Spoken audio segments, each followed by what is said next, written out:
Hey, welcome, ladies and gentlemen, to the Speedrun channel.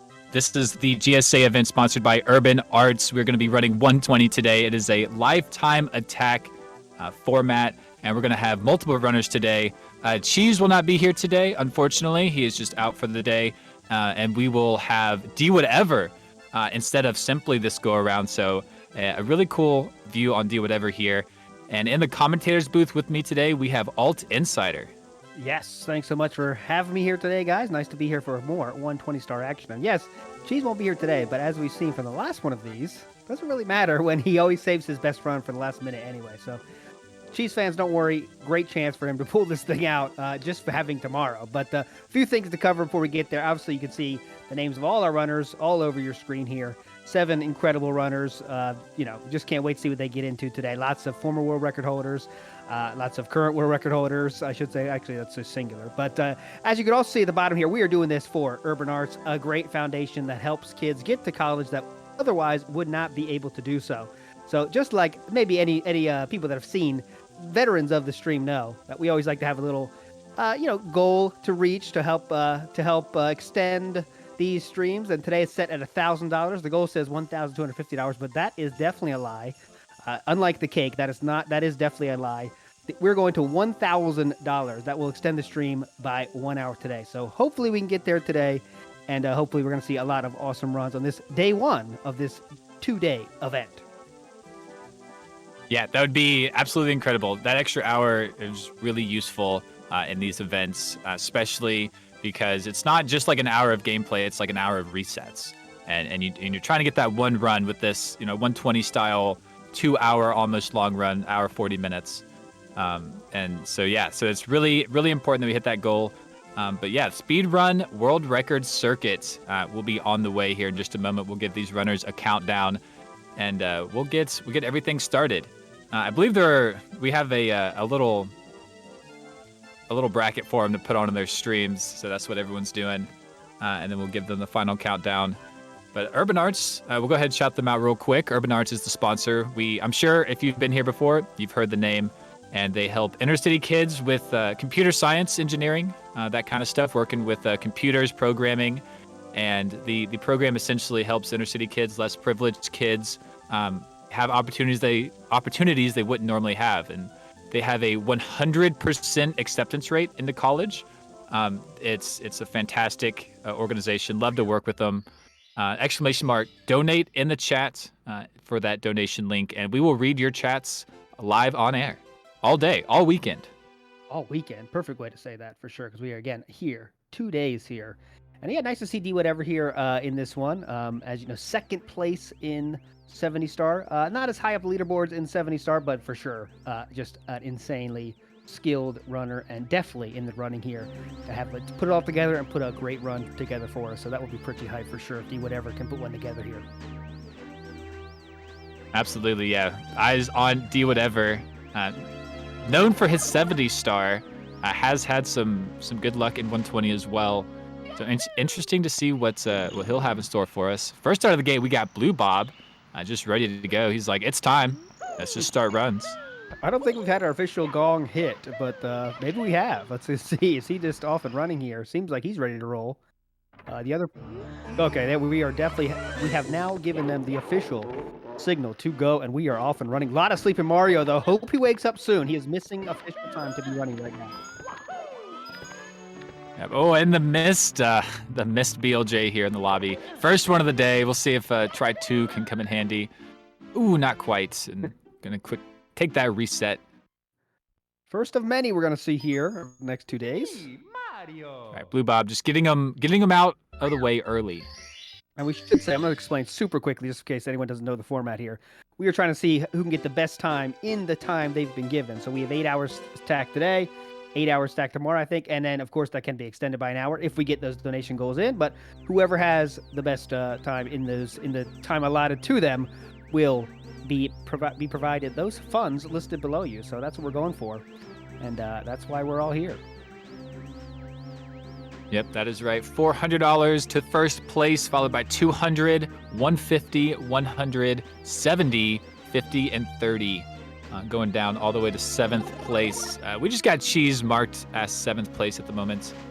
Cheese will probably sit there until, like you said, the last run of the weekend, and then just shoot up into like 1st or 2nd.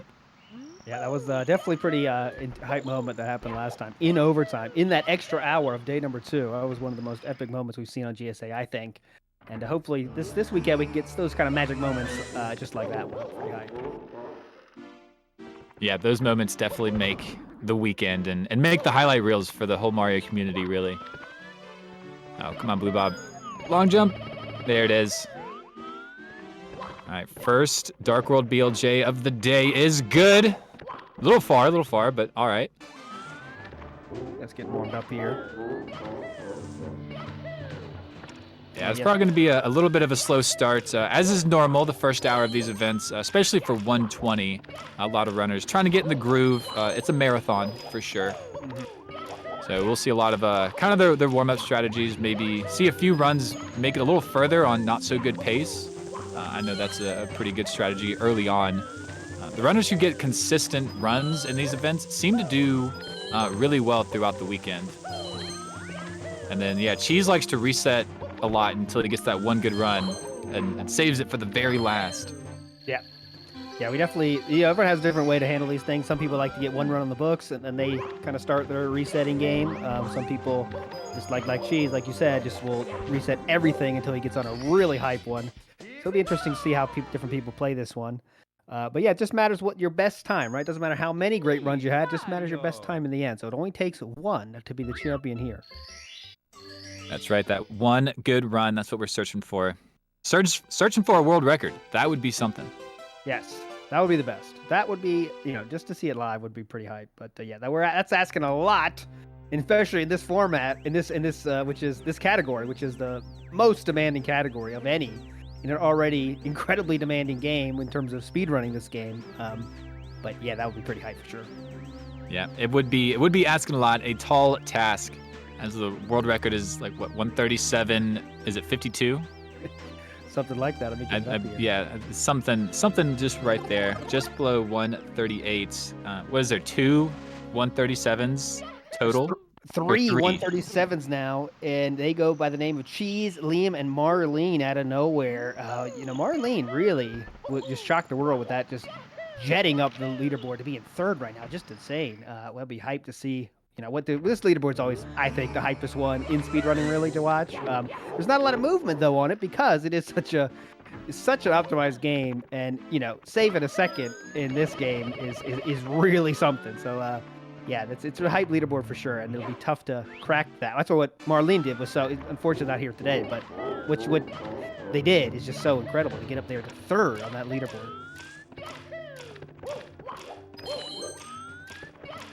Currently, yeah, Cheese number 1, of course, as you all know, but Liam, 2nd place, Liam still just 3 seconds back of Cheese's time, 137.50. Hasn't gotten started yet. Then we go down to Punkay with the 6th place there, and of course has not got started yet, but very capable, former world record holder, of course, multiple different categories there. Yeah, is this I don't think they're in any particular order here at the bottom. I don't think. I'm just trying to look. No, I think it's kind of random right now. Yeah, for sure. Yeah. But yeah, all the runners listed. Mm-hmm. Yeah, that's a good question. Is Marlene even real? I agree with that question, chat, because it's hard to believe that they are, but I'm gonna believe them for now. That's the camp I'm in. Yeah, that would be it would be interesting to have an unknown player have the world record in Super Mario 64. We're known for having some hype tournaments and people know everybody. Like all the top runners will be streaming. So that would be an interesting time in Mario 64. Yeah, but I was checking the numbers on that. Usually the world record changes about, on average, twice a year, right? That's like in the historical numbers, right? And Cheese has been sitting on that world record for 5 months now. Maybe it's just about time to see an improvement if we follow the extremely arbitrary averages of twice a year. But it's hard to get a new record in this game for sure. Yeah, one of the hardest out there, definitely. Blue Bob here on the big screen here, and he is currently 21st on leaderboards, but recently got that great time, so a bit of a heater. You could say that definitely the underdog, probably one of the underdogs, but again, maybe on a hot streak, practicing a lot recently, so that's something. He'll put up a hot time today. Yeah, Ouija's starting to move the Mario Man. Hopefully we get some runs out of him pretty soon. Callie starting up runs. We're getting some action going. Blue Bob keeping us alive. Ooh, but sliding down. A little too sharp of an angle, maybe. I'm just missing. Yeah, we're probably not going to see too many resets super early, just off of a missed Owless or missed Cannonless. I expect these runners to play around with lobby just a little bit, get into basement a few times. Yep. So hopefully Blue Bob can do that right here. Shake off some nerves. Blue Bob and D whatever up there on the main screen here. D whatever, yeah, like we mentioned earlier, 70 stars, kind of his thing. Second place in leaderboards now, but obviously insane skills. It's me, Mario. Yeah, D whatever has some of the most optimal movement in mini stars. Or at least he does the most optimal movement. I think the 100 coins would probably be his downfall, just being a 70-star expert. You do most of the stars minus the 100s, and there's not too many extra beyond that, like maybe 20 or so.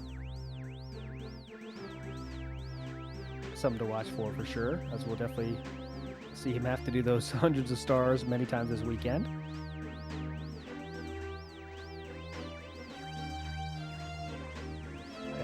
Just a reminder once again, we are doing this for Urban Arts, organization that's helping students get to college that would have no other way to get there. And like I always say it, these events are put together because Urban Arts likes to work with GSA, and if we want Urban Arts to keep working with GSA, hopefully keep the support coming for them.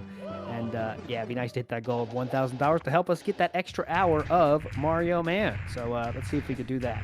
Callie here, facing the evil one, known as Bowser. Bopped him there. Oh, there he goes. Walk through invincibility frames. Walk through the man himself, and gets that throw. Yeah, I was able to just walk through, got the glitchy re-grab. I'm not entirely sure how that works on the first Bowser. Each Bowser's a little different, kind of weird, but these runners, knowing each Bowser very well. Ouija, I know sometimes will go for like the task grab where you just jump over Bowser and grab him behind. You don't run around. I don't know if we'll see that today, but 16 star, he's definitely a sight to see. Yeah, worth mentioning, Ouija did improve his time not too long ago. Just 2 weeks ago, actually. Moving him up to that top 10 into 8th place here in the 120 star. So he's been putting in the time as well.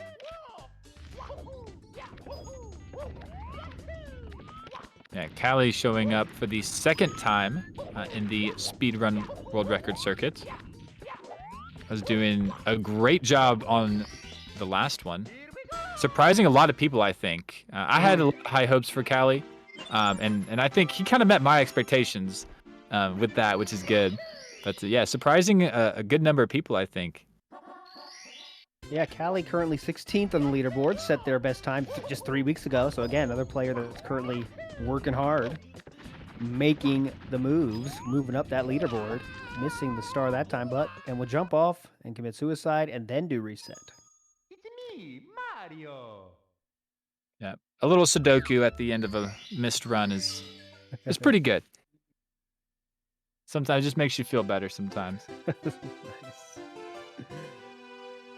Yep, so let's see who get our first heater here. These kind of things, it's got ebbs and flows of these LTAs. So, yeah, sometimes we get just a wave of nice runs in a row. Hype is flowing. Sometimes we go through lulls where there's not so many hype runs, and right now we're currently in that beginning lull here. No one really on any heaters, a lot of resets, but hopefully it's going to happen soon. Yeah, we're just kind of waiting on that one good run. Oh, do whatever, taking a moat. Yeah, that's definitely a reset. Not even the opportunity to get attached to any run yet. Hopefully it happens soon. Yeah, this is the part of the stream where it's kind of just, if you were to jump into any one of these people's streams, this is kind of how it would be. You do a few resets and you're waiting for one to go. But once we start to go, 120 is such a long category. There's normally somebody on some kind of good pace. Yeah. We figured that out last time. The number of people is kind of perfect. There's usually someone on a run. Mario. Once we all get up and running, of course. Not everyone's even started yet today, so. Yeah, Mario 64 runners, just known for being late and being a little slow before they're the fastest people out there. I think he's changed that to speedrunners in general. Maybe gamers in general. I don't know. Yeah, maybe. It's just our kind. That's just how we do it. Yeah. Ooh, Boobop taking a scary angle there, almost falling off. But making it through.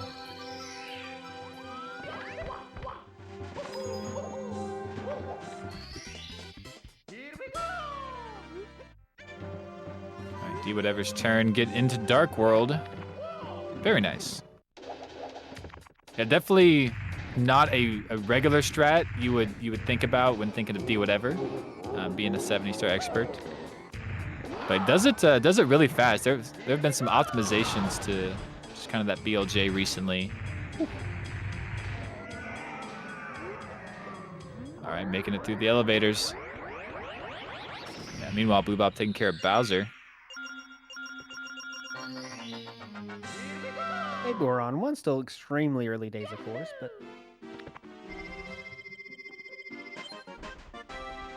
Yeah, we're just waiting. We're just waiting for someone to get through Womps. That's Yes. what we're waiting on. Blue Bob's up to bat. come on, Blue.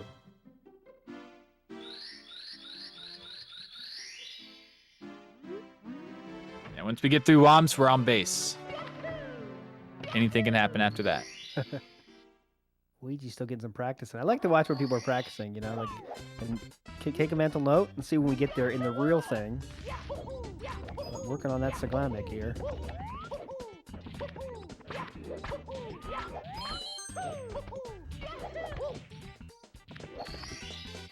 Here we go.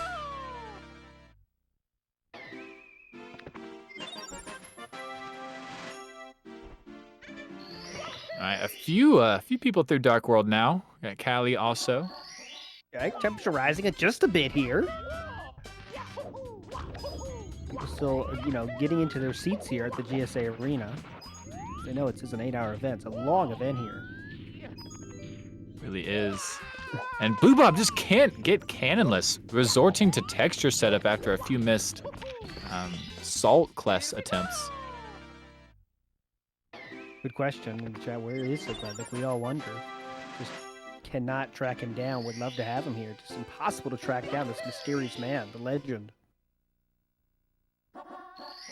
Yeah, very aloof. Maximum aloofness. My fantasy for Saglamic is always just out of nowhere, just dropping a new world record and then just disappearing again. Set the world on fire. The legend. Set the world ablaze. Speedrun.com just down Yeah. instantly if that happened. It's World like could not handle it. like when you think the TV series is over and they come out with a movie, but the movie's great. Yes. That would be awesome. There we go. Looks like a few more people are joining the fray. Now Punkay getting nice and ready to roll here. Luigi not quite started yet. Liam is at least in the chair now. We could have all 7 moving shortly. Blue Bob with a nice 100. Here we go, second half.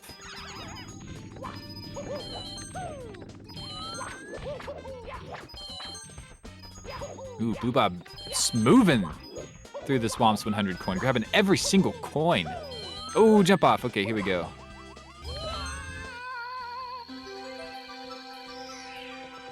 Liam showing us the mug. This is some kind of strategy. I'm extremely hyped right now. Mug strats coming in hot for Liam, who has still not started. But Blue Bob here is giving us something to watch that is very entertaining. Seems to be on a roll here just a bit. Less than 6 minutes in, though. But he's on some kind of roll, at least. Now you just gotta start getting it rolling. You have to start getting it rolling. Blue Bob is doing a good job here. Final 2. And then Callie making the cycle on 100 coin. Already got Owless and Cannonless as well. So yeah, we got a couple runs cooking here.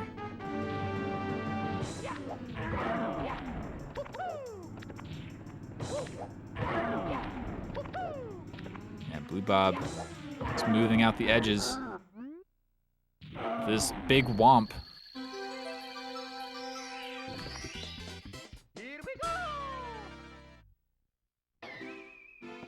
Something to watch for, you know, these guys like Blue Bob are just really pushing this category. And someone like Cheese, who is the world record holder, I know he has been working on improving his time though as well, but who's been playing the game the most recently? You know what I mean? Like that does matter in an event where your current time doesn't really matter, just how good a time can you get this weekend.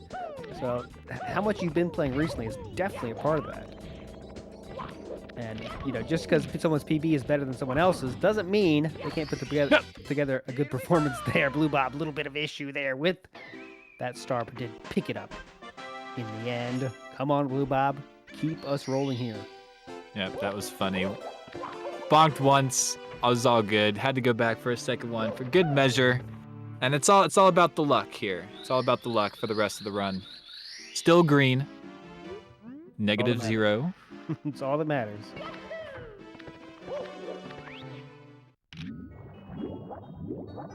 All right, a little swimming for the viewing pleasure. A little calm time after some exciting Womps action. Actually playing through JRB is much more exciting than watching it, for sure. Having to hit all these swims, like it takes a lot of focus. Yes. Runners are not snoozing.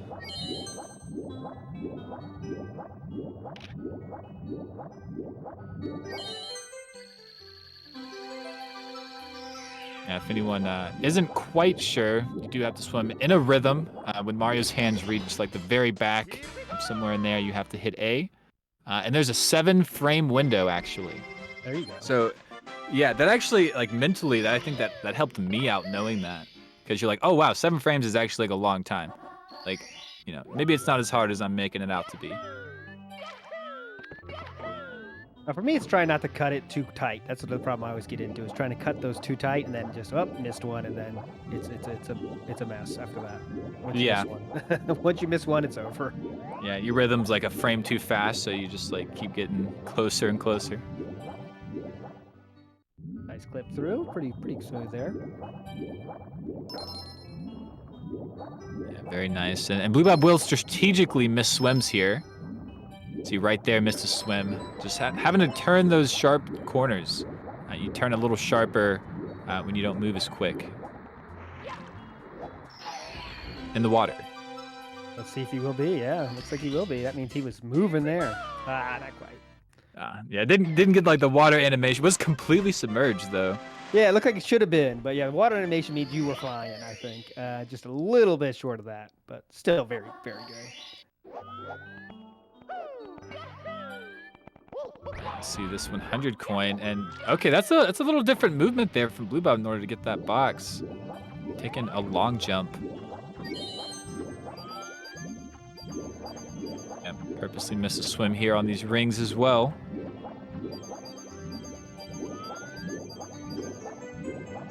Yeah, you can miss 1 coin here in JRB 100. The only extra coins you can get are the Goombas inside the cave. There's 3 of them. Yeah, only 104 coins total in this level. It's a fact I do know. So he missed those 3, and now he's going for Goombas.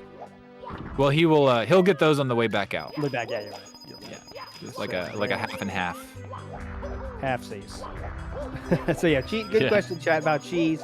Cheese is taking this day off. A lot of traveling for this gentleman, and just didn't work out time-wise. But he's going to be back tomorrow. And as we know, he only needs one day, my friends. Do not worry, Cheese fans. Simply, on the other hand, just took this event off. So we got D whatever to fill his spot. So that should hopefully answer those questions for the next 2 minutes or so until we get asked again. But that's okay. We are here for you, chat, to give you the information you require. So never be afraid to ask a question.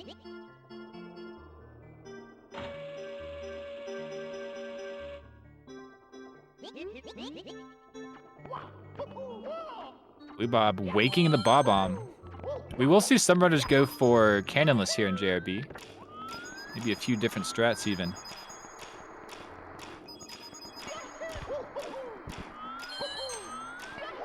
I know some runners can do frame walk. Ouija for sure. I don't know if any of them will actually try it here. Yeah, that's the other thing. Some can do it, but trying it here is a whole different can of wax. I hope to see it though. Would be cool. Yeah. Yeah, at least like one attempt wouldn't lose too much time if you failed. Mm-hmm. You just accept the 5 to 8 seconds probably.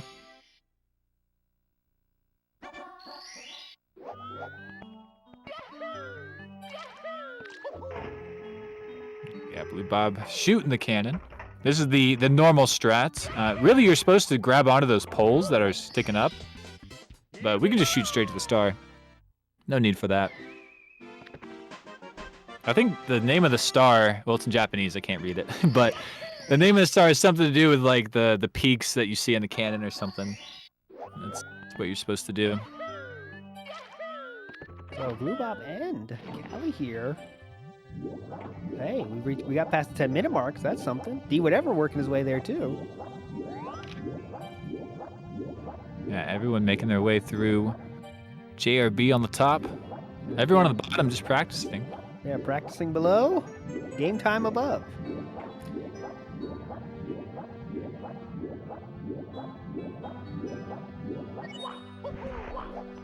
Alright, Blue Bob taking care of these pirate chests. Rumor has it that a pirate left them here, and that we'll never figure out the code. Except we did. And we thank him much.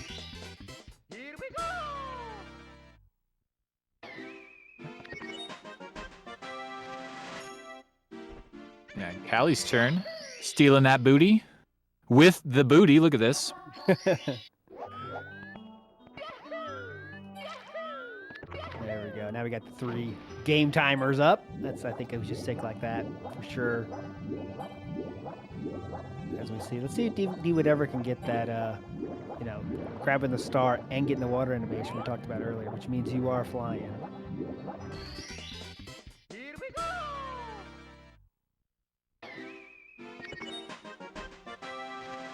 Is he gonna get it? Markinator, what's your guess? I think it's okay.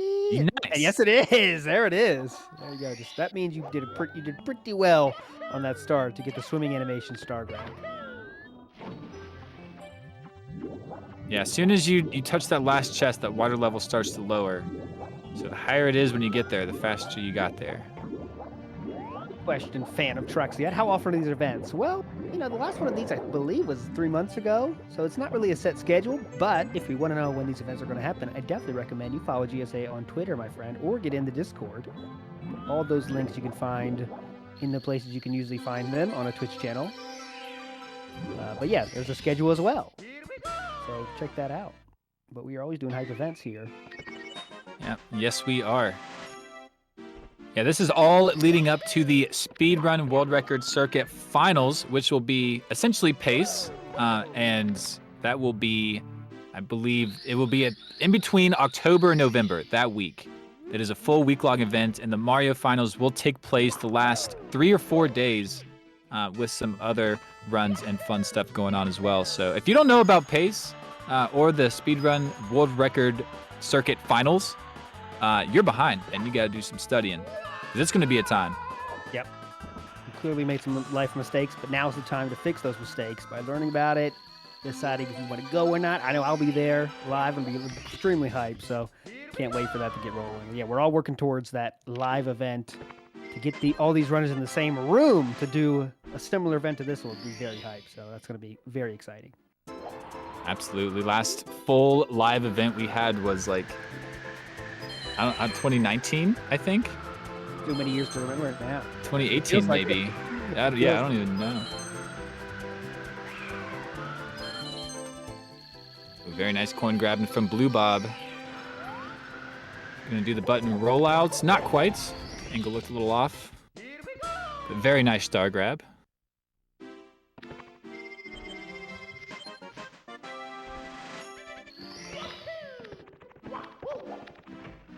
All right, Callie's entering the Slide times. Let's see what he's gonna get. I'll go 12-8. What about you, Mark? Yeah, 12-7 Callie. I'll go 12-8 Blue Bob. Okay. I mean, Blue Bob, I'll go 12-7. All right, a little reversal. Yes. Commentator's booth, and we got a 12-7 for Callie. No, that's a 13, like 1 or something. 13-4, wow. He just got a bad bounce, and yeah, that was unfortunate. 1-2, not bad though, Mark. You got it so far. I think. So we see how separated our runners are, though. Let's see, Blue Bob. Oh, yeah, Callie has to do this star as well. So we'll try to keep an eye on how far apart Callie and Blue Bob are. Definitely the farthest along now.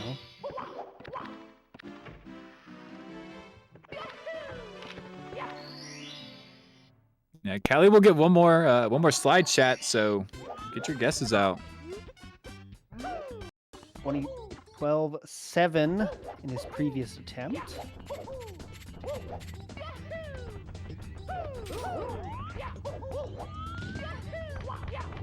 All right, Blue Bob headed up to the Bomb King.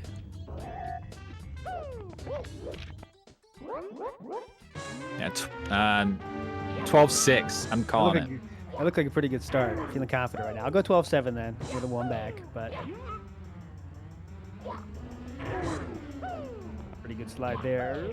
12-7 again. Consistency on fire. Very nice slide. Cannot complain about that.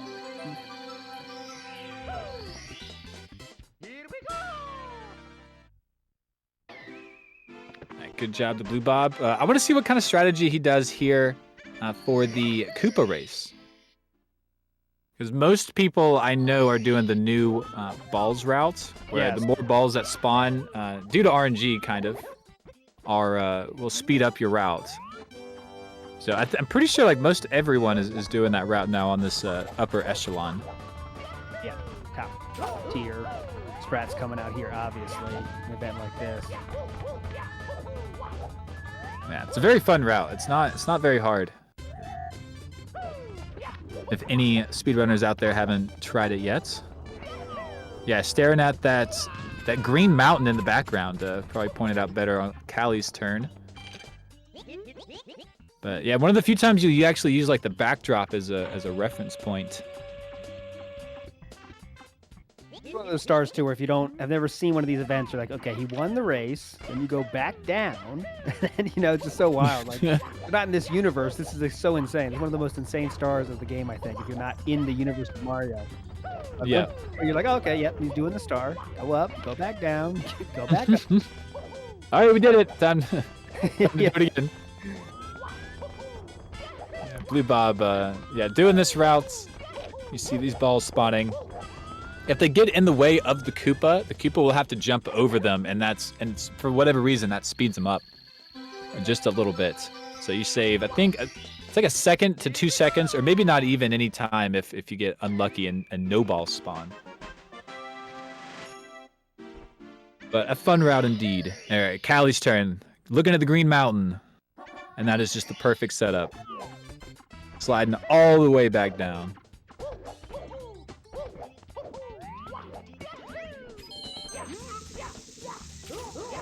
Bomb clip for Blue Bob. Oh, nice. Big bomb.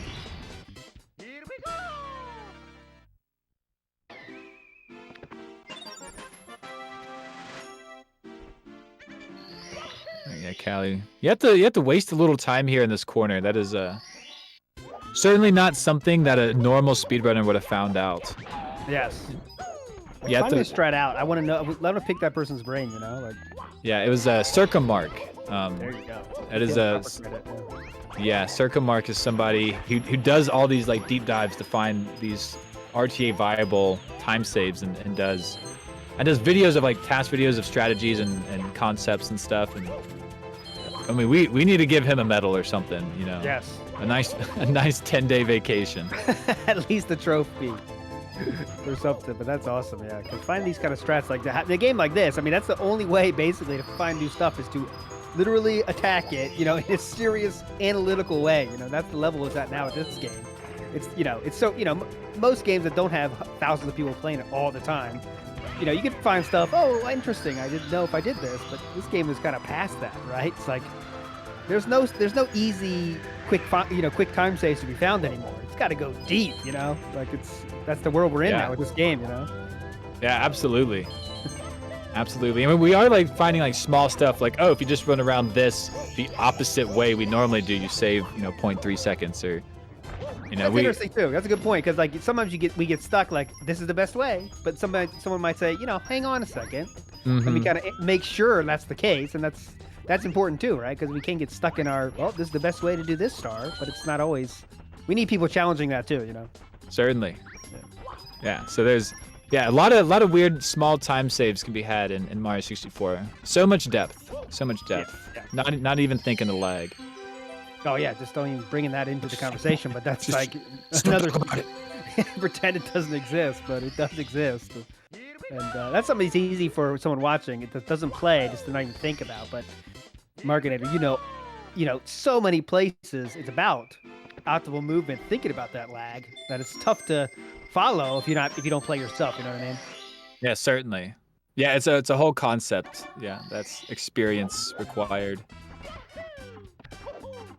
But these runners having all that experience, you'll see some crazy camera angles, and that's all these runners. Reducing lag, the least polygons on screen, the better, typically.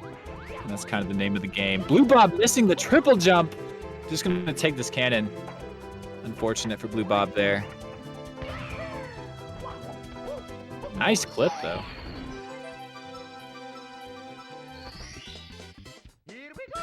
See if that green holds there. His time does have a lot of green on it right now.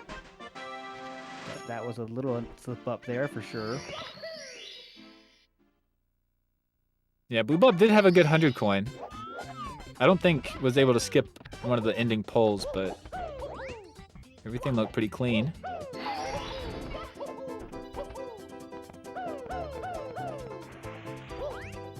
All right, one more try. Here we go.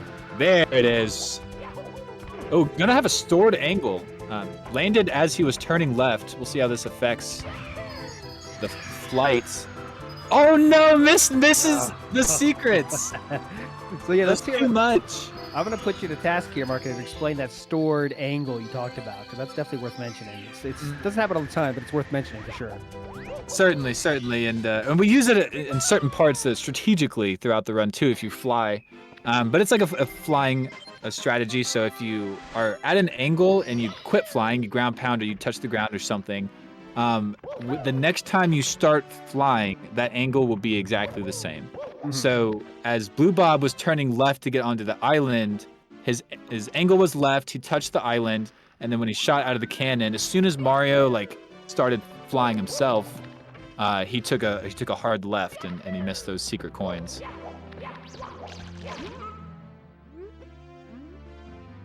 It's all about the angles, man. As we have our first appearance of Mips the Rabbit. Blue Bob farthest along for sure.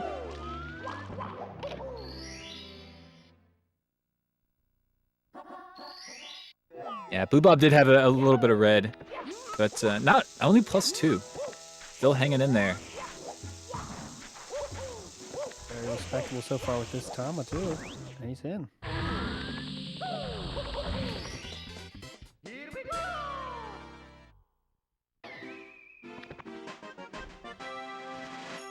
Yeah, Kelly having a really good time as well. I think looks like lost a little bit of time in BOB, but everything looked good. Kind of been watching Blue Bob as he's been the one who's a star ahead, it seems. Yes, first to market here. First two farthest along in the game. It's definitely getting the attention of me myself as well, but we'll have to keep an eye on Callie, who is not Not far behind by any means. Yeah, and this is like this is kind of race scenario stuff. You know, this is not far apart at all. Mm-hmm. Ooh, Callie missing the pillowless as well. You see the blue bot back up here. These hands mini boss.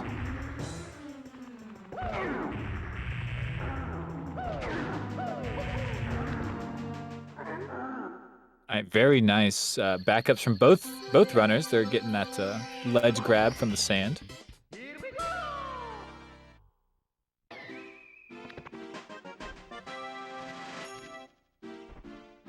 Yeah, we call this star topless because you're supposed to enter through the top, and that little elevator lowers you to the point you can enter.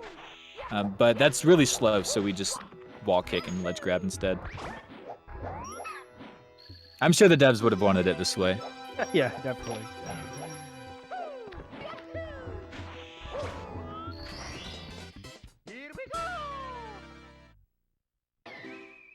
All right, pillarless attempts.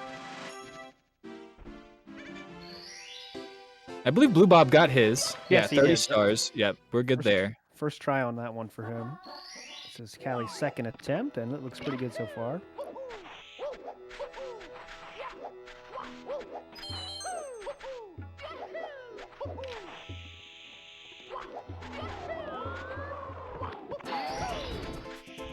Reds didn't call it out. Was looking at the movement, speed, slide kick at the beginning. Everything going beautiful for Blue Bob. Lots of speed here. Gooping these Reds out of the air.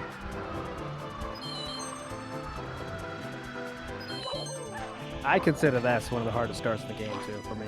That flying aspect of you not want to cut it too tight, like I said before, but when you keep your momentum going, it's a really tough start.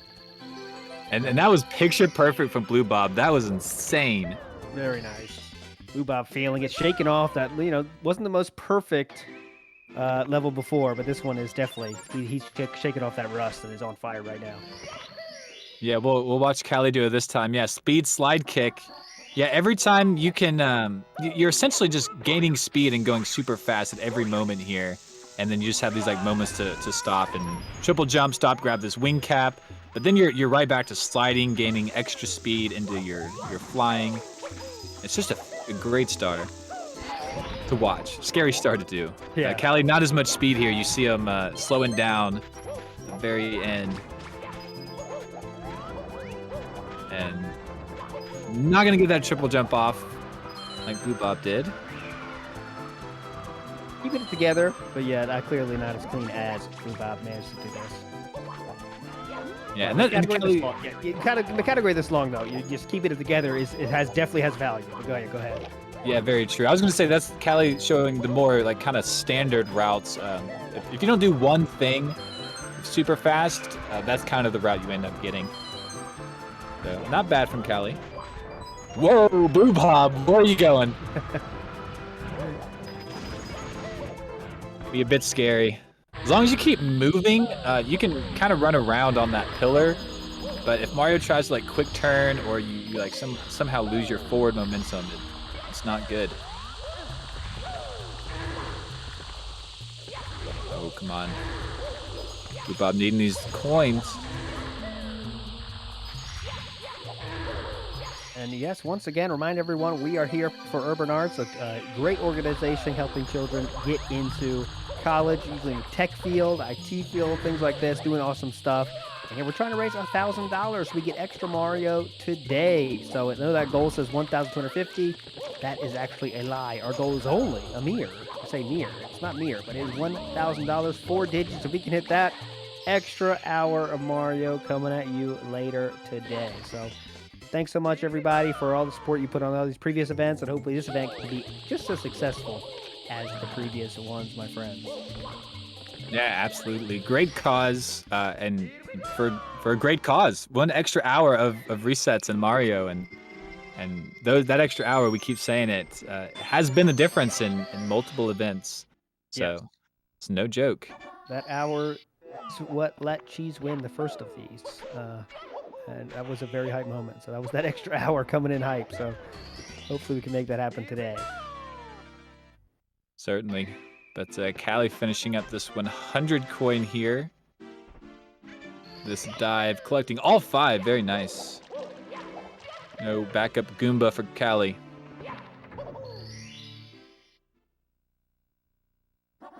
The first appearance of Hazy Maze Cave now. Blue Bob. Yep. This is the really relentless, like as soon as you get into basement, SSL, HMC, and these like 100 coins and red coin stars are just insane. Here's an interesting thing I've noticed today. I was doing some research and looking at the community sum of best for some of these times. And Liam, interestingly enough, from Bomb Battlefield until DDD, has the best community sum of best for all of those levels. Like kind of a master of the mid game, you could say. I mean, that's really impressive. But the, you know, I wouldn't say it's the hardest part of the game, but it's definitely difficult. There's a lot of difficult stars included in there. And he has 1, 2, 3, 4, 5, 6, 7, 8 in a row community sum of best times for that middle section of this game. That's pretty impressive. Who is this? Liam. Oh, Liam. Yeah. Yeah. Just crazy. Yeah, Liam. Ouija has a lot of them too, despite not being known for 120. Mm-hmm. Yeah, Ouija has 5, I believe. Yeah, just in the early game, a few in the late game, but yeah.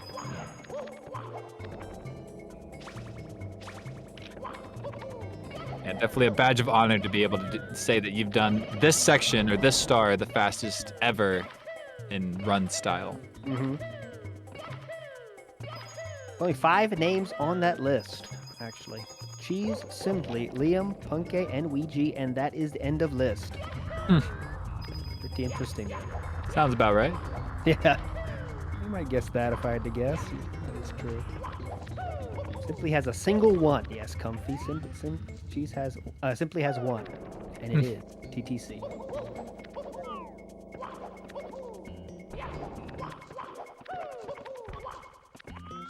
right, Blue Bob finishing this out. It's been pretty good. There's some minor slip-ups here, but very, very clean overall. BLJ time for Callie.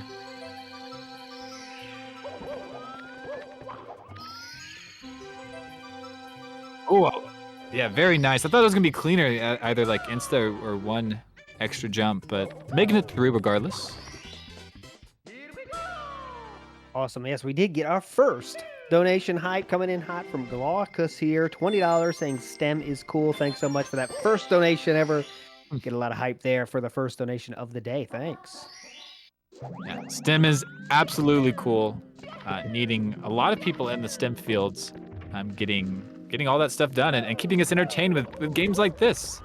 You know, these kids will grow up to be game designers and all that good stuff. So you never know who is going to make the next great Mario 64. Is it possible? Can someone create a game as epic and landscape changing as this one? We'll have to see.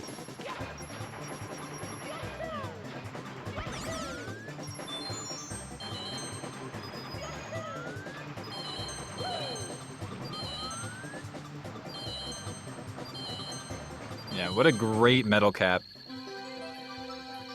I was listening to the music, so I didn't want to say anything, but yeah, that was great.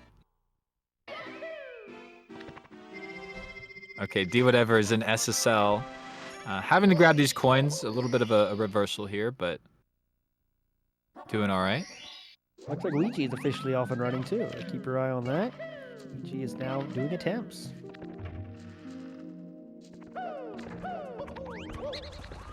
And swimming animation height for Ouija there.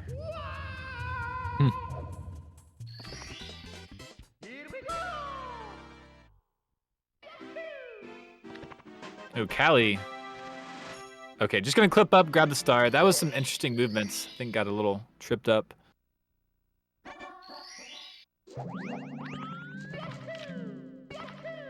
Yeah, Blue Bell, I mean, these 2 runners are just neck and neck, and they have been for many stages. This is not common. Like, we're just kind of watching them and explaining what's happening, but you know, these runners are kind of popping off in tandem. Yeah, it's definitely a race-esque situation right now. Very close, and this is definitely, like you said, not very common to have people this close. Hopefully it stays this way.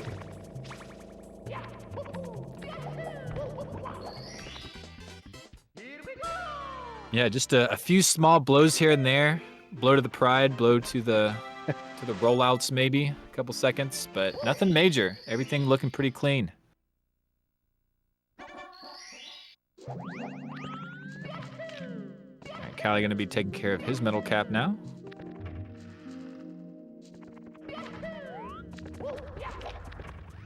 A quick look at Dory.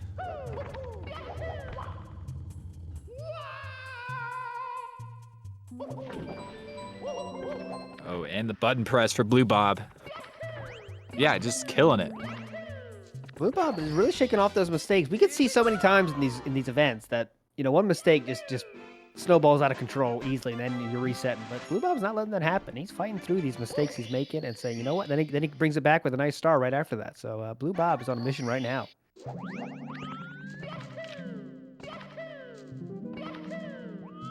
And Blue Bob keeps it up. We're gonna start calling him Green Bob.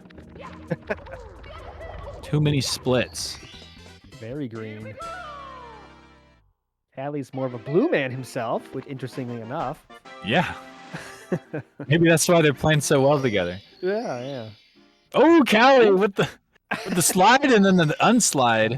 The GTM slide to the moonwalk, back to the slide. Never seen that before in an event of this prestige. That is incredible. He must have been like one frame away from getting that fast slide. Looked even cooler though, but I'm not sure it was the best thing he could do for time, but it was pretty cool. Yeah, maybe later we can sell tickets, but for now we gotta go. We gotta move. Yeah.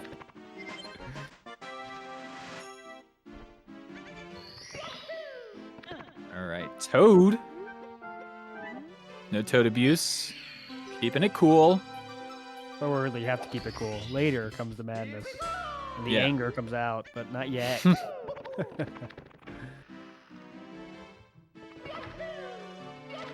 Callie has one more. They are just 1 star apart, and they have been for the longest time. Blue Bob Golding, by the way. Nice. There we go. Yeah, that was super clean. First goal of the day, maybe? Well, that we've been watching intensely, that's for sure. But Blue Bob bringing the heat so early in the day. Yeah, for those of you who are a little uncertain, Golding means that is the fastest you've ever done that section in whatever kind of split memory you're using. So I don't know if this is PB or just maybe like tournament splits. But yeah, definitely always a good time to get a gold.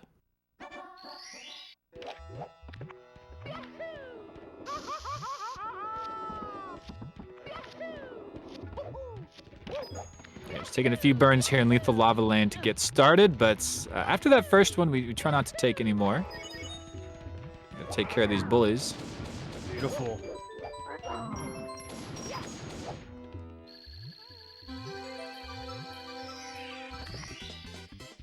Yeah, just great. I like that we get to see Blue Bob do it, and then you can compare with how Callie does it. They might not do the same order every time, but you definitely have a frame of reference to see, okay, how's Callie doing compared to how Blue Bob is doing. Great question. It's the same. Mm-hmm. They're doing the same. Okay, thanks, Quanrun. So Blue Bob is running against PB. Yeah, he is now. I think he's swapped over. So that must have been like just a flat gold then. Yep, must have. So legit gold is what we think at the moment. So yeah, those don't happen often in these events, and that's nice to see.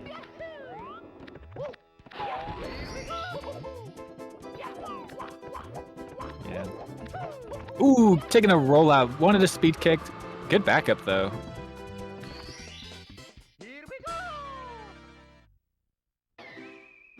Using that little awning. If you ever go past the awning, you can actually do a triple jump off the sign that's right past there and still just barely make it over. It's a pretty cool backup. That sign right there. Nice. Can see that.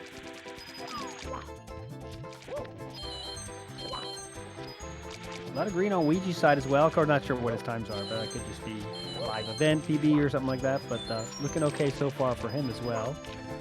Keep your eye on that. Ouija getting a 12-6 on that slide. Is that what you just said? It just took me a second for it to hit. I heard you say words and then I saw it happen. And Okay. it didn't connect. They just didn't connect. Thanks so much, Jeff, for letting us know. He's running against 138.59 splits. Wow, that's some hype splits.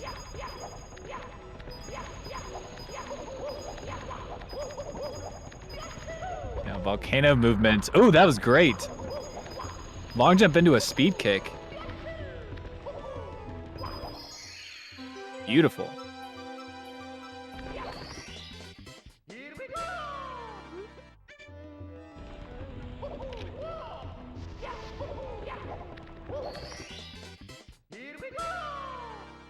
Yeah, Blue Bob.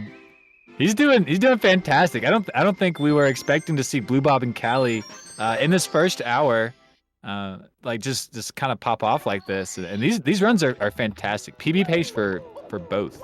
Yes. So in the category this long, it's not not quite early and late enough to get attached yet, but I'm getting there. This is definitely yeah. Wasn't expecting it this early for sure, like you said. But Blue Bob and Callie appear to be on a mission here to get this one done, on the leaderboards. I would love to see these two runners be in first and second place. That would be incredible. Mm-hmm. Set the bar. Yeah. You would expect Punke, Ouija, Liam to get a really good time and just kind of hold first place for at least a while. It's kind of how these tournaments have been going. But if we could shake that up, I think these runners could do it. Yeah, Blue Bob, as I'm explaining that, misses the MIPS, but has a good backup just right around the corner. Yeah, get these kind of, people lower on the leaderboards in that first and second spot and let the old guard have to come up and bop them with pretty hype for day number 2. Blue Bob pounding the pillars.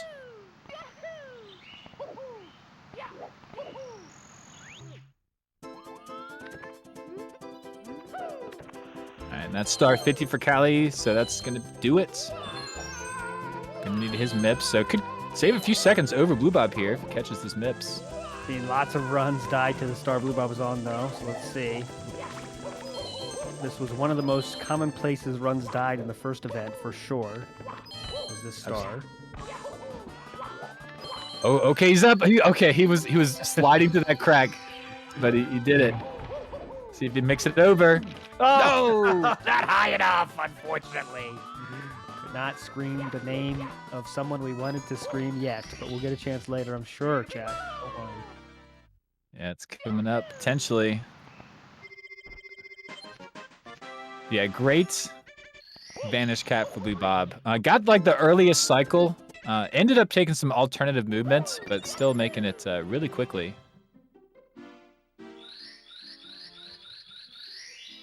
Callie's looking to do the same. Okay, Callie actually not going for the super fast strat. Mm-hmm. Going for this kind of in between. You see, jumping in between the elevator there. Normally you try to catch the earlier cycle, and then yeah, between that last elevator too. Just insane. He's taking half cycles here in the elevator room. Callie did nail it there, so you could scream a certain name with the screen if you wanted to. Siglimmick! There it is. Set him up and knock him down here. We see 1 star apart, Blue Bob and Callie. Bit of a race situation here. Trying to get the lowest time on the board they can. But the others have to come and catch them.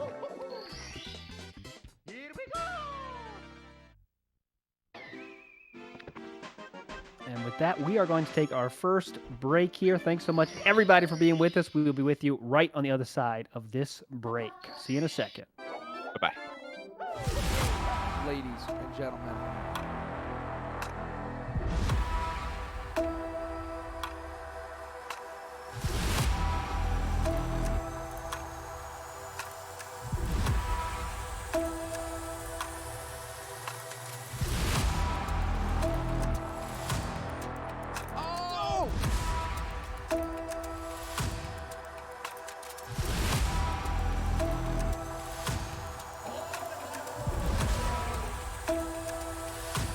Who's ready for some action? goes.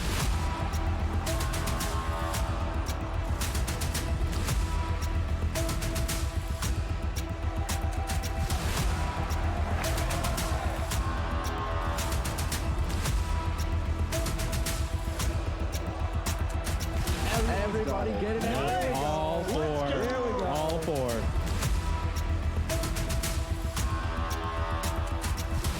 IBK, whole bunch of enemies, just like that, picking up another one.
People of Earth, we are back, and it is the second hour now of this 120 star tournament. The second one we've done of this ilk, brought to you by GSA, and as always, the charity that is helping us make this happen, Urban Arts.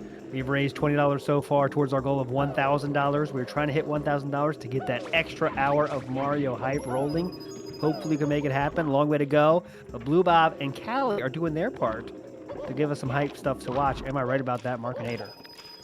Yeah, absolutely they are. They're still about 1 star apart, doing the same star, the 100 coin now. Bit of a longer one here. Blue Bob finishing it up. But yeah, these runners have been going at it, both on PB pace into here. I didn't see any great mistakes in CCM, so they're still going at it. Yeah, running around BBH, Big Boo's Haunt. It is a good time to check out like basically every room in the game. Callie messing up the coffins and gonna have to wait for the next cycle. Yeah, I have to wait a little bit for him to open up again. Oh, and wait a minute. Is he missing a blue coin now? Oh no. I have not seen a booty burn there in many years. Yeah, I mean, I guess optimally would have gone back and grabbed that blue coin. Pretty sure it despawned. There is a backup one he can grab later on going through that boo. Okay, does grab those coins. Callie, making us nervous. Yeah, yes. Okay, no, he did get that blue coin. Okay, that must have been in order. That's why he took the burn then. Okay. Okay. Yeah, we're good. No extra coins here, but Callie's making it happen. 62nd star for Callie, 63rd for Blue Bob. 1 star difference now. And it appears we are getting news from Slayer Rocker, our sideline reporter, unofficial, of course. Liam has started his official run, so there's some hype coming. Ouija's reset here, as you can see. D Whatever is about 50 minutes in, so there's something. And of course, Blue Bob and Callie are carrying us in farthest along by some margin here. Yes, they are. And this is kind of how these 120 events have been going. We're lucky to have 2 runners right now doing it, but we'll have like 1, maybe 2 going, and some other runner will pick it up within that time. But yeah, this is fantastic. Just want to see the action. Yeah, manipulating this boo into this little alcove, right where the star spawns. You know, a lot of people think the star just kind of follows Mario, but every runner and every star is like, they're pushing whatever objective they are to wherever that star will spawn. Mm-hmm. So they just know where it spawns, and they are ready for it.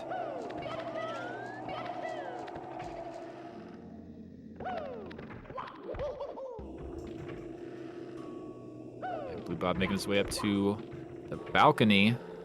There's a bit of a cheeky boo living out here. We gotta eradicate that. Set him free, we'll say. That was a great example of that, getting him close as possible to the star up there. Look how close he is now, Blue Bob, for the pickup. We are in some red numbers on Blue Bob's side, unfortunately, but now we're in the point where we're this far in. It would take a pretty catastrophic mistake to reset, I believe, because you want to get a time up there, you know where you stand on things. So we're almost an hour in. I think we might see the end of this one unless some catastrophic mistake happens for either of these guys.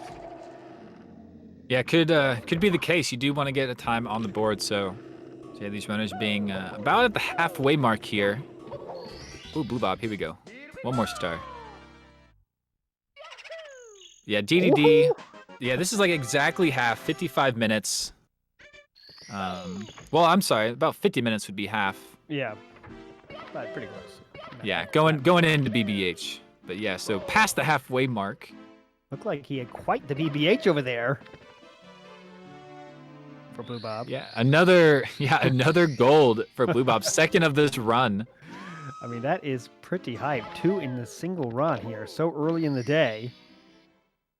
Callie as well. Wow, look, we are lucky to have these 2 hype runs going on at the same time. I'll tell you that. It will not happen often, my friends.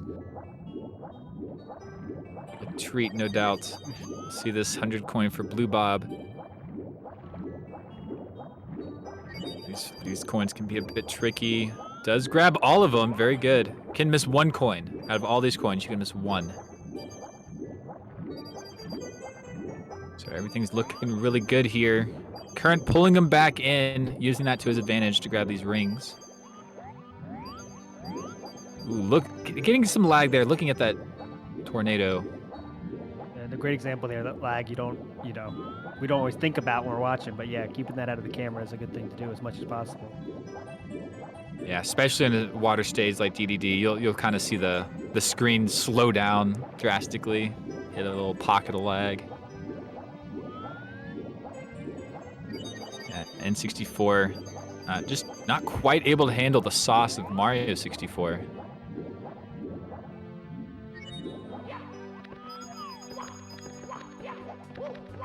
Okay, Blue Bob gonna be taking care of these reds now. It's the fin. I love the triple jump on that fin here. Blue Bob didn't quite get it. I'm not sure he went for it, but Yeah, jumped I went for the alternative movement here. Yeah, a little safe, but making it happen. All these coins need to be grabbed. Okay, here we go, and yeah, we'll take a quick setup here. That was very quick though, and landing the jump. nice. One of those jumps in the game you really clench a little bit because if you miss that, that's a huge time loss right there. Indeed. That was fantastic 100 from Blue Bob. Nice. Fire is building over there. Blue Bob fans extremely excited now. Their boy is putting on a show. Little exhale there, because once you pass that star, you feel a little bit better about yourself than you were just a few minutes before. That's right. Little exhale. One more inhale for Callie. One more time around here.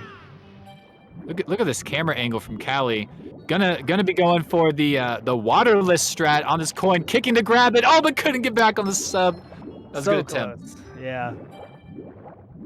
Callie will pull that off this weekend. You guys just have to wait. In there too. Great setup there. So quick getting that set up.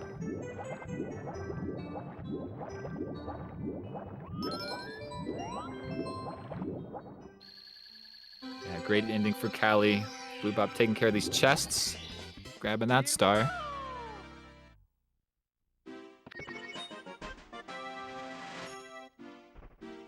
And oh wait, Callie! Oh, He looked surprised. yeah.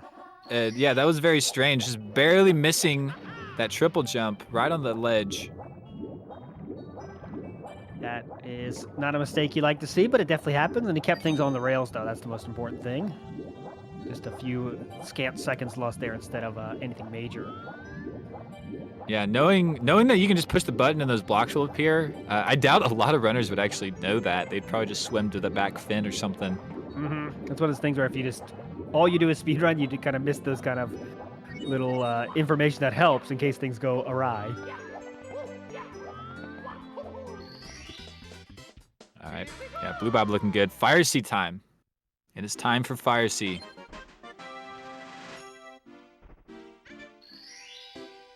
Well, here's where we see how good this run actually will turn out to be.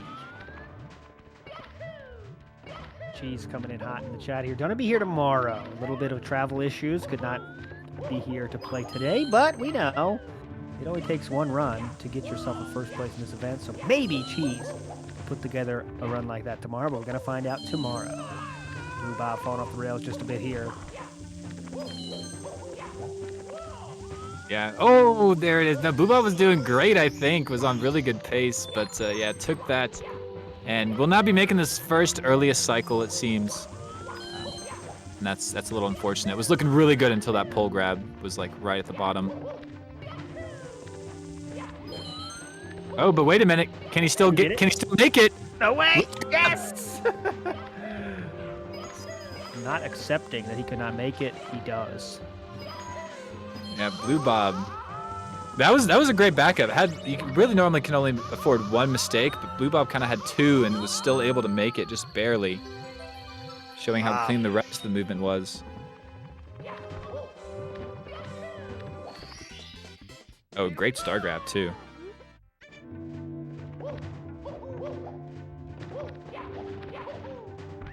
Yeah, the stars that are barely off the ground, you need like basically a frame perfect ground pound. Pretty impressive. Here's that play here for Callie. Yeah, Callie on pace. This is the cycle Blue Bob wanted. And gets it. Yeah, so much time to spare. It looked like it was gonna hit his head on the first elevator platform. Very nice. Yeah, look at these camera angles. Just adjusting this camera left and right just a little bit. Reducing that lag we keep talking about. I feel like Callie definitely gained at least a little ground here with how he played this level compared to how Blue Bob played it. Certainly. I'll try to see the exact time here. 102 coming up for Blue Bob. Let's look at the star grab. 102.04, let's say. Let's see when Callie does his grab here. Yeah, no, Callie is I think on a better pace than Blue Bob at the moment, but just started after. Mm-hmm. Yeah, so good call getting these times. 102.04 was Blue Bob again. I'm gonna guess like 135 for Callie here.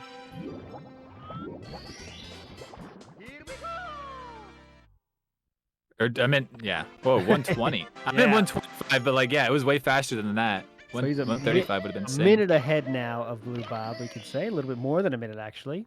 Yeah, Callie really pacing here. This upstairs could be insane. 103.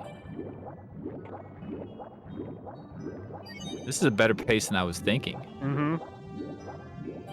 I think this is more hype than we were realizing. We were saying, "Oh yeah, PB," but this is quite the run, and also being a PB possibility here.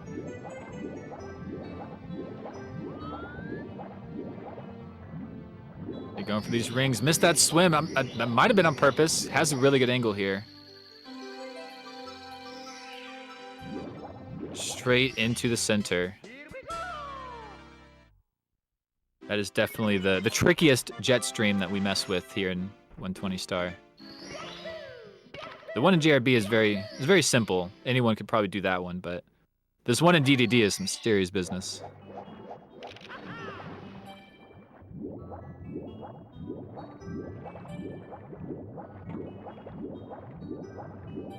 Callie going for it as well.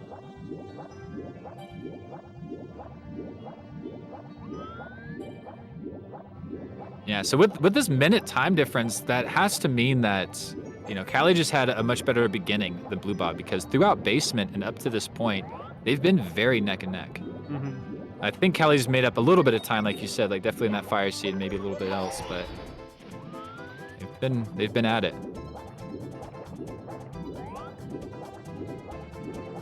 Yes, we see 4 screens up there. That means we do have a total of 7 runners, but 6 running today. So that means Ouija and Puncation are not yet on runs. It could be practicing, could be taking a break. It's all whatever they want to do with their time, they can do.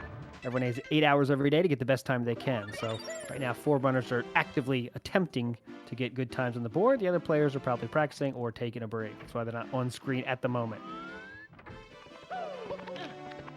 That's right. This is a 7-hour event, potentially 8 hours if we hit our goal of 1,000 donated to Urban Arts. But yeah, it's a lot of time to play Mario, straight sitting down. So a lot of runners will take it slow in the beginning, just kind of get warmed up. And we are at the very beginning, so we've got basically all day, another 5.5 hours minimum.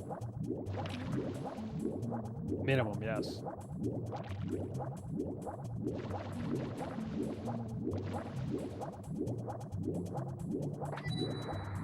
Yeah, Blue Bob making his way through this wet, dry world. But yeah, while we're on the subject, the goal in the bottom left, we've had one donation of $20, which was fantastic.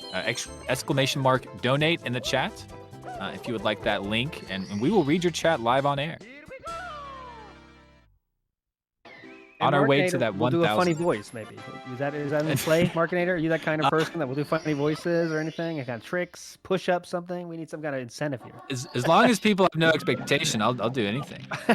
Yes. Taking the safe route out. Disappointing people, yeah. Yes.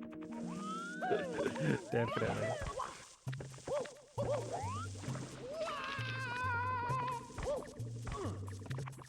Oh, Blue Bob not getting that second wall kick. Had to maneuver Mario really far to the right, and yeah, awkward timing. Making it up there though.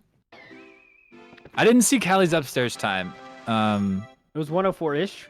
So 104. Okay, 104-ish. Was it a 103 chat? low. Somebody in chat know? Let me know. There you It go. was, Low 104. 02. 104. Yeah. Low 104 is the right way to say that for sure. Yeah, for reference, if you were to get like a 1003, like a low 103 upstairs time, I mean that would be world record pace. I actually have the number there. Cheese, which is the world record. That run, he had the ungodly 102.40, which is just ungodly. But that's the world. Remember, that's world record. That's not like something happens every day, every decade. Okay, that's insane. Yeah, that was an incredible time for sure. But starting to become necessary as this time it's pushed further and further down. We'll see in the future. Blue Bob's quick 100. I love this downtown section in 120. Beautiful entrance here.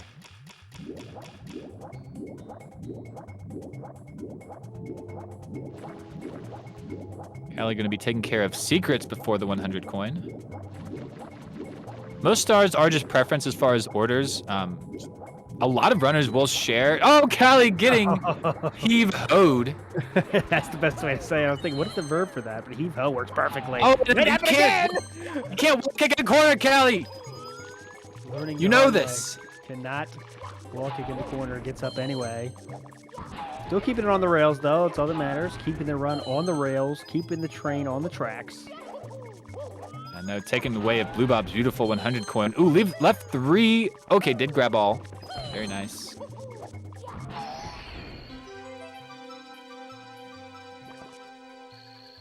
Yeah, Wet Dry World 100 and 120 star. Certainly one of the better ones. Very fun.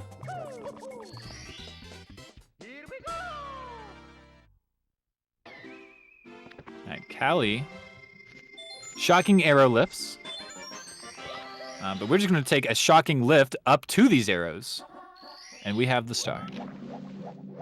Programming note there, Liam is, Ouija has joined the fray of people doing runs. So all 5 runners now, just Punke not doing runs of the 6 runners playing today.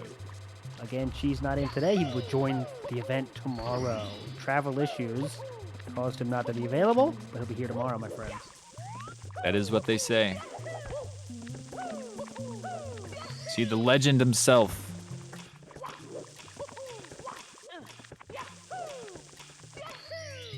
All right, Blue Bob's secrets. Callie 100.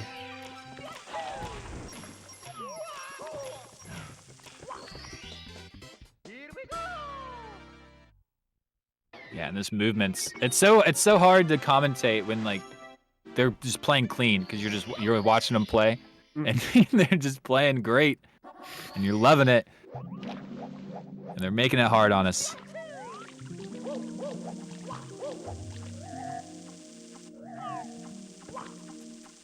Yeah, Blue Bob with the lift. I believe that's the last one, and Callie on the last one too. He will grab 2 stars here. Yes, let's do a quick time check when they enter Tiny Huge Island there. I'll kind of try to get a time check again so we can see how far apart they are. That red coin grab from Callie out of that box, second red coin, was crazy. It was crazy. So 110.31 into this Tiny Huge Island for Big Bob. For Blue Bob. Big Blue Bob. Big Blue Bob, yeah. BBB.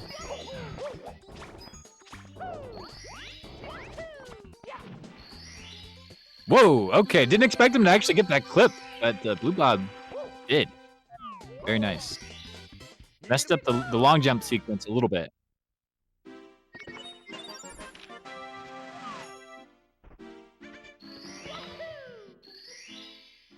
All right, and here we go. Back together again. Callie and Blue Bob, story of the day. was a 109.40-ish there for Cali, so just a little under a minute lead for Cali, for those keeping score at home. Quick ground pound inside the pipe for Blue Bob. He was expecting a ledge grab. Was too clean for his own good.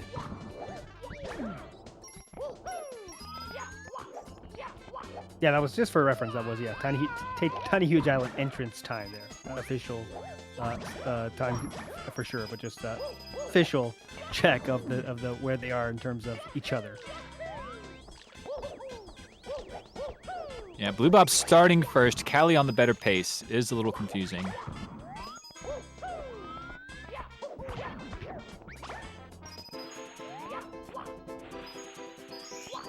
Yeah, shell time. Okay, shell time's over. Hope you didn't miss it.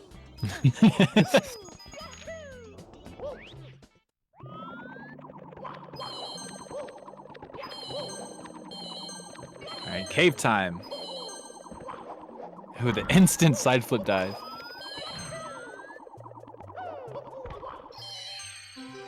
That was great. Oh, it's so scary. I'm like clenching for these runners as they're jumping over perilous gaps.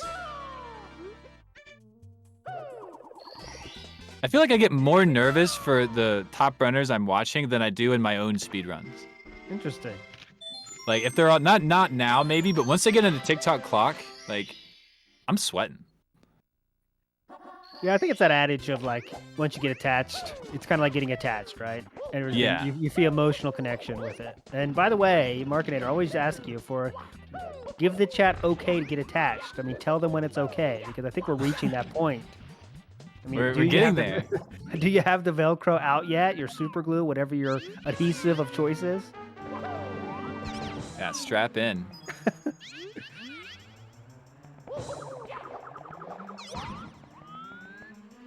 There's some nice wiggler pounds here. Oh, and the backflip. Oh no. That is the AZ press instead of, or the, I'm sorry, the ZA press instead of the AZ ground pound.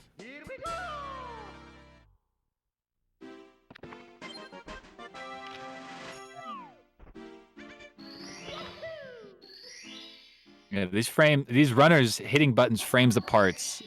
You do see random things like a backflip instead of a ground pound, or you know, some kind of weird side flip that didn't mean to happen. 85 stars for both of our runners here deep in their runs. Yeah, we actually have D Whatever on a bit of a hero's journey, not being noticed, but is in Wet Dry World. Come out of nowhere. That'd be quite the story. Oh, chat, you cannot expect me to follow that. No attachments at all. Come on, guys. I'm an Okay to be attached after Womps. I'm an attacher. I'm an attacher early. When you have limited Twitch time, you just have to attach yourself to anything. Everything, yeah. Cali's doing the Koopa race, by the way, if nobody noticed. We'll be talking to the Koopa right about now. This is growing in popularity. I do not know why. It is an insane strategy that saves, to believe, 3 seconds. Look at this RNG. The Goombas were so spread apart. Cali had to do a quick long jump wall kick just to stay relevant in this 100 coin race. And stay left, Cali. Oh my gosh. Oh, and the Goombas next to the edge, and the other edge. Very far apart there. Why would you do this to yourself? We're an hour and 15 minutes in. Huge sigh of relief as that star's taken care of. Not just yourself. Why would you do it to me? My goodness. No, I think, yeah, Wilco clip is where you start getting attached to these runs for sure. All right, you heard it here from Markinator. That is, I think that's my attachment point. Wilco clip.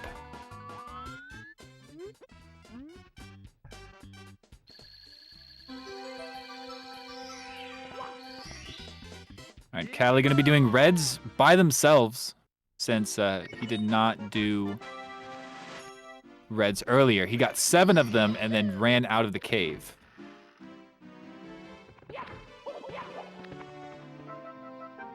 And look at this strategy. Missing that blue coin switch, which I was expecting him to grab for no reason.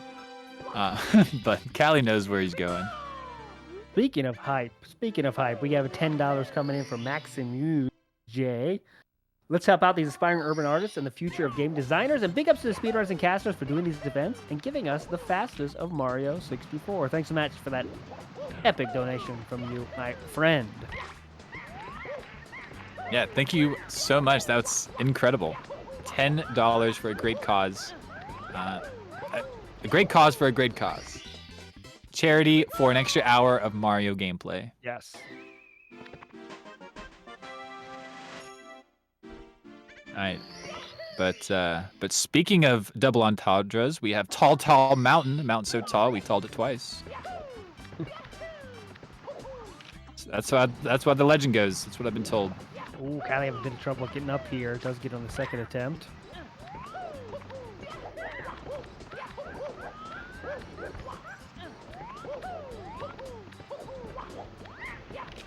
Monkey, very nice grab. Grabbing him on the ledge allows you to do a little glitch where you can carry him to the end, just like Blue Bob did. He will have to walk, and it takes a long time. I don't know how long, but too long. So we skip it. Back and forth, these guys are going here.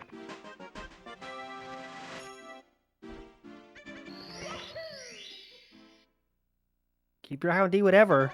We need to get a check on his pace as well. See how close he is to our featured runners at the top here. In terms of his pace, I'm not sure. We got to keep our eye on that, though, for sure. Yeah, do whatever. On really good pace, I'm not sure. I think would be closer to Blue Bob than Callie. But yeah, I'm not 100% confident. I'll have to find out.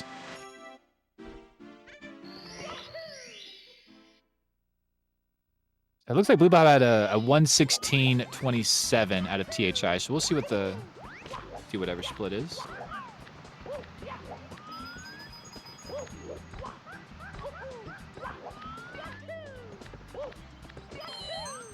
Okay, reds for Blue Bob, diving over these mushrooms. I mean, it's a 100 coin, but he's grabbing the reds. Yeah. This is almost the exact same movements, except for those last 2 coins that you would do if you were only grabbing the reds.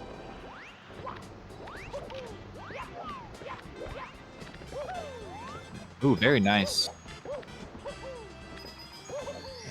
Okay, misses 1 coin here.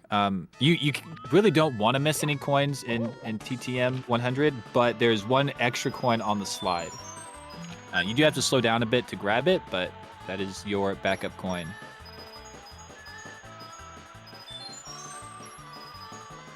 Yeah, and it'll be right over here during these jumps. Yeah, they'll slow down.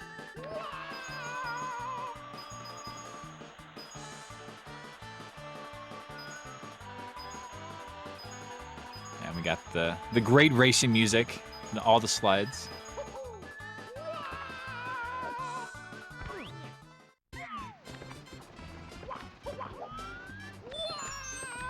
Okay, Blue Bob taking it safe here. Taking it safe. Taking the breeze. Yeah, there is some like optimal movement you can do to get to that breeze and stuff. But sometimes you can bonk. I've taken a bonk there in a race before, and you just die and you're down a whole 100 coin. There we go. Now we have the 3 runners deep in runs here. Minute 20 in for Blue Bob. Do whatever in that Tiny Huge Island as Blue Bob and Callie just finished that. 2 runners in Tall Mountain, 1 in Tiny Huge Island. That's right. Callie having a little trouble here. Oh my goodness, that strat. Callie didn't even see the wall he kicked off of. I'm surprised, and Mark, maybe you're not, but I'm surprised we haven't seen the big mistake yet from any of these, 3 runners this deep in a run. It usually happens at some point, but they're avoiding it so far. I know I'm asking for commentator's curse here, but no huge, all right, I have to reset now mistakes yet from anybody in this deep run, the 3 deep runs we have going. Yeah, it seems that these runners came out to play early on. Normally, the first block that me and you picked up this weekend is relatively unexciting. We talk about the runners a lot, try to spit some knowledge. But yeah, we've been blessed today. Yes. Runners came to play on the main stage. All right, that was it. Blue Bob and Snowman's Head. Very good. Callie will be meeting him. Callie doing the alternative ending here for 100s. Left 1 red coin. Grabbed it for the very last one.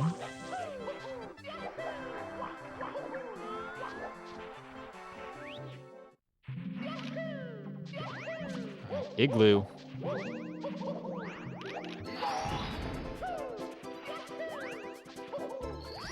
right, that was excellent from Blue Bob. It is so easy to bonk or just have a slight misstep in that snowy igloo. Yeah.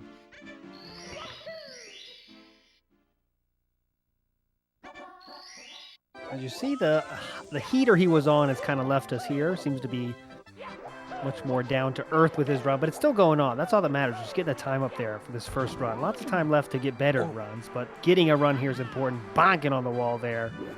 Blue Bob, the wheels are starting to rattle on this train, but hopefully he can pull it together and finish this one, which I think he's going to do no matter what, just to get the time up there. That's right, and Blue Bob is still on like super good pace. Is running against a 140-45 splits and was only plus like 6, it says, on the splits. So still really good pace from Blue Bob. We're probably going to see some really good top times, at least 1 or 2.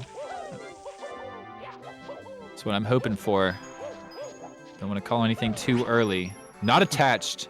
You're attached. I'm trying not to. You told me not to. I'm listening to you. Good job. Following your advice.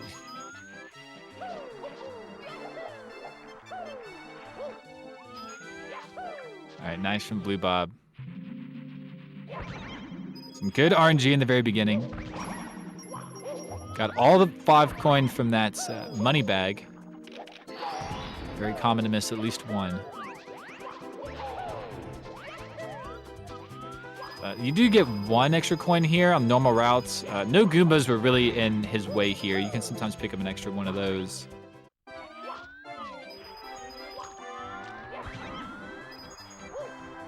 Oh, straight to the spindrift.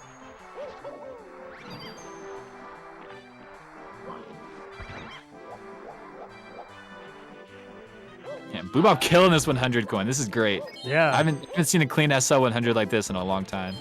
We'll see how this ending goes. Keeping your momentum here is just so tough. It is. Oh, just skimming by the money bag. You need 1 of those. Gonna go for that one. Yeah, there's a little unfortunate RNG at the very end there, but this is still really good. Blue Bob's having some great adjustments to grab these coins and not lose time.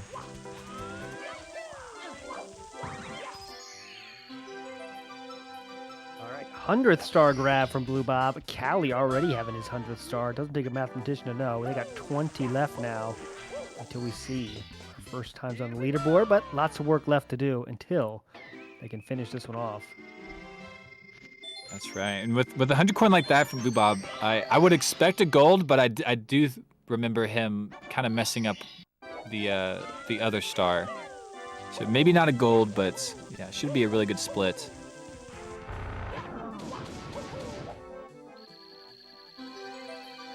Come on, Callie. Watch him navigate this shell. Want to keep that momentum going as much as you can. That was fantastic. He's do it even better, maybe. Yeah, that final RNG spread was definitely a little better for Callie. All right, and that's going to do it for Blue Bob. Let's get another time check here. Yeah, 126.15 was the fade out. This is when Market says you should attach yourself. Yeah. We're starting to get a little attached. If we can get this Wilco clip. Oh no.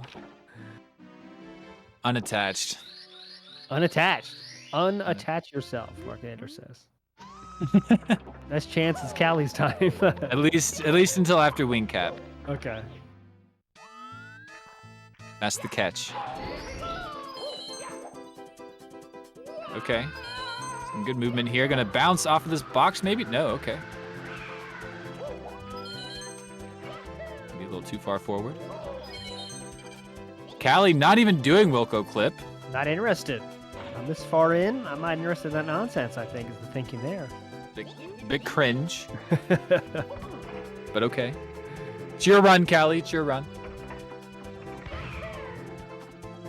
No, I love Callie. If I didn't know Callie well enough, I wouldn't have said that. Yeah.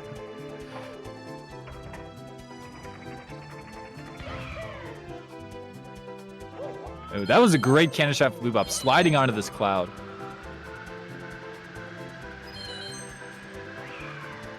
Final coin. Lots of speed. I don't think he's grabbing the pole. No, he's not. Oh. And in. Yeah, Callie reached it. Yeah, Callie's doing the special strat. Saving a couple seconds here. That was the shot. And also getting this cloud rollout. But doing a little different movement here, grabbing this coin first. This is more optimal. Okay. Bringing the heat. Requesting viewers attach themselves to his run rather than Blue Bob's run, maybe. Yeah, Callie's on the better pace. Just for reference, Blue Bob started earlier, was able to get the run going. But yeah, both of them on great pace. And then there's Do Whatever pulling up the rear.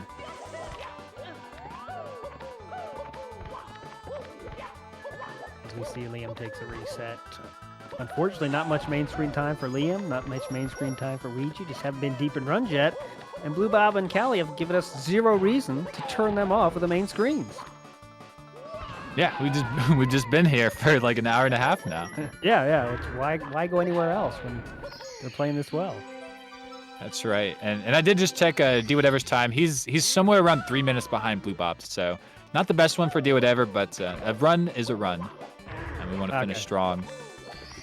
Yep, D whatever is definitely in the camp of just get a time up there. It's better than not have a time at all, and you get to get the nice run through of the whole entire run. That's right, and it's good. You know, it's good to finish stuff early. Maybe get some nerves. You see the whole stage, you know, or the whole game. Maybe the nerves don't come up as much when you get deep, and you know, wow, I haven't played this late in the game for a few hours now. I'm not sure what to do, but D whatever's making sure he has some practice in there. If he does have a hot one come up in a few hours today. That's right. Wait, Callie, what was that movement? Bonking on the wall. I really wanted to see where that was going. Can you just wall kick all the way up to the top from there? Pretty hype if you can. Maybe chat knows somebody. Is this smart runner in chat somewhere? Chat is on fire so far today, so they're bringing the heat.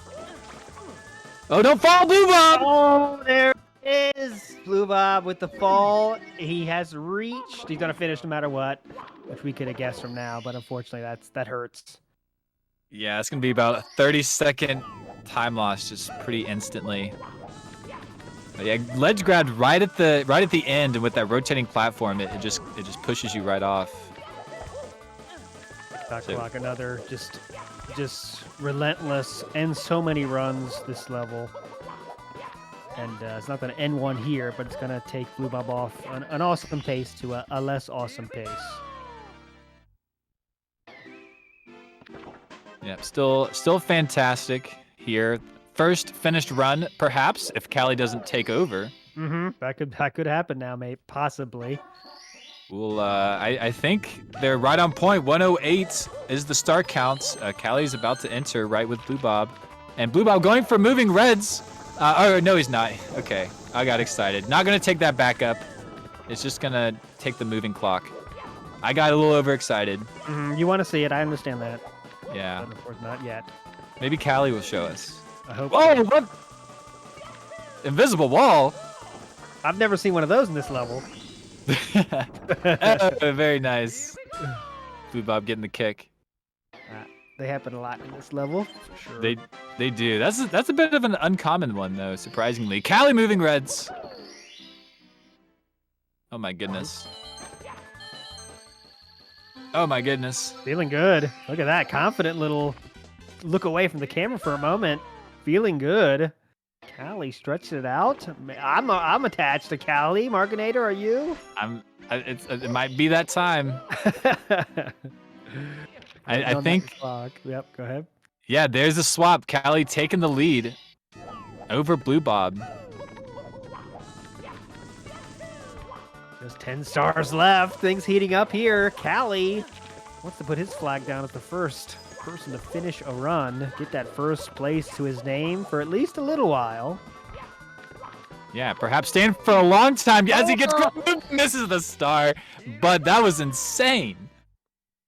What was that movement alt? That was something. Unfortunately, didn't put a nice pretty bow on it with that missed dive into the star, but still fun to watch here for Callie and see if he can pick it up here. 9 stars left, soon to be 8, thanks to the kindness of Toast here, giving us 1 star. Yeah. Final Toad. And as Toad gives us a star, we are going to shout out to Urban Arts one more time, as we are in the mood of giving, as Toad has presented us. And Urban Arts is the charity that we're supporting. They work with us a lot and help us put these events on for you. And we're trying to reach $1,000 today. There will be another one tomorrow, but $1,000 each day will give us 1 extra hour on the end of the day. And that extra hour could be massive for these runners. For sure. The extra resets are very important. Yep, and that's where the magic happened in the last event, was that last hour. I want to remind everybody, Cheese fans, while he's not playing today, he would definitely appreciate that extra hour where he made the magic happen in the last event, taking over Punk's dominant first place position in the final run of the event.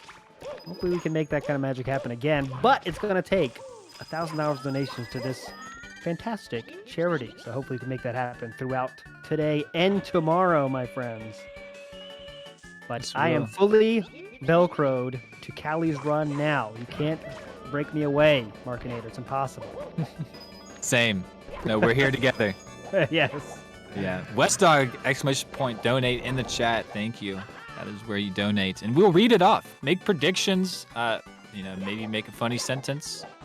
Give us some nice community jokes. We'll read them. Callie knew he dropped in the sideline information. He's had to pee since JRB, which rhymes with funny enough.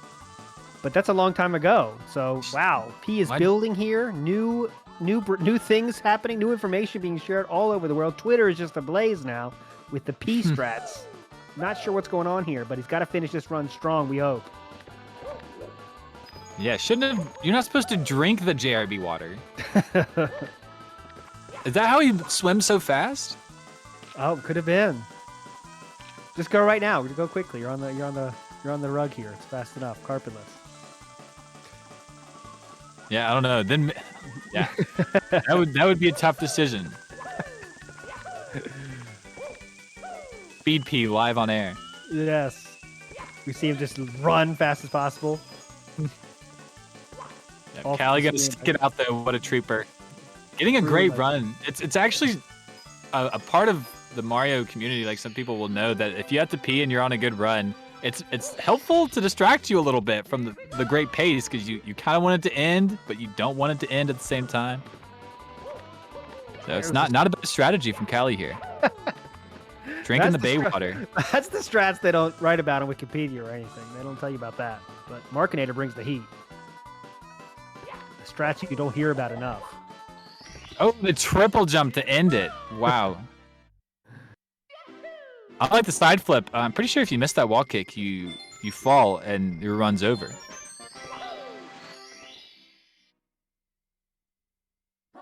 We see Liam has not gotten anything going yet today of circumstance. And do whatever Callie and Blue Bob are the only ones that have so far. Great Lakitu bounce from Callie here. Is that the... I think that's the first one. I don't think Callie did one. Yeah, this star's still here. So yeah, we'll have to do one more. 5 stars left now. Getting closer to the finish now. Our first ever finished run for this event.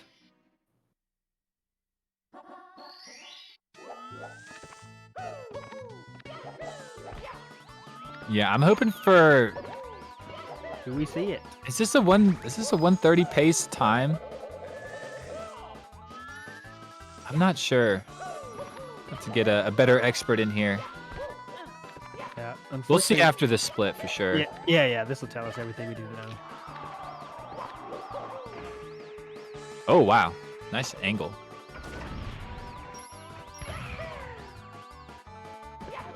Lots of talk about that star there, the new strat Kano putting together with the funny name. As I'm sure you know, Markinator. No one did it this yet, but I'm sure someone's going to do it this weekend. So we'll save that hype for when it happens. Yeah. We'll see. Yeah, maybe. All right. What do we have? 3 more stars here. We'll leave with 119 because we have to grab 1 more star in the final Bowser stage. They're taking care of Reds, has Swinging in the Breeze, and 1 more. We'll see what that one is. Oh, Tricky Triangles. Yep. How could I forget? The trickiest of the They're so triangles. tricky.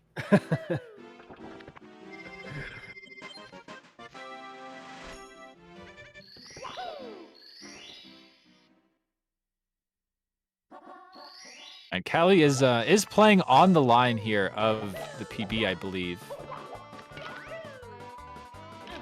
Splits are currently pink, aka red. But this Rainbow Ride has been really good. See if you can make up any of that time. I think this is going to be right on the border of 140 and 139. It's going to be right about there. Let's see. Yeah. It's going to be super close. Reminder, PB for Callie is 140.04. Yeah. Oh, it's so close. I don't know. I don't know. It's possible. It might not be. It might not be. Trooper Stinky Burps, 140.02 is best possible time at the moment. Okay. Gotcha. That's a 2-second PB if he can put it all together perfectly, of course. Yeah, PB pace going into the final Bowser stage. You can't ask for anything better, even if it is only by 2 seconds. Playing your heart out. Yep, no matter how small the possibility of PBing is, that's always hyped up. An opportunity to do that, and there it is, bouncing off the wall. And you hate to see it. At least he's smiling. But I'm gonna have to start undoing myself with Velcro here. Undoing the Velcro, it hurts, but you have to do it. And that puts Blue Bob back in the lead. There we go. Not really because of the time, but for this sake, we'll call it a mini race. It's been that way this whole time. Back and forth they have went. They're now 1 single star away from that final showdown. Trying to get the first times on the board here. No times up on the board so far. We're only just past 2 hours in for this event. No times yet. There are going to be times very shortly. Stay with us. Very short. Callie with the triple jump dive all the way across. And, ooh, misses that. Don't fall off. Oh. Did not fall off. I was definitely scared of that happening. That was really close. As Blue Bob's on the final elevators. And we're going to be in throws at the same time. Type entry. Let's see. Gets this last red. Yeah, this wall kick over the gap. And then diving into the star. 107, 108 entry. Yep. And then 39, like 48 it looked like. Free throws is what we need here. It's a good hit for Blue. for Callie as well. Here we go. Is that going to hit for blue? Just a bit outside. All right, and it's all on to Callie here. Is it going to hit for Callie? And it's the same throw twice. Same miss, just a bit, a pixel outside on that one. Blue Bob hits the second. Callie gets the chip in here. Second. That second throw was extremely close. Third right. for Callie, and that will hit. And in proper fashion, these two were neck and neck the entire time with Blue Bob just barely in the lead. Callie having the better pace throughout the whole thing. But into the final throws, had the exact same throws. Hit one, missed one to the pixel right of the bomb. I mean, two exactly the same. Final times 142.03 for Blue Bob and a 140.45 for Callie. Very high for Callie there, 140. That's a great time. PB is 140, got another 140. That is a very nice time for a live event, and that will put him in first place, and just waiting for the other runners to come and get him. That's right. You're going to put a target on the back of Callie and Blue Bob, but Callie mostly, as that's a really good time. I mean, I probably will expect to see a 139 at some point this weekend. Yes. As we have seen that in the past. So maybe we won't stand for a shoot for an extremely long time. But as we saw, Callie can push that down to a 1.3x himself. Mm-hmm. So definitely a lot more in store. And I do know that we are getting ready to swap commentator spots as our race has finished. We had a hype 2 hours, didn't we, Alt? Oh, yes, definitely. And seeing those two runs back to back, I know some people in chat that might not watch all these things might think that's extremely common, but it really is not. So it was quite the treat to see two runners get that far into a speed run that's this long. And we're about to see D whatever finish as well, but you see his paces behind the two gentlemen we just watched. But lots of hype stuff left to come. We got Cheese is coming in tomorrow. We got Punkay still has yet to make a run. Liam has yet to put together a run. Lots of hype stuff coming up, and Ouija, I didn't even mention Ouija. Ouija still has not put together a run, so lots of hype stuff coming up the rest of the day, my friends. And we're trying to raise money for Urban Arts, so if you would like to help a great cause, please be sure to help us get Extra Mario today. But with that said, for Markinator99, I'm Melty Insider. We'll see you on the other side of this. Peace.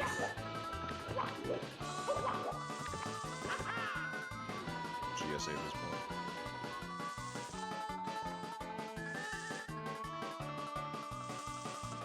All right, thank you, Markinator and ALT, for commentating this exciting last hour. What an event we just saw there. Callie and Blue Bob essentially racing each other to the very end, posting the first two times on the board here. Callie just within a hair of a personal best. We look forward to seeing more from these guys here soon. Blue Bob actually talking in the chat here, saying it was atrocious in the second half, but was decent until then. Well, if that's what an atrocious second half looks like for Blue Bob, then I can't wait to see what a good one looks here. But guys, welcome in to hour 3 now of the Speedrun World Record Circuit 120-star tournament. I'm one caster for the hour here. West Dog, joined alongside Shiestley. How are you doing today? I'm doing pretty good. Very excited to see how these runs go. It's been a while since I've watched an SM64 run, so I'm really excited, and especially get to watch some high-level gameplay, and especially get to talk over in front of such an incredible community. Couldn't be more excited for what's about to happen. Caster also just realizing they are watching the Twitch feed and not the live Discord feed. Probably far behind.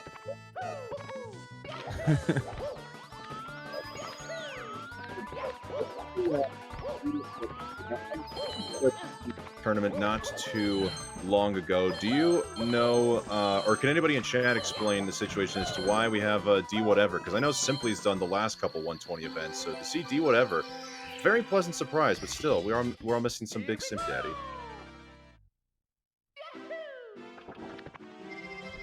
All right, looks like D is just filling in for the weekend. Thank you, production team behind the scenes. Always trust the production team. They're always there for us.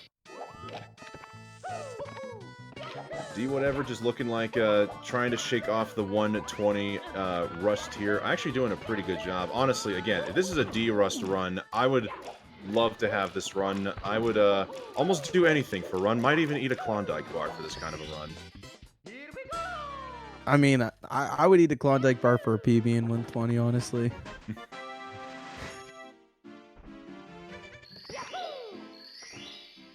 All right, we got D here in Rainbow Ride. Looks like Callie and Blue Bob are going to chill, which honestly, something I kind of something you gotta like and something you gotta like and respect about the 120 runners. When you're going for an hour and 40 minutes or so of very aggressive speed running, I don't imagine how one can just simply jump right back into it. So it would not surprise me if Callie and Blue Bob just took a break for a little bit.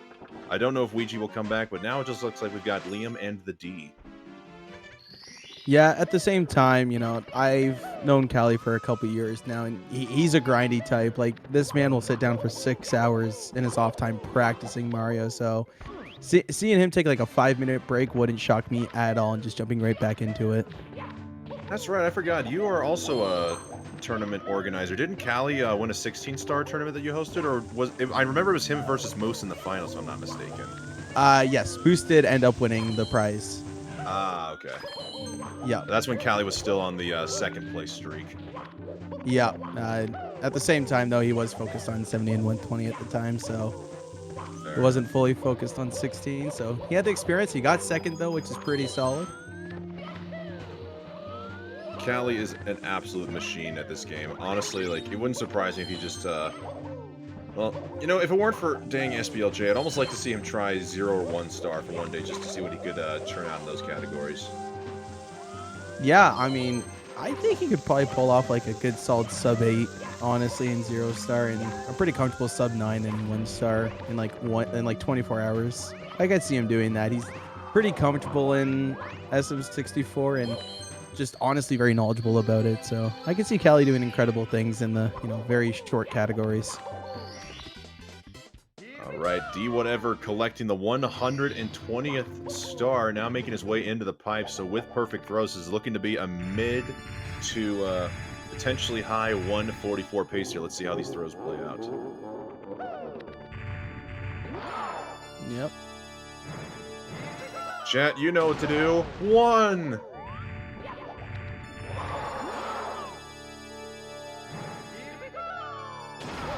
Two.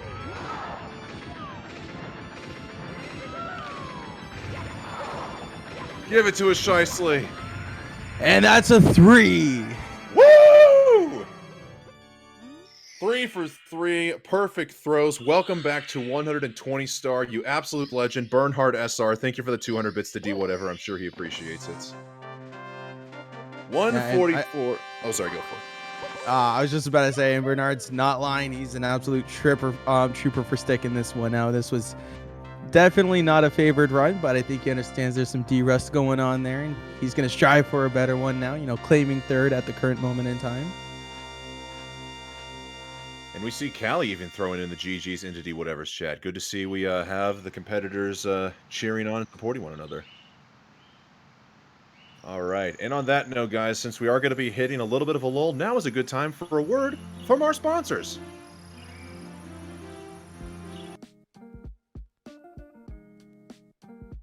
Urban Arts helped prepare me for college by giving me a lot of experiences working both independently and collaboratively with other people to make really cool games, and taught me how to put my all into creative projects, and that helped me put together a very strong portfolio for college.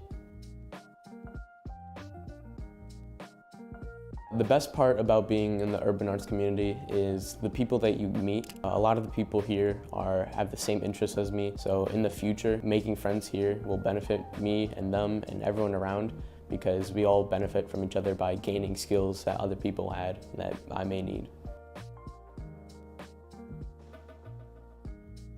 Urban Arts helped me see myself differently by showing me that I can be a good leader.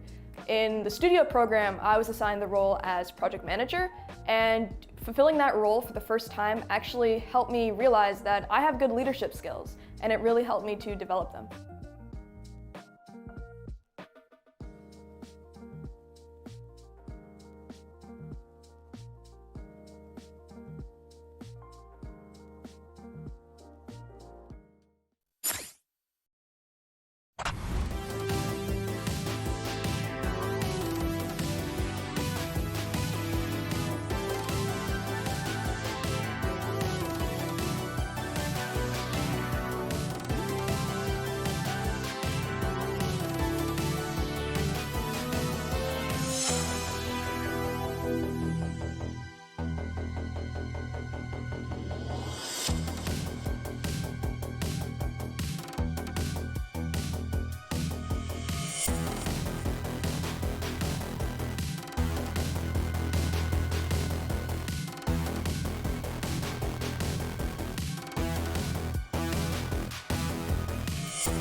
And so you see, Shicely, it's the fact that these arts are done in an urban environment that's why it's called urban arts as opposed to rural arts. It's yeah, I can understand. Oh, hello everybody. Welcome back from our commercial break here. We're now seeing Punkation coming out of the shadows and getting some runs going here, starting off very solidly in Dark World, and Blue Bob right back into the grind along with D whatever. Whew. I don't know if we've seen Punkate here so far today, but looking forward to this run here. What about you, Shicely?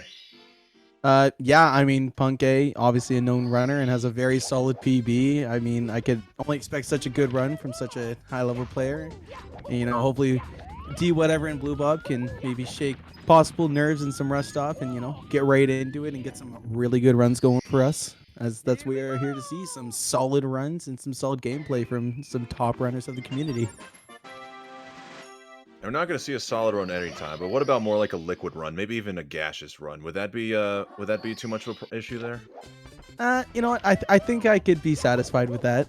You know, seeing some liquid runs going here. Maybe not so much gaseous. You know, that's pushing a little bit, but I could deal with some liquid runs. We can go with the flow and deal with the liquid runs. I feel ya. Yeah. And D whatever went for the double jump Owlist, but just narrowly missing it, I believe. Trying to bust out the swag strats and just was not working for him. No, and you know, he's a 70-star runner, so I wouldn't expect anything less than at least an attempt of the double jump.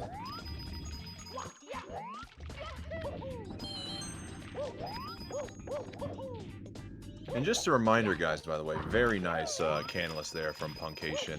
Just a reminder, guys, if you didn't see from our last advertiser break, if you're just tuning in, guys, this is all brought to you in part by the Urban Arts Foundation. It is a pre-college program that provides education to underrepresented students in the art and science behind video game development.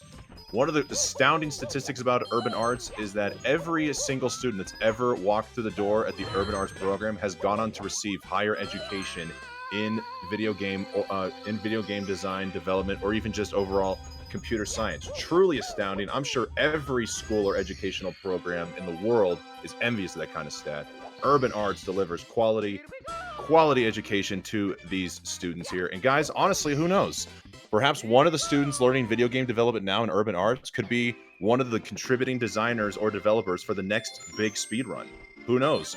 Only we can know right now if you're able to support Urban Arts by going to ! Donate in the chat now to donate. Anything and everything helps out the kids at Urban Arts. And if you just want to learn more about the program, you can go ! UA. And also, for anyone wondering, for any donation, you know, the dollar amount, West Dog will do a push-up for every dollar. Oh dear God. I have done voice impersonations in the past. I have not subjected myself to push-ups. I am now very much afraid about hitting that $1,000 goal if that happens. Only while on air. Only while he's on air. There we go. That's more like it. Yeah, so if you guys want to... If we have any Oilers in the chat that want to donate like $50+ or so, wait until this commentator is off the air. All right, you know, if it's anything, you know, like we'll say 30 or above, he'll do half and I'll do the other half. Okay, I like that. You'll suffer with me. Exactly. Now, do they all have to be done in one session, or could we take it like an annuity and just do an equal amount over a certain amount of time?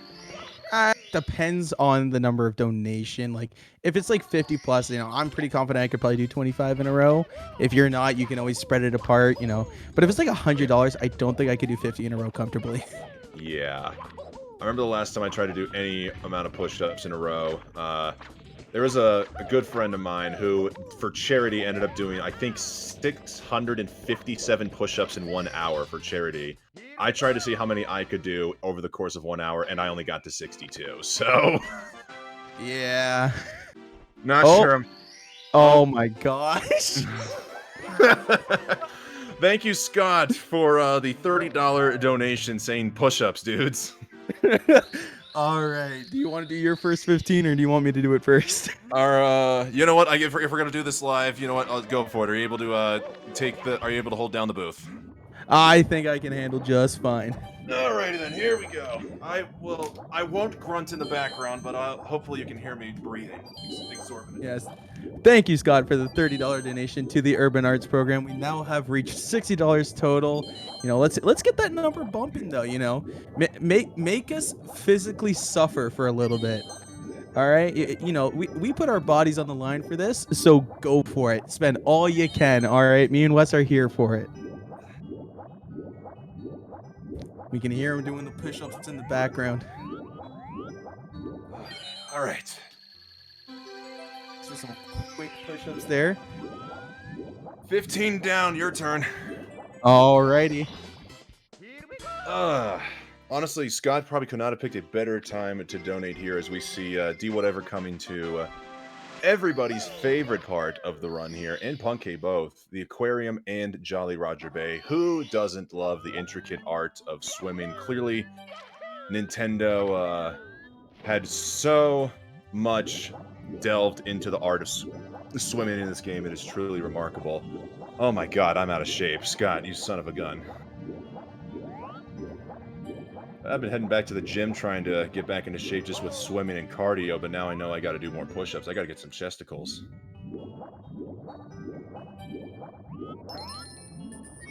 Do whatever. Taking the hit from the eel is gonna take the air bubble. I don't know if that was intended or not, but always good to get a little bit of extra oxygen. Man, how you feeling? I am glad I'm drinking Red Bull. Wait, but I thought Red Bull was supposed to give you wings. I didn't think wings were really much useful for push-ups. Oh, they make it lighter every time I push up. Wait, are you even putting your arms to the ground, or are you just flapping your way up? No. I have my arms on the ground. Okay, good. He's holding his fair share of the agreement. Man, I go to the gym and I thought I was in good shape. Those push-ups egoed me so hard. Yeah, I literally just said the exact same thing. I've been swimming and getting back into cardio, but I have not done anything with upper body. So, Shicely, I hope you know what you've done here. If people actually start donating for us to push up, we are going to be both extremely tired, but hopefully extremely built. I mean, to be fair, while you were gone, I told everyone to start donating even more. Oh my god, so you want to suffer. I mean, I'm willing to get right back into shape. You know, I've been getting there. You know, I just started going to the gym again a few weeks ago. Man, I gotta do more chest days. Yeah. Also, very poor time to wear sweatpants. Alright, well. I have no transition from sweatpants, but whoever is on a run here in Jolly Roger Bay on a very good-looking 100 so far. Other than that one little bonk into the eel, he's doing well, and Punkay's on a good run. He's comparing against a 139.08, which...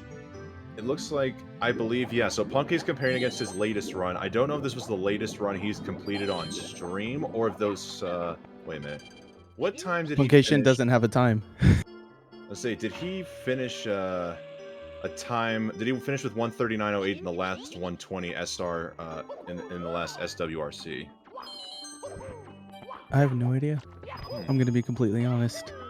Perhaps somebody in chat could, enlighten us here, but Punkay comparing against the 139, very bold here. I wonder if Punkay will... What the... Oh my... What is going on with... Oh my goodness, D, whatever! That is a new one for me. I've watched a fair amount of SM64, and I've watched a good amount of, early 120 start. Never seen that kind of, like, lock before. Yeah, you normally see people get down warped back into the water and have to swim back up with shame, but he just sat up and just shot out like a rocket. That was brand new. Someone clip that for Cobra. Not to mention, on top of that, he got that coin. That man launched through the coin. He was just ready. He was perfectly lined up and ready to take it down.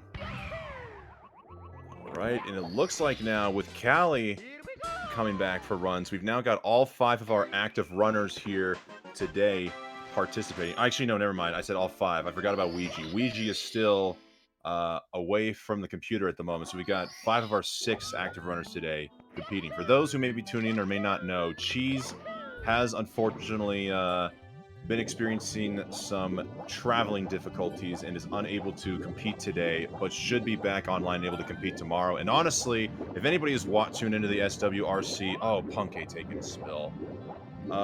Cheese has that main character armor. It frankly wouldn't surprise me if he just competed for only one day and casually busted out a 138, 139. No, with the level that Cheese runs at, and having such an incredible time, I believe it is world record, correct? Yes, it is. Yeah, holding the road record. I wouldn't expect anything less than maybe a 130, a comfortable 139 for his first run on. Obviously, with some warm up and practice.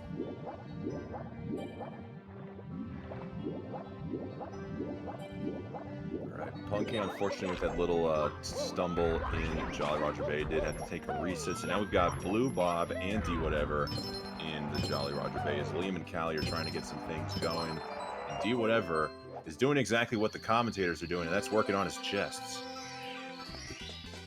Here we go. Yep, and I'd like to mention that for every $1 donated, me and Wes will do a push-up. Just want to put that out there, We gotta farm those donations, man. Exactly. I'd also like to go on the record and say I was not a part of this plan whatsoever. This completely caught me off guard, but you know what? I am a fan of getting physically active and, of course, helping out the children of the Urban Arts Foundation. Shoutouts to Jason from Urban Arts. Yeah, I will say I kind of threw West Dog right into the middle of that. Kind of hoping he would go along with it. I guess in a way, casting is almost, well, I don't know how much or how many disagreements there are in a caster's booth. It almost seems like you got to adapt like that improv exercise, a yes and attitude. You hear someone say something, and unless it's completely outrageous, you're like, oh yeah, you know what? Let's go along with this. I like this. Let's keep it. Yeah, a couple push-ups never hurt anyone, so I'm like, screw it. I could have done sit-ups, made it a little bit easier on us. Although I don't know about you, but I'm rocking a big beer / fast food belly right now. It's trimming down a little bit, but definitely would have been a little extra work having to go like just sitting up and seeing gut being forced back in my face.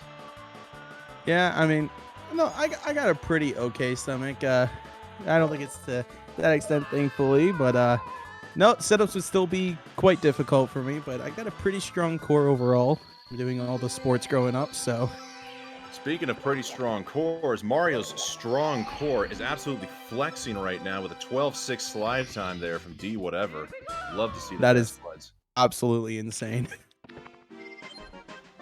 I wonder if we're going to be fortunate enough to see any 12-5s in this event. You think we'll get any 12-5s, Stresley? Oh, I think we could definitely get a couple. Especially with not every single run possibly finishing, so I think it's got some high potential for that.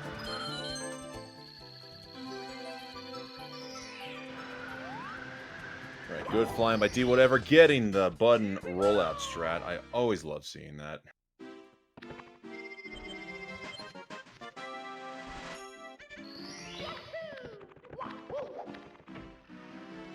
Oh my gosh. Well, Wes, we did not get much of a break as we have a $20 donation from Baldy Geek here. I'll tell you what, for any donation, I'll do half the push-ups. I'll make it fair. All right, so Baldy G, thank you for the $20 dono. No message. You want to start off with these 10 here? You want to start off here with these 10? Yeah, I can do it. All right.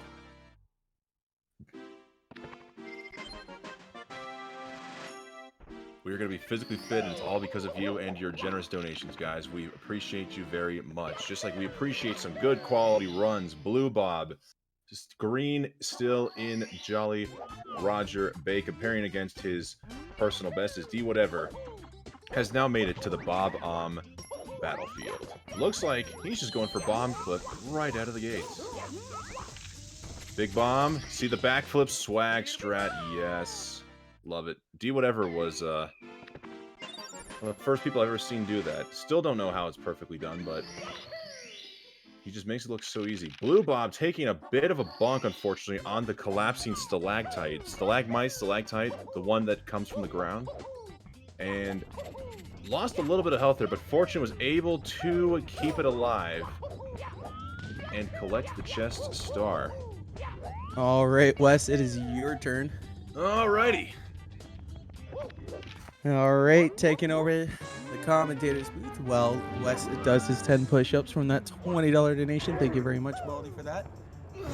And we're seeing some nice BOB action here from D Whatever and some solid JRB from Blue Bob here. I am out of breath.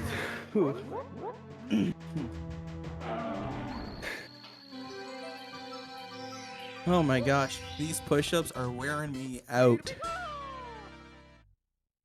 But I'm here for it. We've committed to this. Oh man. Thank you very much to everyone who donates. You know, just for the children and mine and Wes's health. All right. I'm back from the 10 push-ups.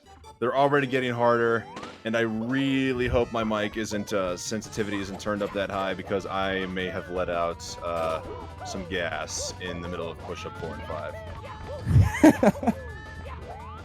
What is Blue Bob doing here on the angle? You normally see people go, yeah, up top, but he was just right next to the eel. Was he trying to whisper in his ear like ASMR style or something? You know, I think maybe the eel whisper saying like, hey, you can swim a little bit faster.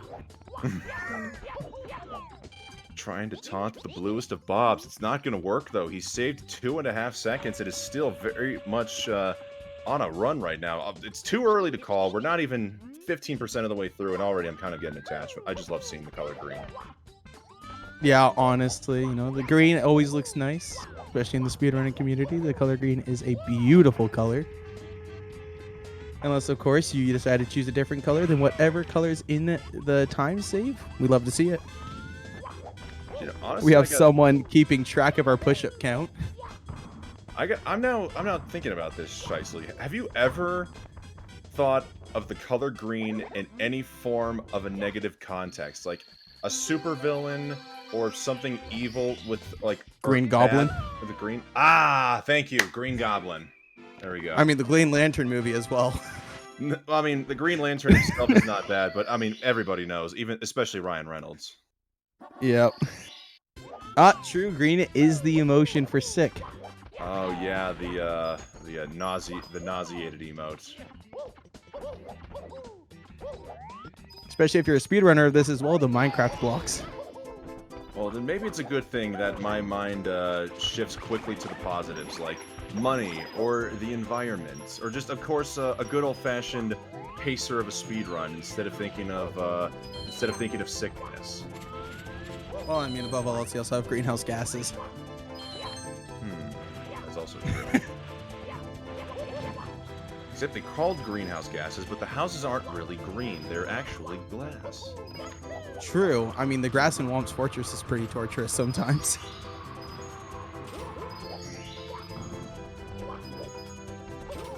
Blue Bob on his second slide attempt. Let's see if he gets the... okay. 12-6. We'll take a 12-6. Someone in chat, still on the topic of this. Green is also the color of envy. Wait, what? Yep. Wait, since when does envy have a color assigned to it? From the 7 Deadly Sins. Okay, this caster clearly does not know his Dante's Inferno or religious studies here. I did not realize that the sins had colors assigned to them. That's more or less done by society. Interesting. Yep. Red is love. Matthew Madical. Love the name, by the way. Matthew Madical, or Mathematical, maybe as they like to go for short. Red is for love. So you know what, guys? If we ever see any red in the splits here, just remember, we're not necessarily looking at a bad one. We're just looking at a run that needs more love. It's calling out for love. Like D Whatever's run right now. Look at this. It's not a bad pace. He's just looking for a little bit of love. It's single digits. He just wants some love. Can we get some loves for D Whatever? Exactly. Thank you, Tim Bob. Let's get some hearts in the chat for all the love that we can give D Whatever's run to get him some green here.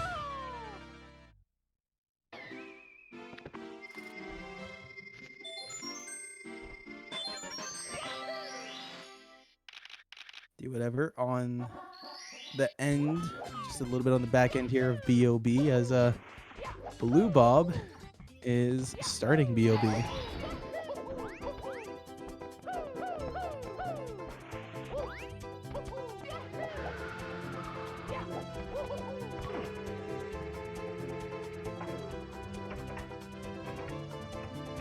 I will say this now. My chest is already getting a little more solid from the tensing. For the love of goodness, don't talk about your chest. We don't need to encourage more donations. Well, actually, we should encourage more donations, but let's not openly encourage more donations. Is there I anybody would who's willing not to take suggest on the? looking at chat. Is there anybody who's willing to take on the push-ups with us? Can we get some people in chat doing some push-ups maybe for every donation? Let's You'll be get joining. fit, let's get fit together here, chat. We're all sitting at our computer or maybe on a couch on our phones. But let's all strive to get active together, and for every dollar that comes in, we'll do half of that amount in push-ups. All right, we do have someone doing it with us. A lot of people are saying no.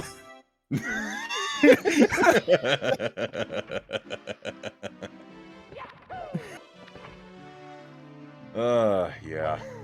I can't blame them though, because this could get quite plentiful. Yeah. You know what? I encourage all the donations. Send a $500 donation right now if you want. I got it. I'll do 250 push-ups, no problem. I'm gonna have to get back to you on that. I'm gonna have to definitely file an IOU, maybe take it out on a loan that's payable over the course of 10 years. You just have to do it on your next stream then.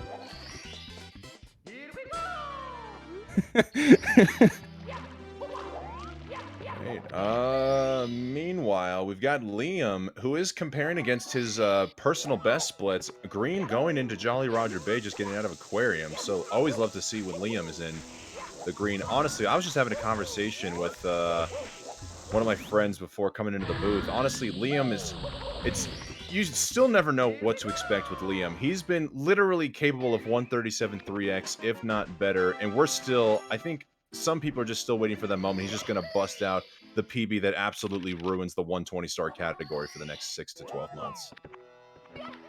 Yeah, I mean, I'm here for it. It'd be great if he did it in this environment as well, live on SWRC. It is called the World Record Circuit, so I mean, if a world record's going to happen, why not on the World Record Circuit? Yeah, that's what I'm saying. Whatever. Just giving a quick little salute to Klepto there as he goes flying with the wall bounce there, getting reds. I gotta tell you, Shifting Sandland... Wait a minute. Yeah, Shifting Sandland. I almost said Saging Sagland just because that's my meme name for it. Shifting Sandland Reds is one of the most beautiful stars to look at when done perfectly, but once you have to start doing it yourself, it is so miserable. I don't know how these guys get themselves through it. I don't know how they do it so perfectly almost every run. Like, there's very little mess-ups on this star. Especially when you're flying through the air. That's when people tend to mess up, like, the least amount, at least from my knowledge. I watched a fair amount of 120. Someone who's watched more might have seen differently here. And, you know, wow, look at Blue Bob. His run is so green that his face has turned green. I love it. Unfortunately, we have seen Bob, he's been hugging some of these poles here, unfortunately, trying to run around them. He gets a little too in tightly, so he's hugging the poles, costing a little bit of time, and that's the unfortunate thing about BOB 100 plus reds. Literally every second counts, so even some pole hugging is not called for, but fortunately, he does have that green buffer very much illuminating on his face right now, so perhaps that green buffer will be more than enough to keep this run looking very good coming out of BOB. SD whatever takes out the hands with a perfect setup. Yeah, honestly, I want to talk about this, Wes. What is your favorite stage to run, and what is your favorite stage to watch? Ooh. Does it matter if it's done well or not, or is it just like my favorite stage that I like, oh, and people come into it like, oh, hey, cool. Yeah, I think it'd be your favorite stage to just play. You don't necessarily have to be great at it. It may not be your best stage, but just your favorite to do. Favorite to do. I would have to say, I gotta think. Shoutouts to the SM64 Fantasy League, by the way. Got me into 120, so now I understand some of the suffering that these runners go through. Of the 15 stages out there, I'm stalling for time. Shoot, I really don't have an answer at the top of my head. I might have to, you know what? I'm gonna have to literally look at my splits right now. All right. In the meantime, what do you think is your favorite one to watch? favorite one to watch, I almost want to give the meme answer and say Womp's Fortress, but I mean, that's just because we're literally exposed to it so much. It's basically ingrained into our brains. But if I had to pick an actual favorite stage to watch, I would say it's got to be... You know what? I got to say it's Snowman's Land. I can honestly rate that. Honestly, it's a fun one to watch and kind of fun to play, honestly. What about you? What would be your favorite stage to watch? Okay, my favorite stage to watch has got to be Rainbow Ride. I don't know why, maybe not still as the Carpet Ride, but like just all the cool things that happen in it, just the slick movement that you need in Rainbow Ride, it's just very satisfying, honestly. And I would have to say to play, I love Wet Dry World. Oh, Wet Dry World is a good one. I love Wet Dry World. Don't know why, it's just always been my favorite. Like ever since I picked up 70 Star, Wet Dry World has been my thing. There's a lot of variety in Wet Dry World. You get to move around a whole lot. In 120, you get to explore going over to the other side of the town. It's honestly, like, I'd have to put that up there right there. I don't think I'll completely agree to that. I'm still just trying to look through. This is a hard question, almost loaded question. I almost feel like I'm gonna get ostracized in chat if I say the wrong answer here. I mean, you already have. Okay, you know what? I've actually got my answer. My favorite one to run is Lethal Lava Land. Wow. That is interesting. I mean, I rate it because I can understand it, but it's also interesting.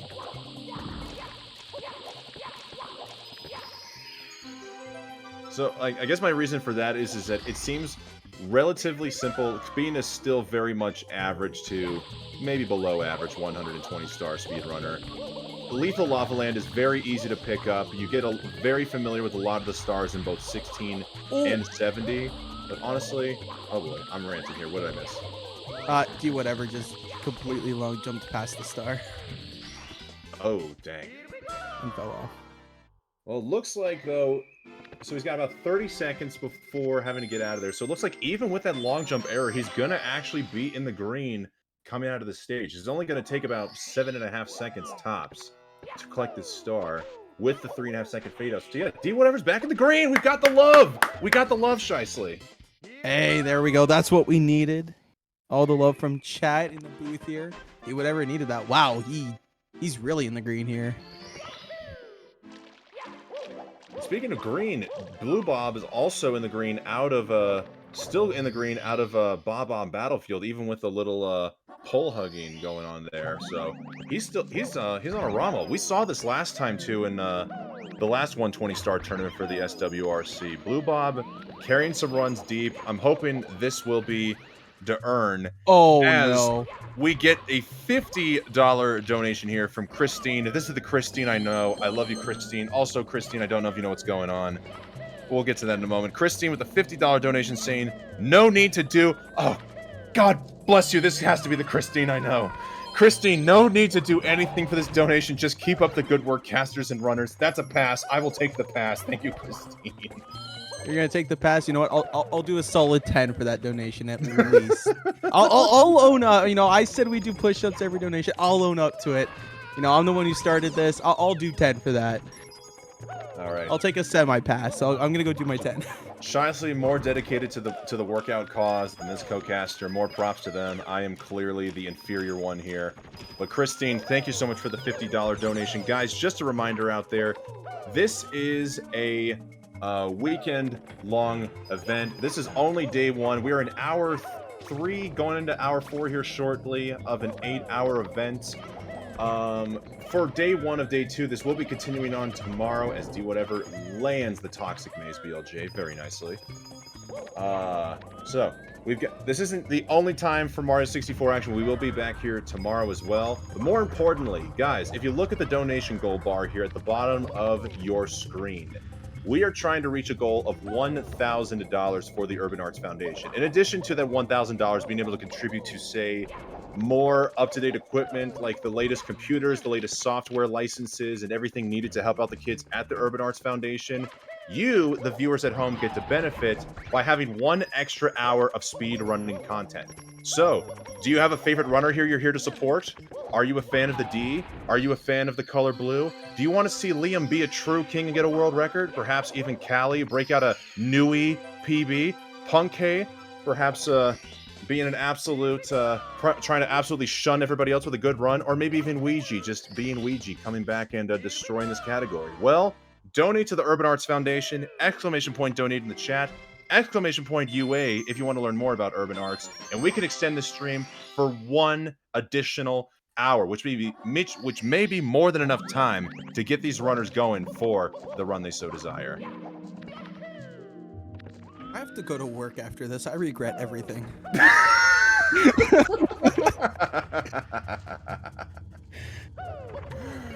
Oh, I'm sorry. That's just the absolute pain and honesty in that statement is getting the best. Realizing that now, I had to go to work. Does your work involve physical labor by chance? It can. I work at a pizza place, so if I have to shred cheese or do pepperoni or something, I'm screwed. Oh boy, yeah, you're in for a fun time. And I'll say this now: shredding that cheese usually gets my arms pretty going on a normal day. Well, there you go. This is gonna be fun. Just use the, I believe it's the diamond grip in the push-up, so that way it completely isolates your chest muscles, so that way if you need to shred the cheese, you can really get the focus into your triceps and you don't feel as exhausted. Oh no, I'm doing military close shoulder push-ups. Military close? Yeah, Is that just so standard, you have your biceps as close to your chest as possible, and then you have your fists on the ground. Oh, I know. I'm doing fist push-ups. Oh my god, you are actually insane. My wrists are absolutely destroyed now. Well, you know what's not destroyed here is the confidence that Blue Bob is going to PB this run, because he's still very much green coming out of SSL. Love to see it. Do we see a 140? A sub 140? Do we see some absolute god tier gameplay from Blue Bob here in the finals? In the final end of his run? You know what? Blue Bob himself said it was a pretty decent... The last run he completed, which is the 142.03, he has currently posted on the leaderboard. He said it was an atrocious second half, but pretty decent up until then. So it looks like we're looking at an even more decent, perhaps even better run. Perhaps, if he's shaking off that second half nerves or shivers, we could see some magic happen here. So, a knowledgeable workout buff in the chat just said, you're trying to sabotage me here, because apparently diamond push-ups only focus on triceps pretty much. It has been a while since I have focused on push-ups. I'm trying to think of the group that would isolate your chest muscles, and I just don't know. There really is none. Push-ups is a lot of chest.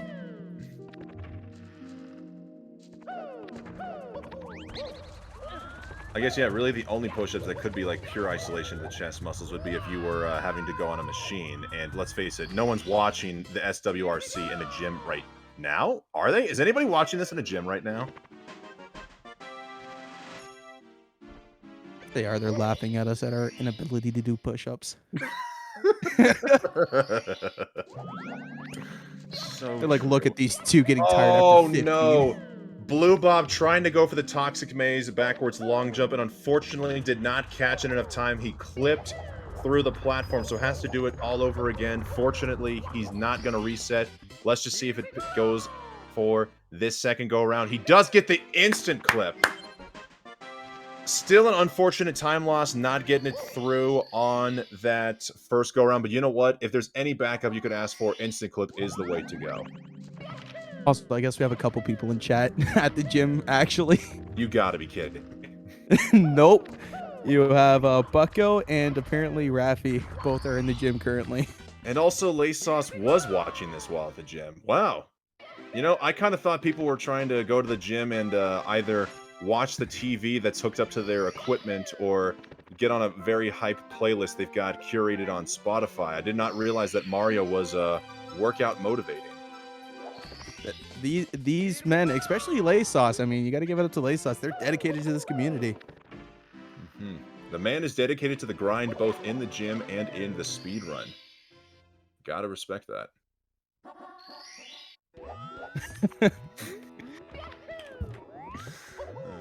Gotta give a little laugh to that. Yeah, but what is no laughing matter is that D Whatever is still green out of the Hazy Maze Cave and now into Lethal Lava Land. Well, Blue Bob is seeing his first bit of red this run after HMC 100s.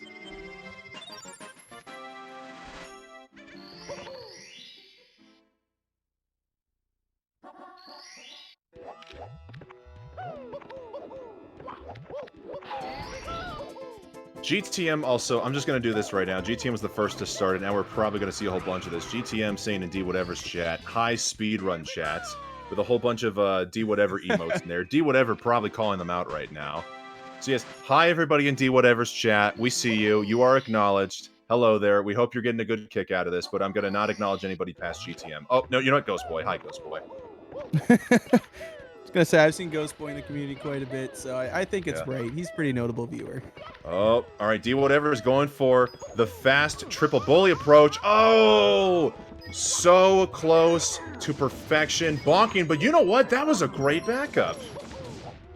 It was. He kept all the bullies together in one little bit, so he was able to, shove them off the side there. D Whatever also joining me in the Red Bull drinking. I saw that.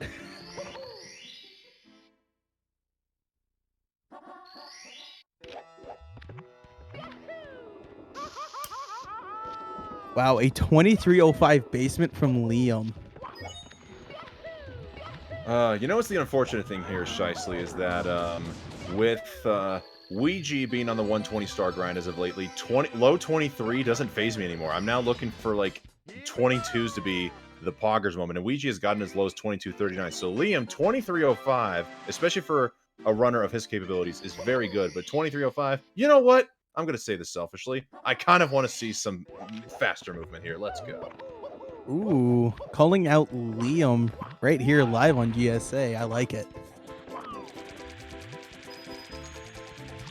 All right, but we are also seeing Callie. Oh, that's right. I forget. Callie does JRB first. The unique thing about Callie is he decides to go for JRB first and then do Aquarium last, as we're about to see him jump into the Aquarium now. Supposedly, with this movement, I think it saves anywhere between half a second to 1 second. I don't know how valid that is, but I think that's the logic behind it. So now we're about to see Callie on a run here out of JRB. Honke is about to get out of JRB. Well, not about. He just started JRB. But you know what? We're seeing our 5 active runners right now absolutely kicking butt. Yep, and I will say this, Wes is about to hate me very much so, but we have a short amount of time left in the booth here, so spam those donations.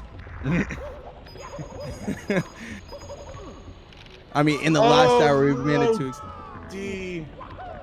Seeing that out of the corner of my eye. But yeah, in the last hour, $100 in donations is absolutely insane. Let's bump that number up, honestly. I think I'm ready to do some more push-ups. They haven't tired me out quite yet.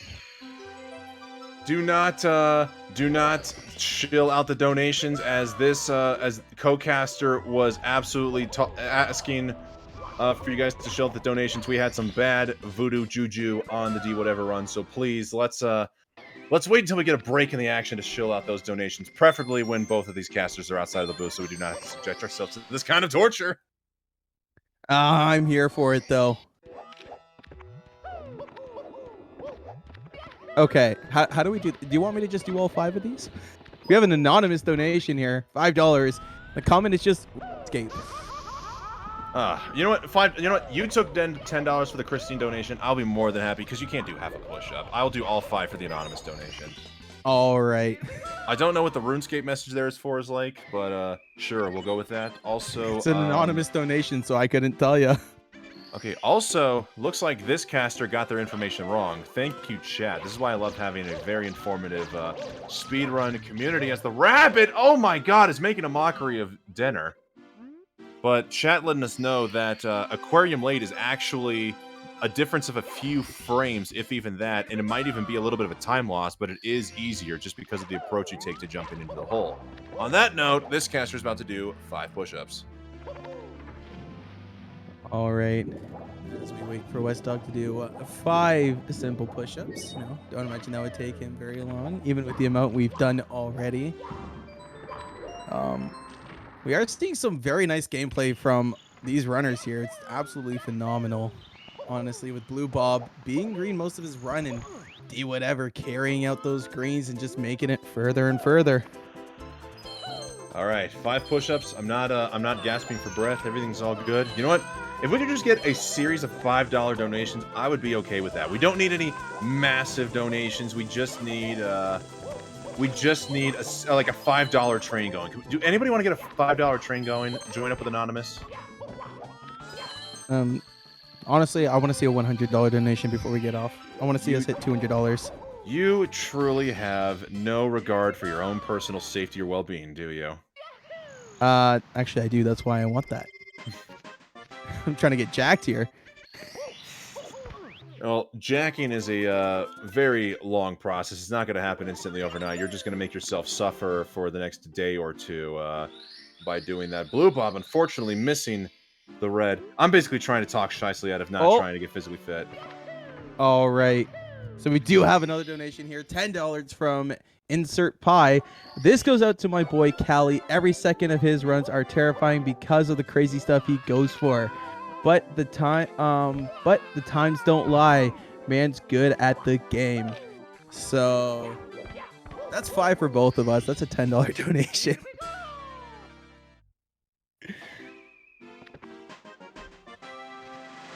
I will do my 5 first. Give you a small break here. Cool. Shicely will do his first 5 there, and chat, I am just I'll do all 10. No, do not do all 10. I will do my 5. You'll do your 5. I mean, I'm willing to do all 10. Absolutely not. I will do my all 5. We're in this together, partner. All right, sounds good to me. And I would just also like to take a moment to address the chat, whereas I know exactly what I said. You're all very disgusting, terrible for taking your mind to such an absolutely horrid place. We obviously know that was not the context here, but you guys decided to try to make something absolutely PG-13 to R-rated out of it.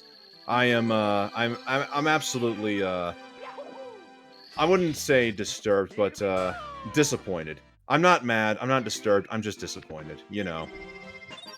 All right, Wes. It is your go to do your 5. All right, good. You're gonna have to recoup because I've just completely I've made fun of chat because their mind went into the gutter based on the phrasing of my conversation. I already saw those chats. Win their hearts back. Oh man, can't help it from the yell from the background there. All right, as we see Blue Bob finish up Lethal Lava Land here, Do Whatever is currently making quick work of CCM, already getting 2 stars in just a short amount of time here.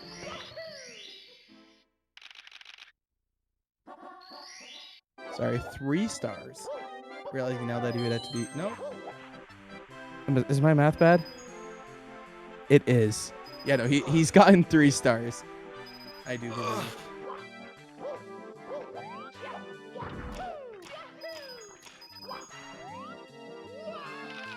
Wait, Liam is 12 seconds in the... Oh, dang. Well, Casper's being distracted on push-ups and context correction. Liam is on a Rommel right now. Yep, and yeah, you asked for a $5 train. We got a $10 one going. Oh my goodness. All right, my turn. We got 5 more push-ups. Ashes of Astora, thank you for the $10 donation. Not only do we appreciate it, well, at least Shicely might appreciate it. I'm probably going to be thinking very negative thoughts later. But you know what? At the very least, the kids of the Urban Arts Foundation appreciate it. And that's what matters the most, guys. Just a reminder out there. Thank you, Freddie, for the link in the chat there. We're not just donating to make the casters look like absolute, complete dunderheads of themselves. We're donating for the Urban Arts Foundation. We're going to help the future today by providing underprivileged kids the opportunity to learn more about video game design and development. If Shicely would perhaps like to contribute more to talking about the Urban Arts Foundation as this co-caster gets ready for 5 push-ups. Oh man, I cramped. That hurt.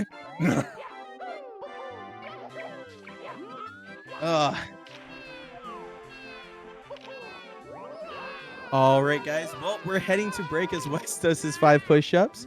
Thank you for everyone coming out, and we are going to segue into a small commercial break. Here we go. Ladies and gentlemen.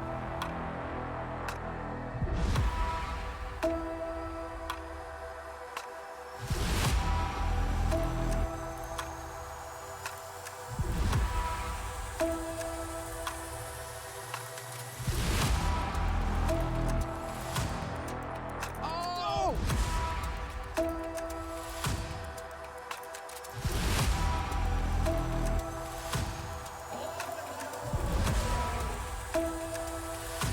Who's ready for some action? There we go.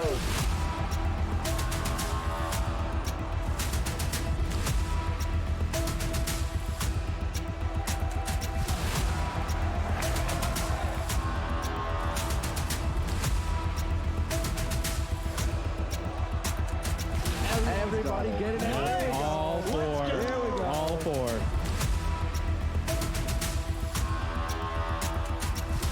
IBK, whole bunch of enemies, just like that, picking up another one.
Okay, and the name is Shicely. So you're gonna have to smite Shicely. Do you understand me? Smite Shicely. Oh, we're back. Hello. Welcome into hour 4 of the Speedrun World Record Circuit here. Ladies and gentlemen, this is West Dog in the booth, joined alongside the commentator god known as Zeus. Absolutely not asking for anything horrific or godlike to happen to fellow co-caster by any means. But we are here in hour 4. D Whatever is absolutely on a heck of a run right now, trying to best his 144.37. He did the no reset earlier today. As we see Punky getting a run into the basement, Liam on an actual Rommel in Lethal Lava Land, and Blue Bob having to reset. Never mind, make that a food break. So we've got a whole bunch of action going on here. Zeus, what are your takes on the event here so far? What would you like to see happen over the course of the next hour? Okay, I don't care about the rest of those fools. I just want Callie to get 139. My man. Semi-Kappa. I do want to see these guys do well, but I think we all want to see Callie finally get the 139. And Blue Bob. Blue Bob was very close last time. Very, very close. I think both of those guys could definitely pull out something special.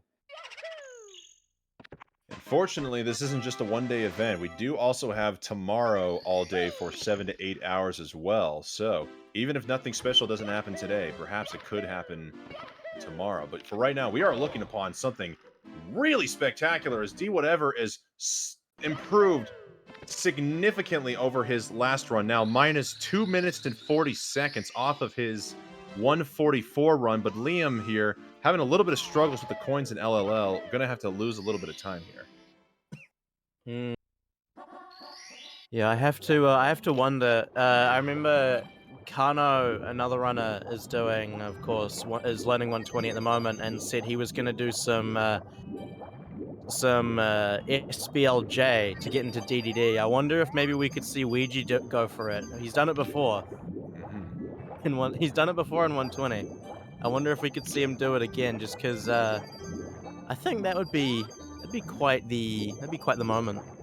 You know, I'm glad you actually say that, Zeus, because of the two most recent developments in the 120-star speedrun, I'm hoping we could see them all here today. Or not all today, but throughout the course of this weekend, one way or another. We have the new Rainbow Ride strat coined by Kano, Gamiru, and Gold Rush. Forgive me, production team, if this is considered a colorful term here, but assless in Rainbow Ride, or perhaps I should say buttless. We can go into more detail there later.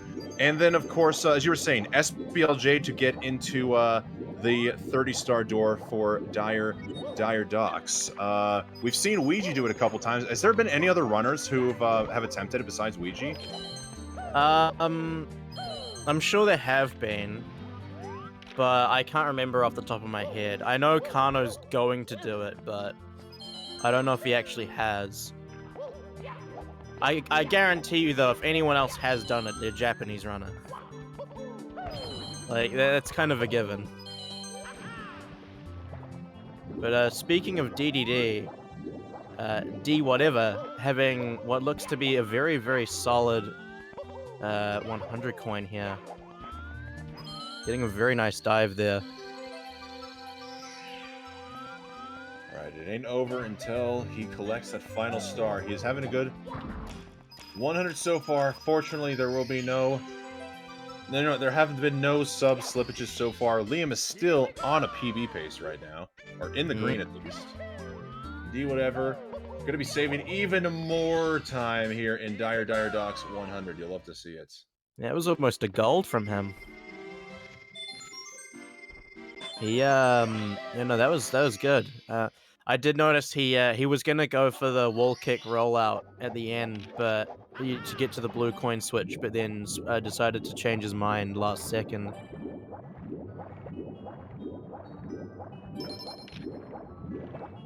Got Punke there, +5 into SSL against a low 139.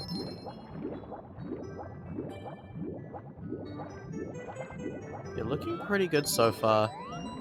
Having that good DDD 100 is going to be huge for D Whatever. The good DDD 100 can make or break a run. Same with, of course, Snowman's Land 100. those two 100 coins specifically are probably the biggest game changers in a run.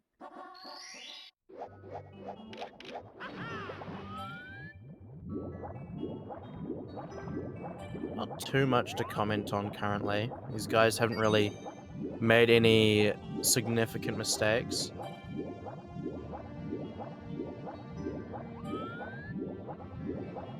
Clean coin grabs from Punke. Gonna be able to get the 100 coin star just from the blues.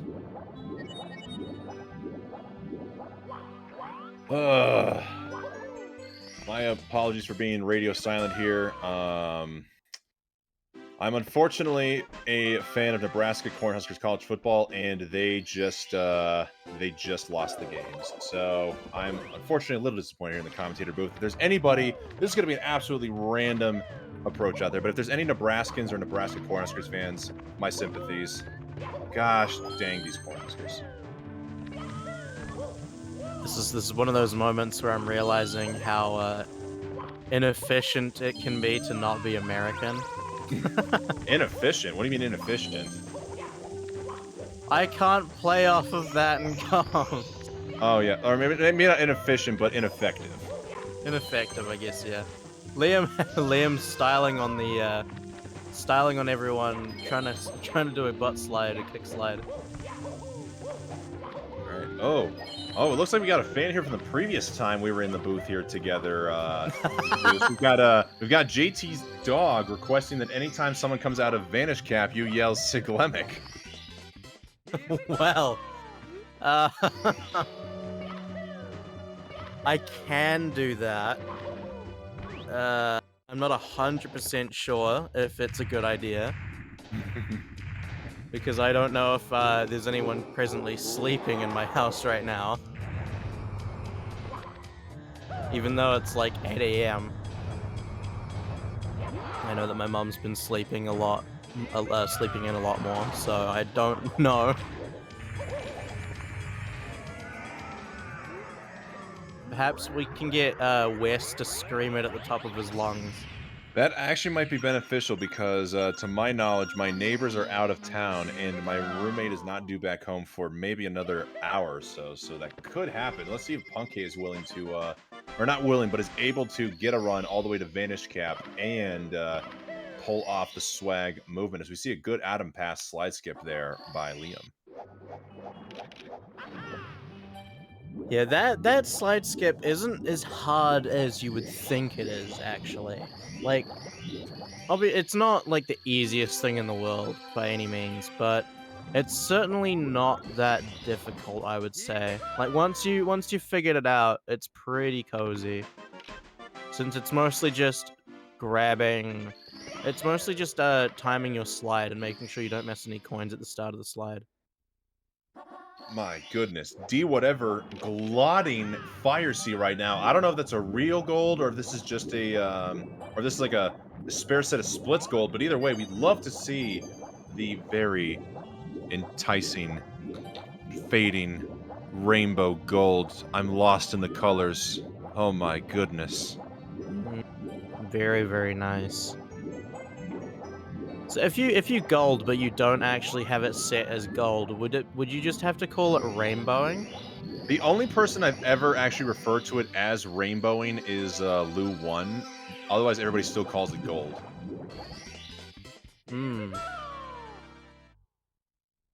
It looks like D whatever is not using his actual golds.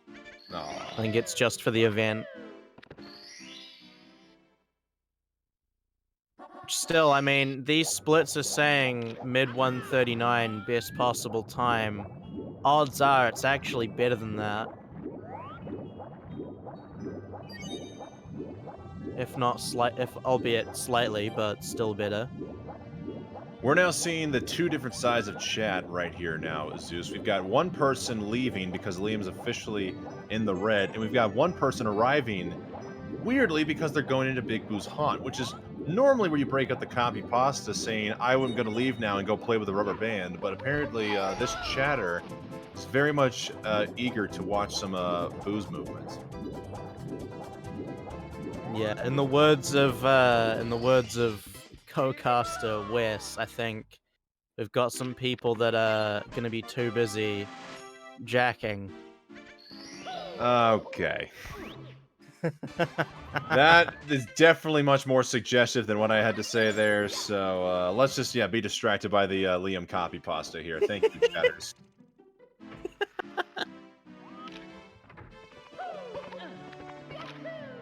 Oh, door skip! Liam got the door skip in BBH. Ooh, nice. Love to see it. Very nicely done. Oh no, Punkay! Unfortunately, not able to get the Toxic Maze BLJ. Need to take off the cobwebs. I haven't looked at anything in regards to the game in like a week. Been so long I've forgotten terminologies.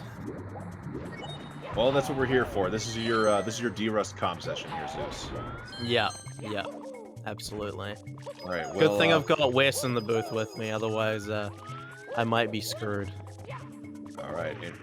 Wait. So, yeah. Oh my goodness. D whatever was he went into the town and yeah. He went to the town and just started going for 100 plus Reds movement, but he completely forgot that was not what he needed to do and had to go opt for the invisible Capstar. Truly a moment of all time. I was even trying to make a joke where you said, like, thank God you got a Wes in the booth. So yeah, here we are in Wes's Dingus wetlands, but D whatever providing more than enough content than an absolutely stupid joke. You know, everybody always says D whatever, but no one ever asks D however. Like, how is D whatever? Oh my gosh. That was poor. I apologize. That was horrible. You know what? It's original. I haven't heard that one before, so I will give you props to that. Really? You haven't heard that before? I honestly have not. If it I would has have been thought said, that would. I if it thought has, that would have been a joke that's been made many, many times. if it has been said, then I have definitely not been around to hear it or read it. So as far as I'm concerned, that is your original thought. But now we've also got D whenever, D why-evers, D whom Zeus, come on, man. Whomst ever, who even uses whomst anymore? What is this, 1520? Yep. 1520. Oh my goodness. This is gonna be the 139 BC for D whatever. Oh my gosh.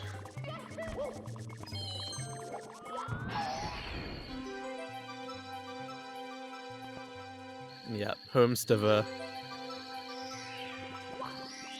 1520 good 16 star time. Yep. Absolutely. That is a good argument there. Unfortunately, this is not the 16-star tournament. This is a 120-star event, and I have to say, Bubblegum Laserbeam, who just subscribed to Liam, that is a very awesome username. I don't know if you're in the speedrun chat at all, but that is a very cool username. Bubblegum Laserbeam.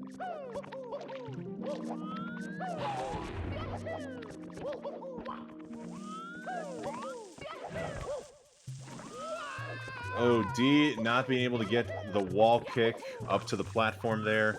See, fortunately, he doesn't have to worry about swimming for recovery, so he's able to get quickly back onto the platform and get right back to it.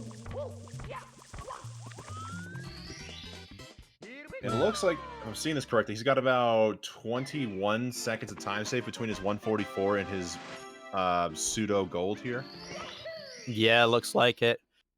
526 gold, 547 in the run. It really does go to show, though, just how much time save a 144 has when you're playing at that 139, 140 level. Because there's no question that a 144 is a really solid time. Like, no one is going to look at a 144 and say that's a bad performance. But it is really just insane. I mean, D whatever's what, minus 2 minutes and 43 seconds? Like, against a time like that, it's just ridiculous, isn't it?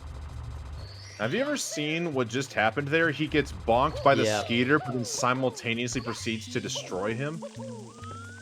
Yeah, that one's always weird. Oh, just taking so much damage right now.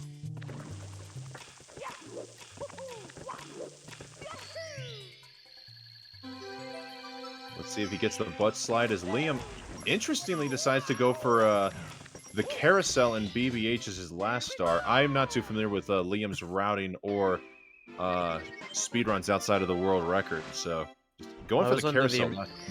I was under the impression that that was the normal decision to make. I've seen a lot of people opt to go for the eyeball on the upper level as their final star on the stage. Yeah, I've seen a lot of people do that style last. The carousel. Huh. Maybe Yeah. maybe I'm just completely crazy and hallucinating. But you know what is absolutely not crazy and completely a reality here, Zeus, is the Urban Arts Partnership Program. That's right, guys. Urban Arts is a pre-college program that provides education to the underprivileged or underrepresented students in the education of video game development and design. They use game design as an entry point to teach computer science and higher level coding while helping students develop skills in collaboration, project management, and even entrepreneurship. Every single student, and I mean literally 100% of students who have walked through the doors of the Urban Arts program have gone on to a higher education in video game development, design, or even coding. Just basic computer science. Guys, Urban Arts is the real deal here. There's nothing crazy, there's nothing hallucinatory about this whatsoever. If you would like to support the children of the Urban Arts Foundation here today, they are the proud sponsors of the Speedrun World Record Circuit, so please, anything and everything helps out the kids of Urban Arts. ! Donate in the chat right now if you'd like to make a contribution. Or just, you know what, even if you don't believe in the absolutely mediocre copywriting coming out of this commentator right now, ! UA in the chat right now. Go to the website, learn more about Urban Arts, and see just how real this is. Shoutouts to Jason. That was truly inspirational.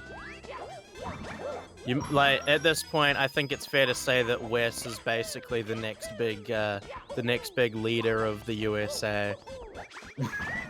With these kinds of inspirational speeches.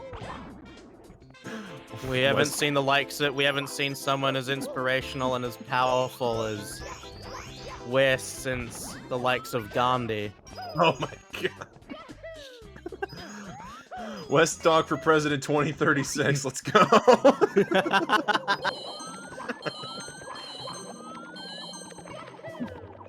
No, 2024 is not.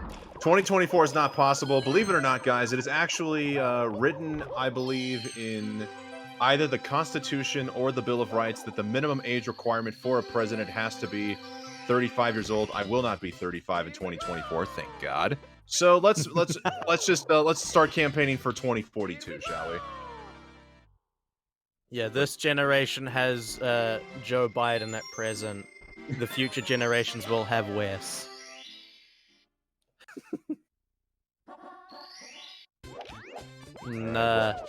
Looks like Liam did not have the most excellent GDD 100, unfortunately. Definitely not inspirational. Yeah. Yeah, unfortunately, not inspirational at all. I think this caster getting so fired up with passion about the Urban Arts program. I missed what happened to Liam's run there, but a 32-second time loss. I can imagine he must have missed a coin or two, or even slid off the sub unexpectedly. Yeah, not a very inspirational performance. I guess we'll just have to have Wes do a 120 run for us. That definitely won't be inspirational compared to the runs we're seeing here, Zeus. That is going to be absolutely that's going to be demotivating. If anything, we're going to be setting society back at least 20 years if we have to watch West Dog do a 120-star run. Well, then how about we get the Mario Cam master Malkarian to do it? Absolutely. Bring on the Malk. We need a speedrun world record circuit for Mario Cam 120. Bring in the Malk. Oh yeah, absolutely. We'd have to double the time though, but Actually, you know, his first run was a I think either 229 or 239. oh wow. Not even double the time. He could honestly, if we brought Malkarian into a speedrun world record circuit run, he could probably break the world record, and we'd see a world record in the world record circuit. D, no, saving and quitting at the top of the castle. That has got to be one of, if not the worst place to do it at. Oh no. Yeah, that is brutal. Although, I guess it would probably be worth. It'd probably be worth. It would probably be worse if he did that after finishing Cloud. Well, actually, no, because then you've at least gotten through Cloud. Yeah. Well, it'd be bad if you did it through Cloud and you got through the door with Wilco Clip. Oh yeah, no, absolutely. I mean, if you don't pull out Wilco Clip, then you're legally required to reset. It's in the law. Either that or you have to go for Wilco Clip again, and if you don't get through the door with Wilco Clip, then you have to reset, as stated in the bylaws. Oh no, Liam! Getting bullied in Fire Sea! Yeah, bullies are not cool. I'm not gonna lie, I'm genuinely shocked right now that we're seeing a Liam run like this in Fire Sea. He just got bullied in Fire Sea with only 2 seconds of time save here, so he's going to lose time. And he lost 30 seconds during his Dire Docks 100. I'm, like, given the runner that Liam is, I'm just surprised he hasn't already hit the reset button. Am I about to actually... Yep, okay, it's over. It's over. Oh my goodness. I can't even call it cursing. I think he was just playing around at that point. I was about to say, I don't think we've ever seen Liam lose time. Also true. Liam has never lost time before. That was a first. We just witnessed history, ladies and gentlemen. I would also like to say D whatever's race time with the Koopa was 16.9. If you know, you know. 16 by 9, yep. Yeah. So nice aspect ratio. Did lose 31 seconds there, unfortunately, or at least probably more, but 31 plus seconds to the save and quit. But you know what? He's comparing against a 144. He's very clearly shaken off the rust from his first 120 star run. We're still looking pretty poggers here. D whatever is still absolutely feeling himself. Absolutely. Though, yeah, that time loss was quite significant in THI, dropping from a 241 down to 210, being ahead against this 144. So, yeah, quite a large time loss there. He might be losing time out of Tall Mountain as well, because it looks like he's only got about, if I'm reading this correctly, 8 to 9 seconds of time save, and he just unfortunately missed Breezeless on the only go around. So he's basically got to play near perfect Breezeless at this point to keep up with the pace. But hey, you know what? Considering you're in a 120 star run, minus 2 minutes is always a pleasant thing to see here. This is absolutely got to be bringing in the pace pals. Absolutely. Nobody has to know that his personal best isn't actually a 144. It's not? I didn't say anything. I was, trolled. Okay, whew. Okay, it's just a trollge. This is a god we are talking to after all here, folks. This is, after all, the one and only Zeus in the Mario 64 community, so gods have the privilege of being able to troll us all. Yeah, legend has it that one day I will produce the greatest hero of the community that's ever been made. It's ever been born. Greatest hero? Oh my god. Wow, okay, wow. Yeah, Zeus always creates heroes. Breaking out the mythology, I love it. No, I think it's probably best if we keep it to that level with the mythology, because beyond that, it gets questionable. All right. What's not questionable here is to address a question in the chat. Guys, this is the Speedrun World Record Circuit. We are engaged in a 120-star Mario 64 live time attack event. Live time attack meaning it is not your standard tournament. We're not engaged in a race format where one person has to simply go faster than the other person. We have an allotted amount of time. In this case, 7 hours. We started at 1 p.m. Eastern time, going till 8 p.m. Eastern time. And in these 7 hours, all these 6 active runners we have here today have got to be competing for the fastest time possible. We will be continuing this tomorrow. That is how the format goes. We are currently 3.5 hours into this event, about to eclipse on hour 4. So we're basically at the halfway mark right now. We've still got a lot more to go, but you know what? It may not even be the halfway mark. If we reach the donation goal, if you look at the bar in the bottom section of your stream, we are trying to reach a goal of $1,000 for the Urban Arts Foundation. So, is anybody out here a supporter of their favorite streamer? Perhaps you are a fan of the D. Perhaps you want to make Liam the king. You want to make Punkay shun everybody else who's even thinks to compete in this tournament. You're a fan of the bluest of bobs. You want Callie to bust out the newiest of PBs, perhaps the newiest of 139s, or even break Ouija out of the shadows and absolutely dazzle us all with a fantastic run here. The goal to make that happen is $1,000. If we reach this goal, we will get 1 extra hour of speedrun attempts. 1 hour more to being able to reset on a run. 1 hour more to give these guys an opportunity to make their mark on speed running history. How's that for an inspirational speech? Gandhi ho. Unfortunately, Afro in the chat saying that they just had their day ruined. Well, Afro's missing out. Afro just can't see the vision. Wes is a revolutionary. I need to wake up. Apparently, co-caster's trying to talk with Uwu, replacing R's with W's. What?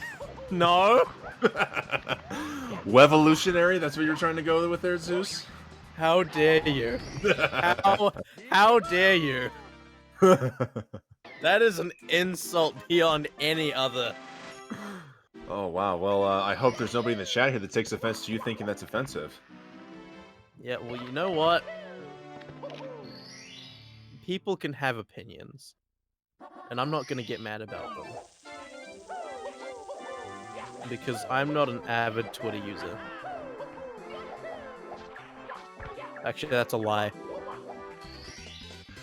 Well, you know who is an avid Twitter user is D Whatever, who is still currently on an event PB pace right now, minus 2 minutes and 9 seconds ahead of his event personal best of 1:44.37. Best possible time looking like it's a mid 140. Best possible time, of course, is a very arbitrary metric. Doesn't necessarily mean anything, especially with still 23 stars left to go in the run. But hey, D Whatever is able to casually drop a 142 or 141. I'd say this itself might be a success here for D Whatever, especially coming straight into 120, having no prior practicing before this event.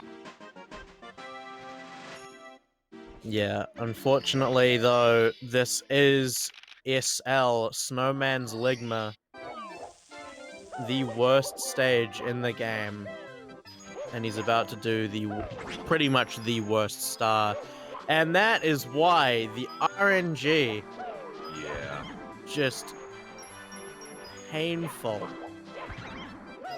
Nothing else in this run can compare to getting miserable RNG on Snowman's Ligma 100.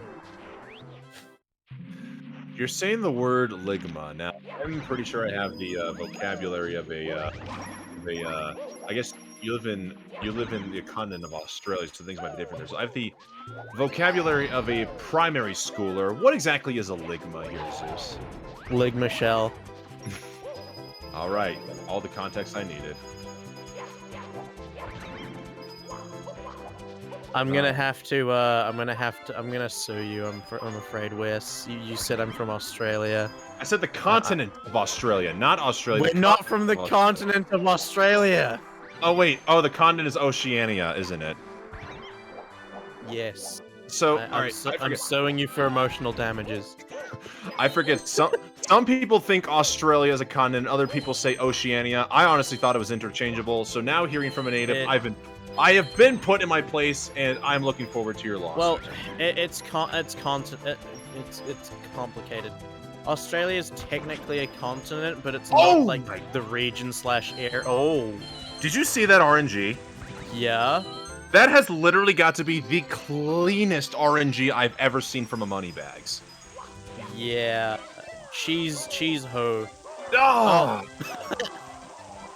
Yeah. Right.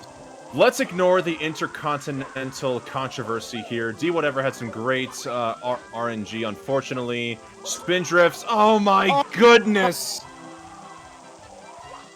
Oh. That is just unfortunate.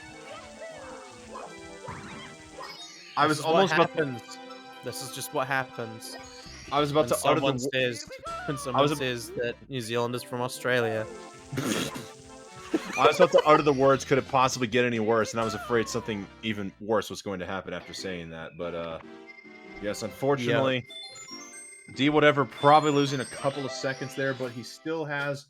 He did have 16 seconds of time save coming into the stage, so it looks like any time loss he could have had was probably there on the 100+ Red Star Curse 100+ Ligma. I'm blaming everything on you for saying that New Zealand is from Australia. Very much personal. I'm not letting that go. Personal offense very much taken here into account in the booth. It looks like we're gonna have to settle this off stream, but we are trying to keep this PR friendly. Yeah, I'm challenging you to a boxing match. Is this gonna be broadcast on YouTube? Yep. All right, then I'm gonna win. I'm gonna win. Right. Give me a time and a place, and I'll have my promoter and legal team reach out to you. In the words of the meme, how many times do I have to teach you this lesson, old man?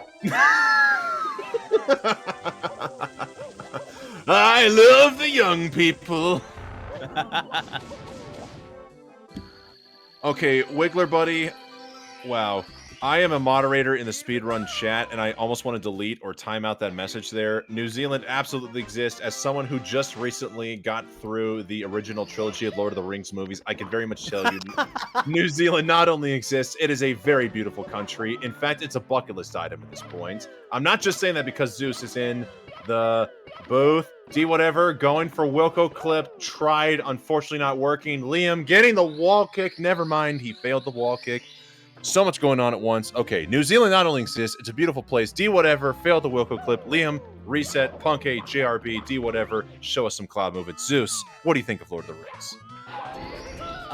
Lord of the Rings is great, but I'm also biased because I'm from New Zealand, so... I don't know. I feel like I'm not really allowed to say anything on that. Also, D Whatever, didn't reset after failing Wilco clip. This is against the rules. Can we get some SRC mods to ban him on speedrun.com? He just gave us a thumbs up after you said he failed to reset on Wilco clip. I don't know if that was directed at us or if that was directed at somebody in the chat, but you know what? It looks like he's just willing to completely disregard the bylaws and just do his own thing here. He's a rebel. He's like... We're like the Empire of Star Wars. He's like the Rebel Alliance. Just the entire thing himself. My goodness. Oh. Ooh. Oh my! He got the backup of the box. Is he gonna get this? Oh my goodness! Wow. Luigi could never.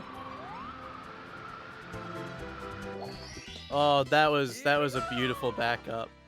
Honestly, if I hit the vine right there, going for that route, I would not have even thought to go for that. And D whatever just did it so flawlessly. That was beautiful. Hmm. And with his current best possible time, it would appear that Callie might be safe from D whatever taking first for the time being.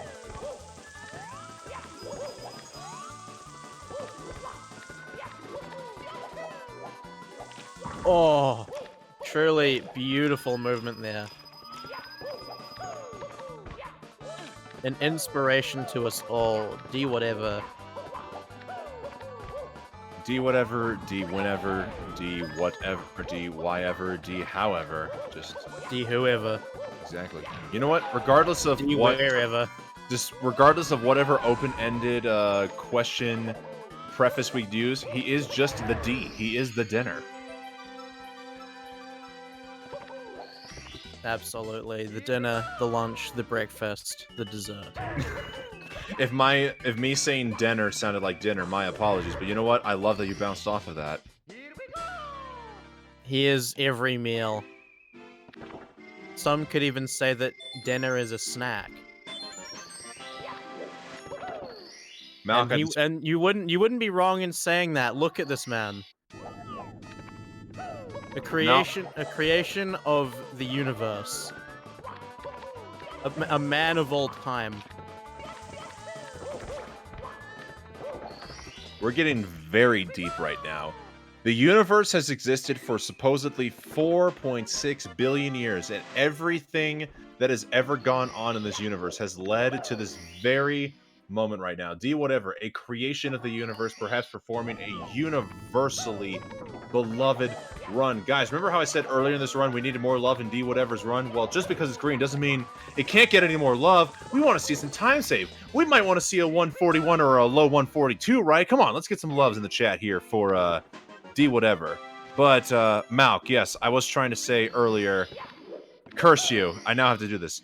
D near, D D far, D whatever you are.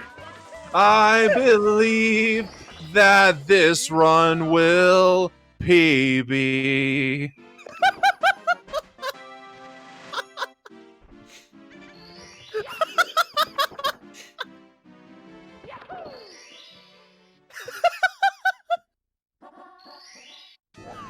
Co-caster officially losing his mind here in the booth. He was not expecting the Celine Dion breakdown, as we are seeing a dual screen setup of Punkade now getting a run going into Peach's Secret Slide. Solid 12-7. Is D whatever still very much on a pace. I teared up at that. That was amazing. Shout out to Celine Dion, truly one of the GOATs. Not of Mario 64, of course, but Celine Dion is just honestly a GOAT human being. Celine Diog. I'm gonna have to adapt that nickname if I ever try to break out into song again. Oh, moving reds! Yes, let's go! Oh.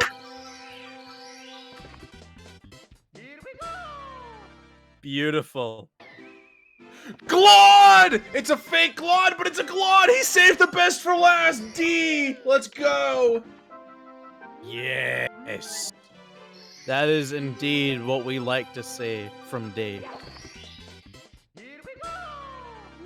It's still alive, guys. Keep showing the love for this run. The love will perhaps get this run to a 141, 142 capability. We'd love to see anything and everything we can out of D whatever. Again, for those who maybe just be tuning in and may not know, D whatever is just a substitute for this week. He is a 120-star speedrunner, but mostly known for the 70-star category in Super Mario 64. So it has been a hot minute since he has been speedrunning 120. And coming right out of the gates with a 141 pacer. I'd love to see this.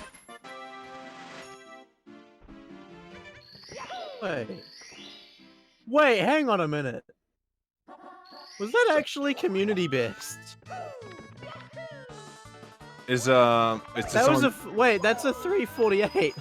I think. 3? I think that's a 348. 348 flat in 120. Is that no wait. No, that can't be right. 348 TT. Is that community best in 120? That can't be. I'm right? pretty sure. Yeah, that was. Oh my god. You know what? Folks, you have just apparently witnessed history. D whatever. The substitute in 120 star has just broken the community best in the TikTok clock split. Oh my goodness. So that's not only a pseudo gold, that's a real gold. Oh my god. That was amazing.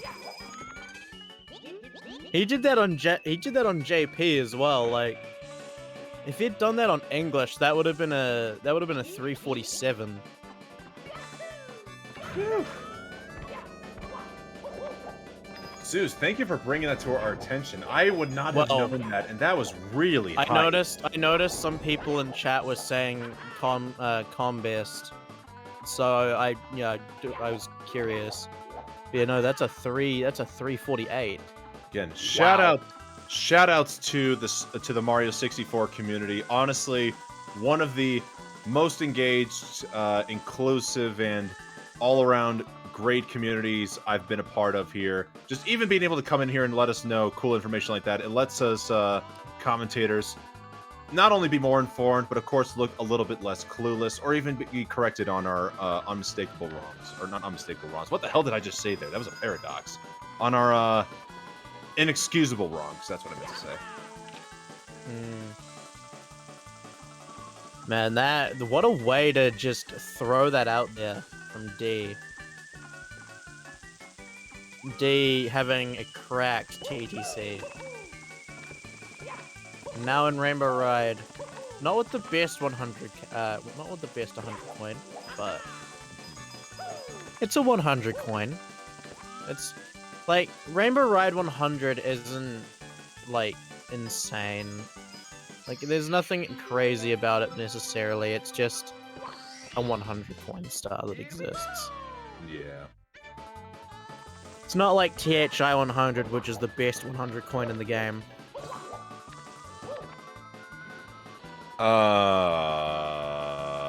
Wow, that was a very bold statement there by the co-commentator. What route do you run, Zeus? Are you a Koopa racer or a Reds guy? Reds. Then I can say maybe perhaps that is fair. Koopa race is very risky and can only be done by the boldest of the bold, and I didn't know how bold you were, so it looks like perhaps there's still some... I'll learn Koopa, and it'll still be the best star. Ooh, dang. I love the boldness. THI is like the best stage, and it's not even close. Oh, D, no. No. Fortunately, a quick death here in Rainbow Ride. No big deal. Fortunately, it could literally be so much worse in any other circumstance, but a quick death right out of the gate. We're still riding high. D whatever is still very much going to save some time. Not save some time, but still be on a hot pacer here coming out of Rainbow Ride. Hopefully Caster is not cursing the run. No curses so far. Let's hope this isn't the first. We've got a $14.69 dono from Hi, I'm Scott saying, "What the H did you just say, Wes?" Scott, I really don't know. What the, quote, H did I just say? I thought I was trying to say heck. Was there a different kind of H that I said that let slip out of my mouth, Freudianly? I don't know. Perhaps we might need another $14.69 donation to confirm what this caster may have said. Shout out to Urban Hearts.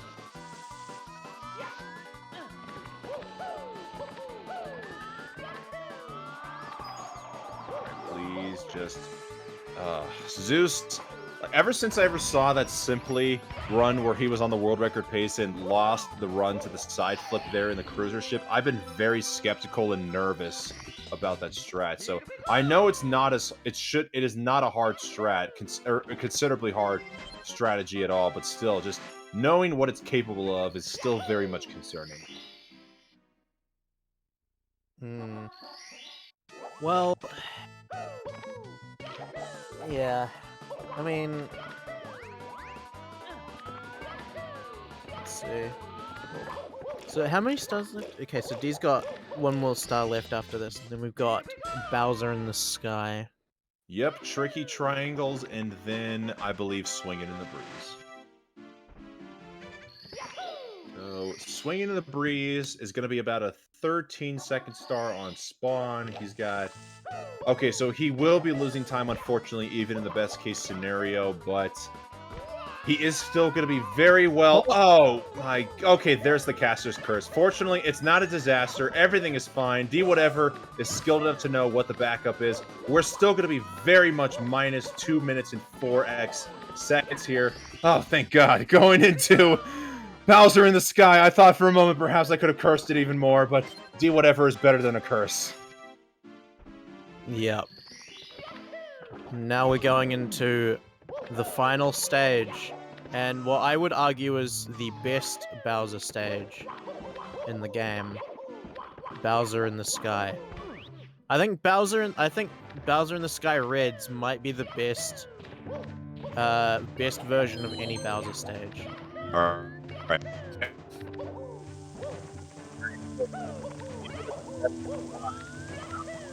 Wes's audio has gone underwater, apparently. Okay, there we go. Oh, no! What about now? Is my audio clear? Yeah, it's clear. It got clear as soon as he failed and fell. Gosh darn it! I was trying to say, folks, the 141 was still alive for D whatever. Please throw any praises you can in the chat to keep the 141 hopes alive. My audio went underwater and destroyed the 141 hopes, unfortunately. Oh my God, I thought it was about to happen again. This poll is being absolutely monstrous to D right now. Oh man, D just not having a good time. This stage will just not accept D no matter what he does.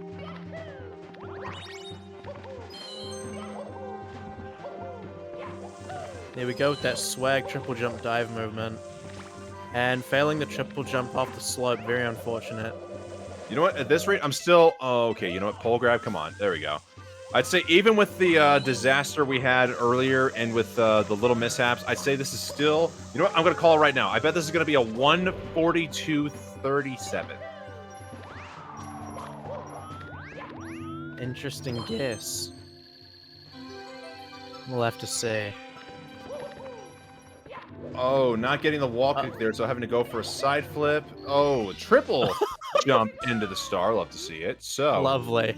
All right, 142.37 is technically possible. Actually, if he goes 3 for 3 on the throws. Yeah. Commentator might be an oracle. Let's see if the geniusness comes out on these throws. He was 3 for 3 last go around. Let's see how this plays out here. I'm a menace, so I'm gonna say he's gonna miss a throw. Come on, Zeus! Why? Why do you have to do that to us, man? Oh, well, technically, Bowser didn't go off the stage, so it's not as great of a time loss, but I'm pretty sure the 142.37 is dead. But there was 2 people who predicted 142.39. Oh, no, that's definitely dead as well, so... Bernard, once again, is shouting out to D Whatever in his chat with 100 bits. Bernard, I'm sure D Whatever appreciates that. 142.45 on the time.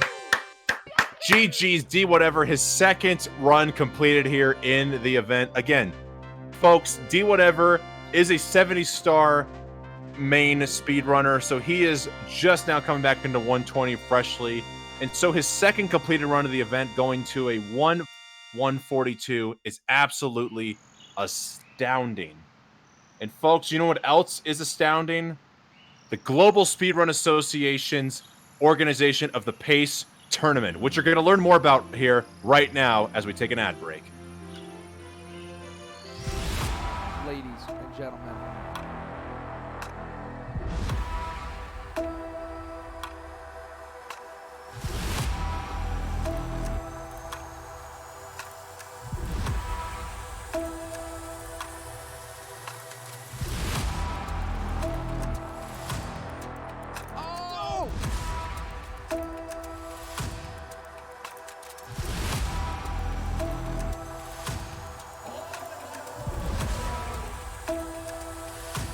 Who's ready for some action? There we go.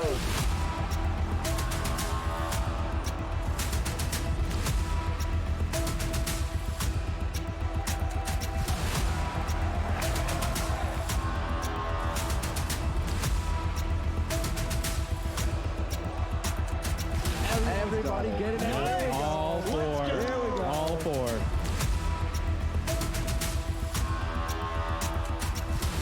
IBK, whole bunch of enemies, just like that, picking up another one.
And hello, everyone, and welcome back to the Speedrun World Record Circuit 120 Star Tournament number 2, brought to you by and benefiting Urban Arts, a wonderful organization. More info on the link in chat. And we've got Punkation and Liam right now in the middle of some pretty hot runs here. Leaderboard still hasn't quite filled all the way out, but we've already got 3 sub 143s, including that hot D whatever run that just finished.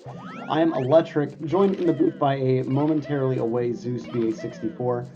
And it's been a pretty great event so far. Punkation, of course, in one of the more infamous parts of Basement, getting his way through HMC 100 and saving some time over his previous run to boot.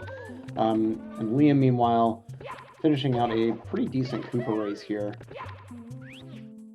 And pretty much everywhere in 120 Star can provide a big obstacle to actually finishing out at big time, so let's see the Blinkless predictions in chat for Punkation's side.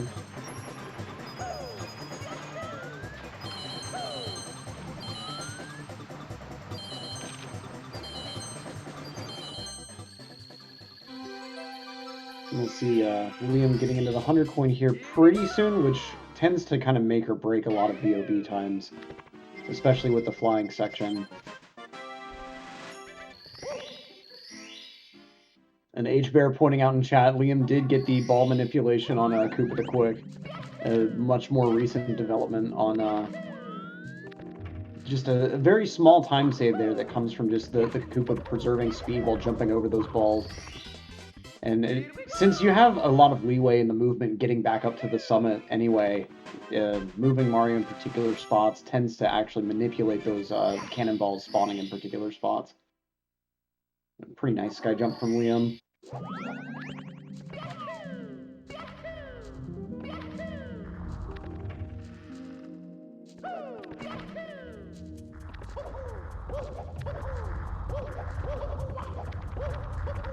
And Punkation actually opting for, since we're not doing 16 star today for the Speedrun World Record Circuit, we're actually going to see the traditional strat for Watch for Rolling Rocks without the GTM slide as it's become known.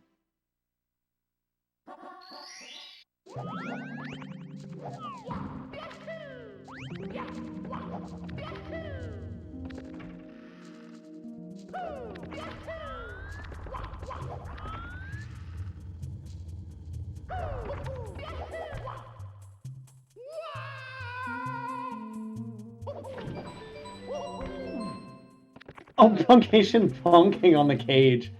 At least getting a reverse funk so that he was able to stay on the correct side of it. As now we've got Liam moving on from government duties. And welcome back to commentator Zeus. You came just in time to see Liam's undercone here. Oh wow, this is a pretty solid start, isn't it? Pretty favorable RNG here. -9.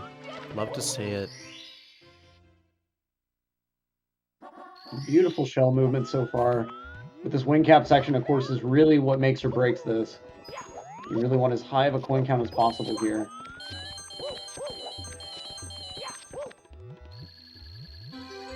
Very, very nice for the first section. We'll see what the final count ends up being. We're wanting at least like high 60s. Yeah. There's a couple on that last ring, but 65 definitely usable. It's kind of weird to think that used to be like the commonplace. Oh, I'll continue this run. Like this is a pretty good run, like a few years ago. But now, like you really want a lot more coins.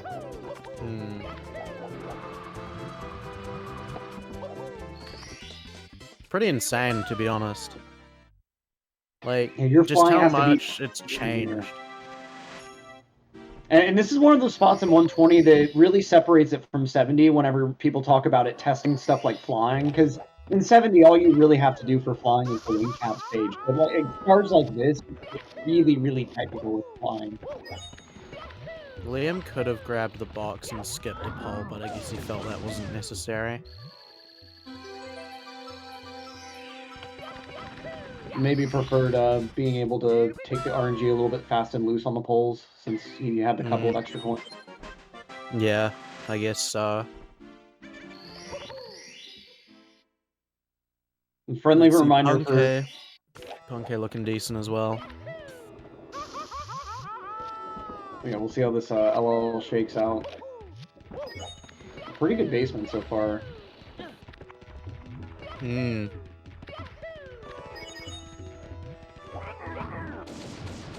Liam's still -7 on his personal best here, going on into SSL. And this is another stage that the red coins here are especially infamous for flying. Like a lot of runners will tell you, if you want to get good at flying, like the reds is going to be a big star you need to practice. Yeah. Reds is pretty big. And getting started with a beautiful Tama Plus here. It's incredible that that's just become standard, even in the longest 100% category. Like, it used to be just kind of something you'd see people pull out Teen Star especially, but like now it's just everywhere is the standard pro strat. Yeah. Yeah, absolutely. Tama. Yeah, I think back when I started like 2 years ago, Tama was something of like, don't touch it unless you've got a 49 and you're going for a 48. Right. And now it's like, you'll see people with like 54s that are doing it.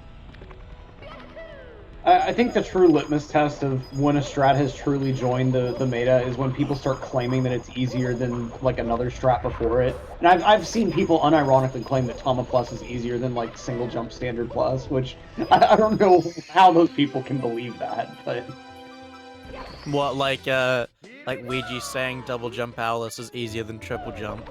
yeah, see, like I can see that one. You know, if you find it, oh, Punkay with the save there. That barely worked. Even he was shocked. You see the look on his face. He was stunned. Sometimes the game works in your favor, and this was one of those times for Punkay. That was a nutty backup there. The Mario gods shine down on him.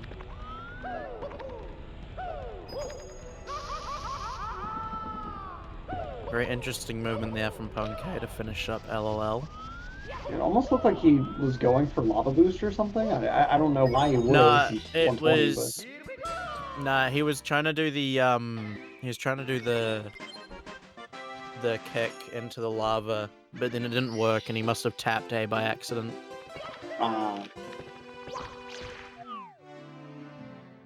We'll see how Vanish Cap goes with the colorful split name on Punkay's side. Kind of indicating the sort of stage that it is, especially with the route that he goes for. I will never get over that like final wall kick at the end where you're wall kicking off of like that railing on the elevator. Like that's just obscene to expect someone to do 40 minutes into a speed run. Yeah, that's very true. Oh, Liam actually rolling out backwards there in the middle of Reds. Certainly not normal, especially for him. Now it's time for Vanish Cap for Punkay. My personal favorite secret star. Oh, with no question. Like it's so cool. It's also, I think, the biggest stage by 3D volume, like of any of the stages in the game, just because of how cavernous it is. Really? That's interesting. Like just think of how much empty space there is, like to the right of the camera right now, and like that's. Apologies, I have to do this. Cyclamic! I can't afford to air rape anyone.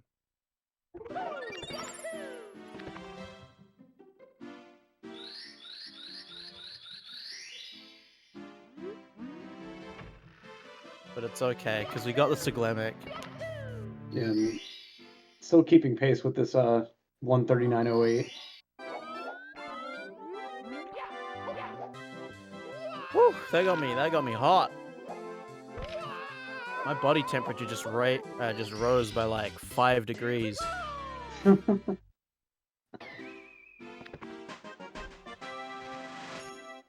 gonna have to do it again when Liam inevitably makes it to Vanish Cap as well. I'll leave you with that responsibility. It's okay. I don't need my throat. It's not like not like I'm a voice actor or anything. Yeah, the commentary certainly isn't a voice talent, not at all. No, no, definitely not.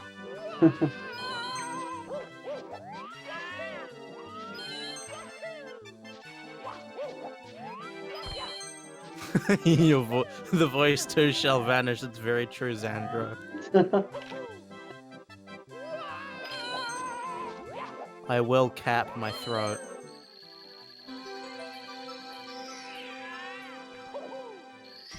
Very nice 100 coin from Liam. And CCM Reds from Punkay. Yeah, really strong finish from Liam inside the pyramid. So I saw like a couple of little slowdowns outside, but like overall, like really, really solid. Now seeing Liam move into the RNG fest of the basement.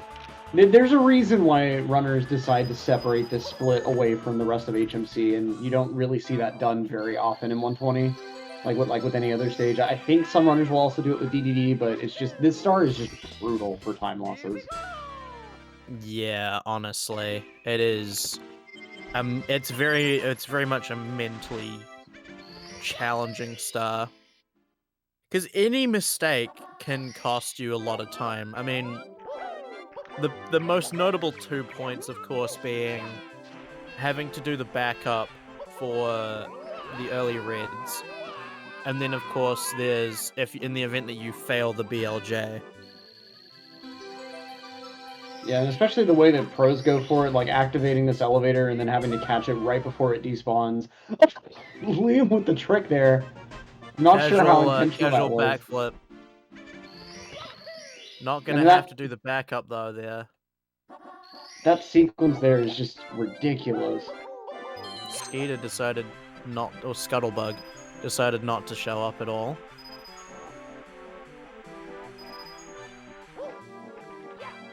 And the most brutal point of RNG, of course, on the ending with the Mr. I Blue coin, where you just have to hope that it happens to fall off. Really good RNG out of these, are these still fly guys? Or snippets? Yeah, since they shoot at you.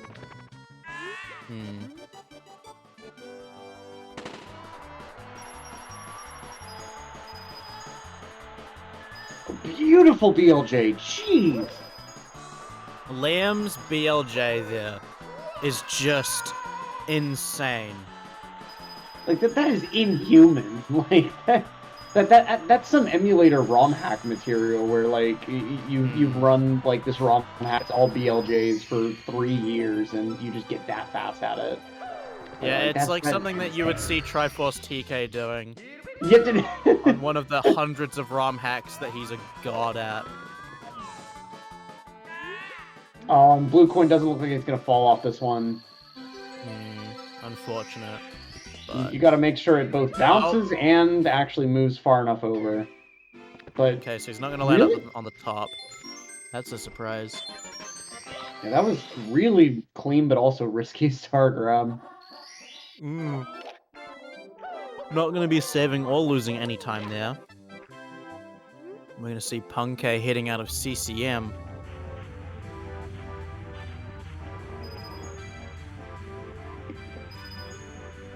And let's see if Punkay goes for the special ending here. Isn't it just insane how Liam can so consistently be this far ahead of his own personal best? A 137. So consistently. Yeah, like it's some of the paces he's been on, even into Tippy, are just ludicrous. Like same with Luigi as well with 70 star. It's stuff that you just never expect to see a human being on those potential best times like that late in the game, and like you just know that one day they're gonna finish out this run that's just like. People are going to say the category's dead. It won't really be, but it's going to definitely just kind of make everyone go, whoa, what am I even doing here? Trying to play this game for a couple years. Oh yeah, gold CCM. Oh, jeez. Deep time save. Yeah, Punkay just insane at the game. Of course, known as the Consistency King. And for good reason, too. Yeah. No one does it like Punkay. The only other person that comes legitimately close to his consistency is Liam. And Liam goes for harder stuff as well, so like... Honestly, it's kind of hard to say who's the more ridiculous of the two. Ooh. That's a door There we go. Punkay. Nice. Borderline, yeah, borderline flawless. Boo hunt. It's just incredible. Yeah. I'm gonna see Liam go for Metal Cat. And that's the thing too, right? Is like since Punkay's earned that reputation as consistency king, he's also been integrating all kinds of new strats and really perfecting a lot of his movement. And that's one thing that like if you want consistency in this game, oftentimes it's at the expense of a little bit of speed. You can still go really fast and be really consistent, but like Punkay has really proven that you can also adopt some of these like incredibly difficult strats and still manage to do them every single time if you just really understand them well. Absolutely. Yeah, Punkay's someone that just kind of grows with the game. Ooh, bad RNG on the scuttlebugs there. It's kind of interesting how a lot of the runners at this, like even at this level, will kind of stick to certain strats as they come and go. Punkay, I feel like once he's got his strats, that's it. He'll stay like that until something else that's faster and consistent shows up. Exactly. But not before then. Until something's made into a consistent method, he won't touch it really. Like, he'll use it a little bit here and there, but you won't really see him do it in runs. The moment that becomes a consistency thing, he's on it. Exactly right. And then there's Liam, who, at this point, is typically the person that makes something consistent.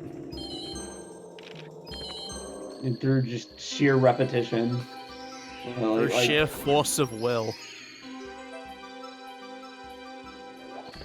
Some of his sheet records have also just been insane too. Like some of at one time he was the top single star record holder with I think it was definitely a double digit number of single star records. Maybe even been over 20. That's insane. And some of them were really, really nutty things, involving BLJs and JRB, for instance. It was just he's been all over the game, and it certainly shows whenever you see just how in depth he understands some of these more technical stars, like the 100 coins. Absolutely.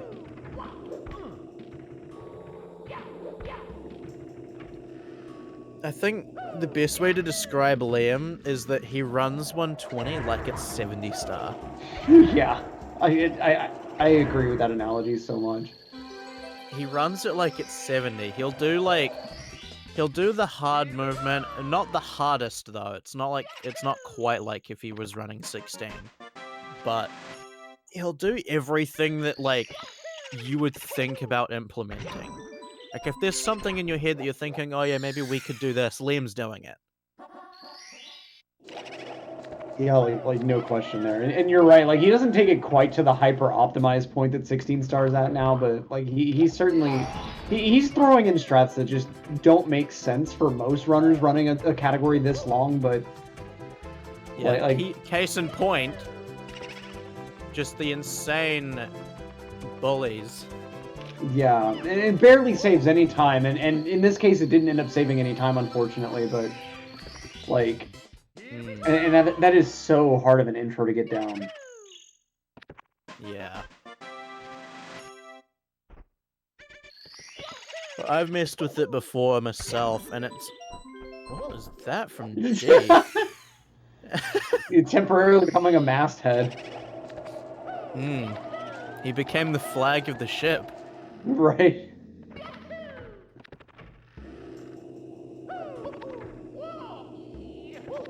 Yeah, I'm not completely sure I've forgot seen what I that was one saying. before. Oh, and Punkei taking an errant ledge grapple, trying to go down to the factory.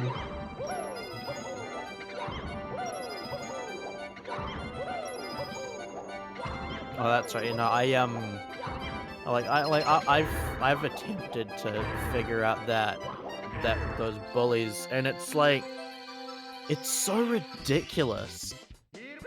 Like, it took me, I think, 10, 15 minutes with a save state trying to get that, and he can just pull it out off the cuff. Yeah, and that's one of those tricks where you really need to understand Mario's speed momentum preservation. Like, if you're not preserving maximum speed into some of those jump dives, you're not going to clear the gap at all. Like, some of them you could kind of compare it to like cast long jump in Sky, where like you're really having to like very thoroughly understand how to best preserve Mario's momentum all the way through all of the sequence of movement if you want any chance of having it work. Hmm. And like some losing strats in this 3 game, you can seconds. honestly get by just throwing the stick in a notch and pressing the button around the right time. But strats like that that is never going to work for you. like long jump lava boost is that way, for instance. I don't know if you've ever learned long jump lava boost, but it's free. There's so many ways you can go about it. Yeah, long jump lava boost is easy.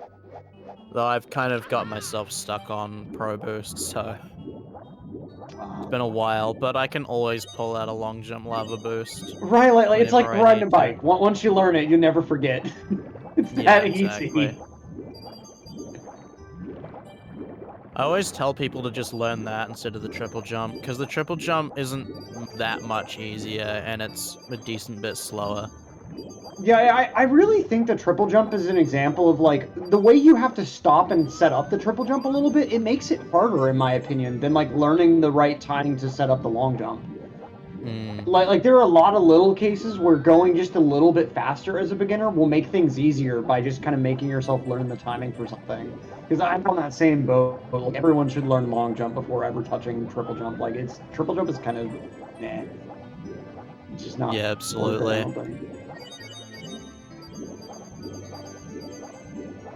Punkei getting a pretty decent start to this 100 coin so far.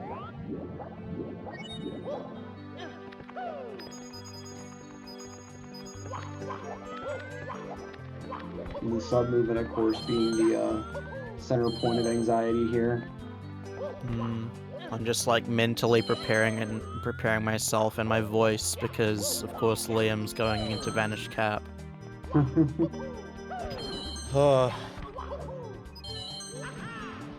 Okay, pretty good red so far. We'll see how front sub goes. And then we've got the notorious triple jump dive. Oh, that's a little bit to the left. That's going to be good, though.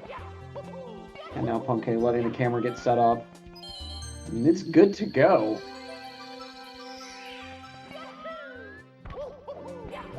That was a very interesting backup from Liam. Very clean.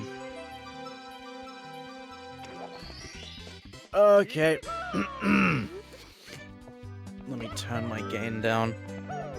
Cyclemic! There we go. Such a clean Vanish Cap. Losing a couple of seconds, but still, as long as you're getting through the stage, I mean, I feel like these runners at this point don't get nervous there, but like I just still get that secondhand anxiety watching them. But like this late in the run, all your hopes riding on perfect movement throughout that elevator section. Yeah. It is a terrifying stage. But it's so fun to practice. Oh, speaking of strat adoption earlier, I wonder how long it's going to take Punkei to pick up that new chest intro I saw, I think Armada messing with earlier. It looks like it's actually really consistent and saves like a second. Which one? So it's like you swim directly over to one of the walls and it downwarps you. Oh, chip Whoa, method. we've got a $100 donation from Sydney with the comment just Liam is the best. Well, Liam's certainly proving that on stream, but thank you so much for the $100. Well, it's such a generous donation. confirmation that the entire state of Sydney, well, city of Sydney, is in Liam's corner. Australians are in tatters right now.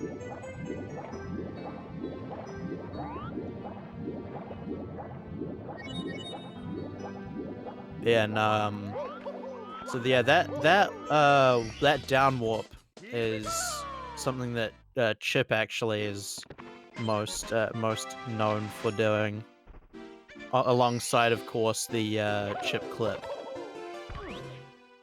Okay. I haven't seen very many people mess with it, so that's. I figured it was going to be something like that, like since it's kind of a similar-ish principle to the chip clip itself, but it's really cool that stuff like that is still finding its way into the run, like even this far into the meta. Yeah, absolutely.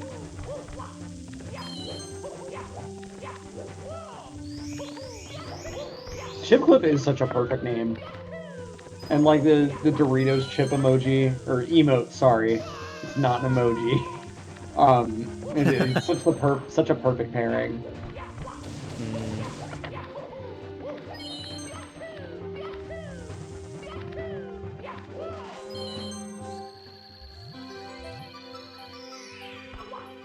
Do British runners call it crisp clip? That's a good question. At Deku Yeah, at Benny. At Benny, yeah.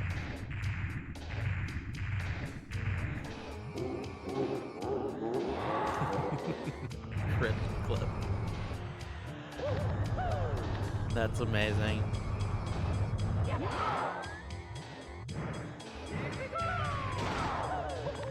Punkei, in true Punkei fashion, staying very steady on his run, not really losing or saving more than 2 to 3 seconds at a time. Meanwhile, Liam unfortunately dropping a couple seconds on that blue coin switch press, but overall still decent 100 coins so far, not missing any.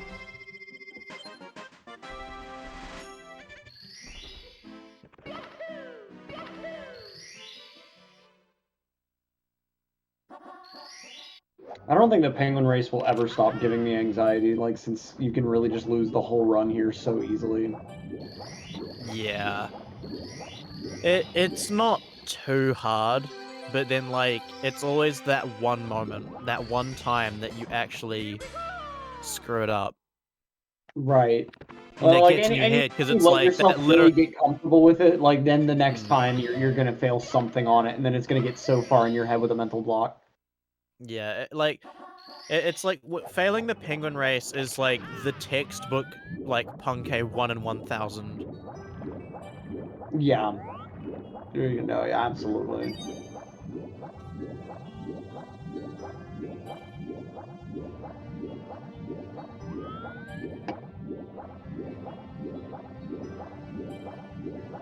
That's really how running this game level kind of feels sometimes, is like, you know, making all new mistakes every single attempt, and then, you know, trying to mentally fix that mistake, and then you're so focused on that you mess up something else. And it's like this kind of whack-a-mole of all these different stars that you have to, like, put a little bit of time into to, like, re-prepare before the next run, and then next run you're going to make a little tiny mistake on it, and then it just so many opportunities for mental blocks to form over the smallest things if you're not careful.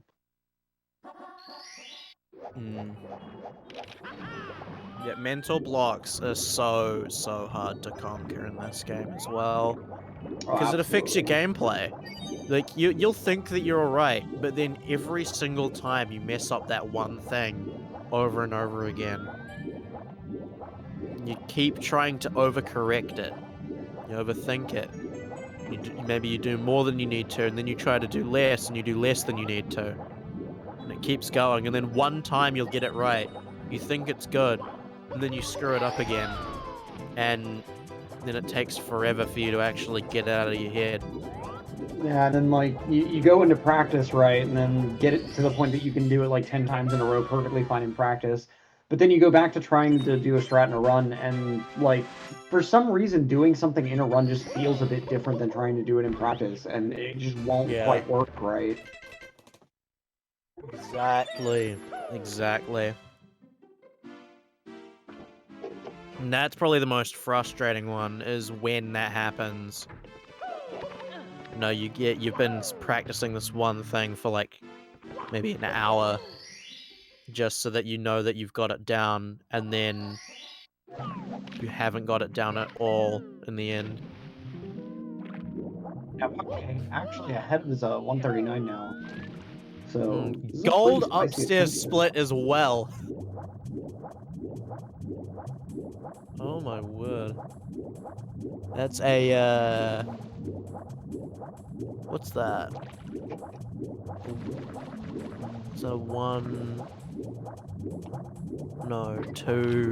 what's that, a 239? Oh, the Yeah, uptime of 103.16. No, the split. I think it's a 239. Oh. Yeah. Yeah, because there's a gold.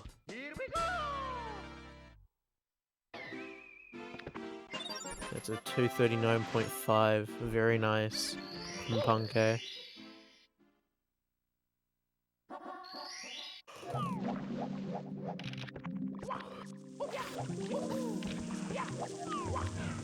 Liam having slight difficulties with getting coins, but not gonna run out of his vanish cap. Now we've got the finally we have the copy pasta Liam BBH. Classic. Rubber band stocks increasing.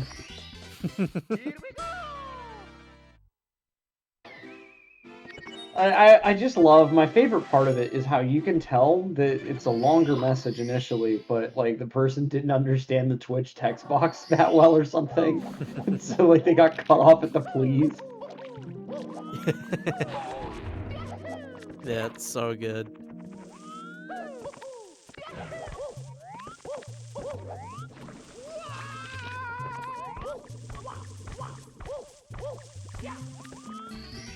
Very nice. Very, very nice elevator from Punke.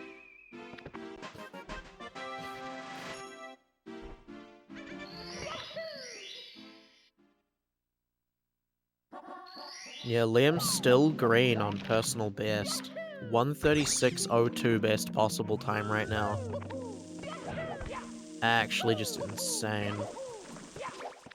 Beautiful triple jump there. I will never get over that strat just kind of being standard in every category.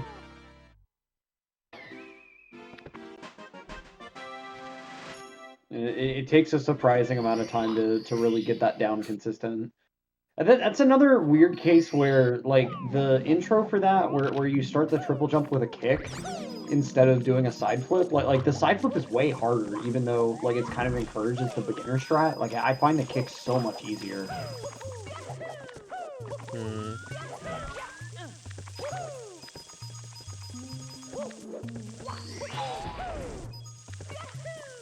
I'll have to see how this 100 coin goes for Punke. So far, it's not been great for him. Some mishaps in his movement. Liam's sum of best, as I recall, is about a 134.58, I want to say. That's just a ludicrous sum of best time. It's either 134.59 or 58.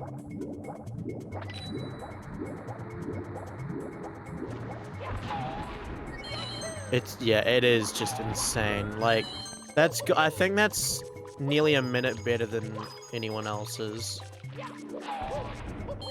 Like, I can't think of many people that have mid 135s. Maybe Cheese, but like, that's it, pretty much. Like, Cheese and Marlene.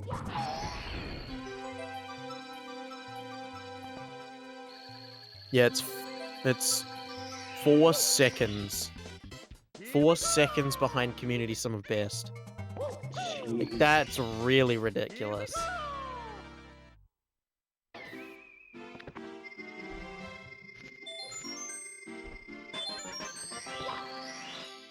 Oh, getting a little bit bullied by Big Boo on the balcony.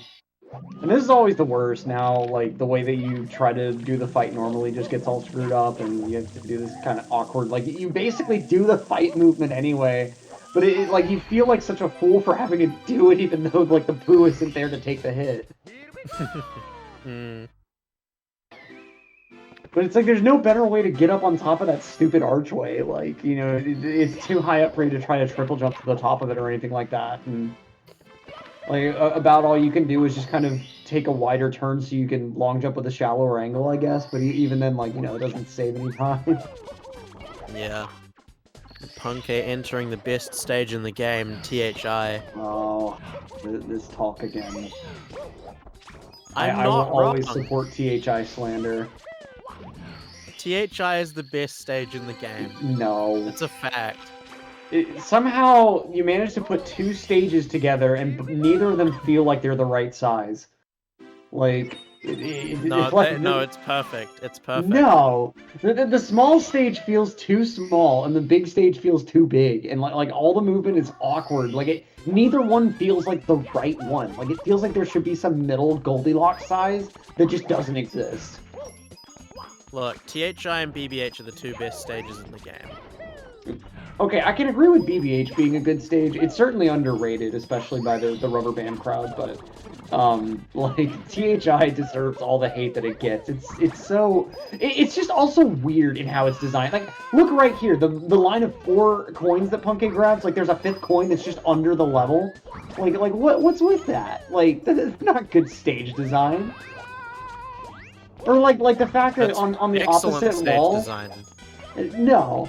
On the opposite wall on Tiny Island, like the death plane extends a little bit away from the fence, so when you're doing secrets, you can just run off the world. Like where does that come from? That's not a thing in any other stage, but you can just do it off one wall here for some reason. It just means that you need to have more skill in order to do it correctly. It's a skill-based decision. Liam, unfortunately, losing, what was that, 20 seconds in BBH. Finally red on personal best. But even so, like he could be red by 3 minutes and would still take first place on this leaderboard right now, which is just insane. Yeah.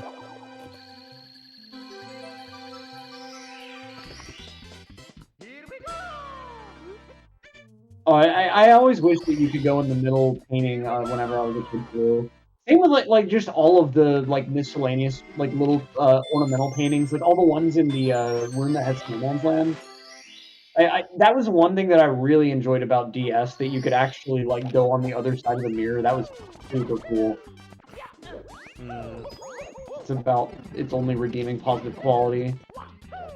I mean, Liam having to go for a wall kicks back.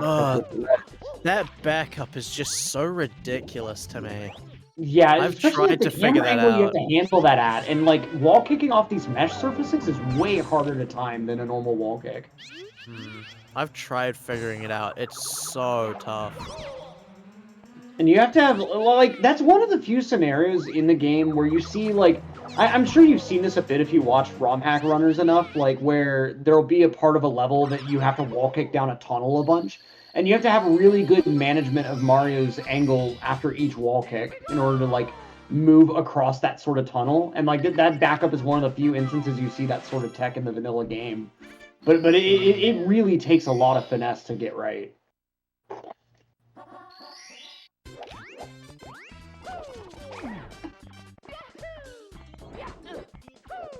Yeah, Punkay having a decent THI.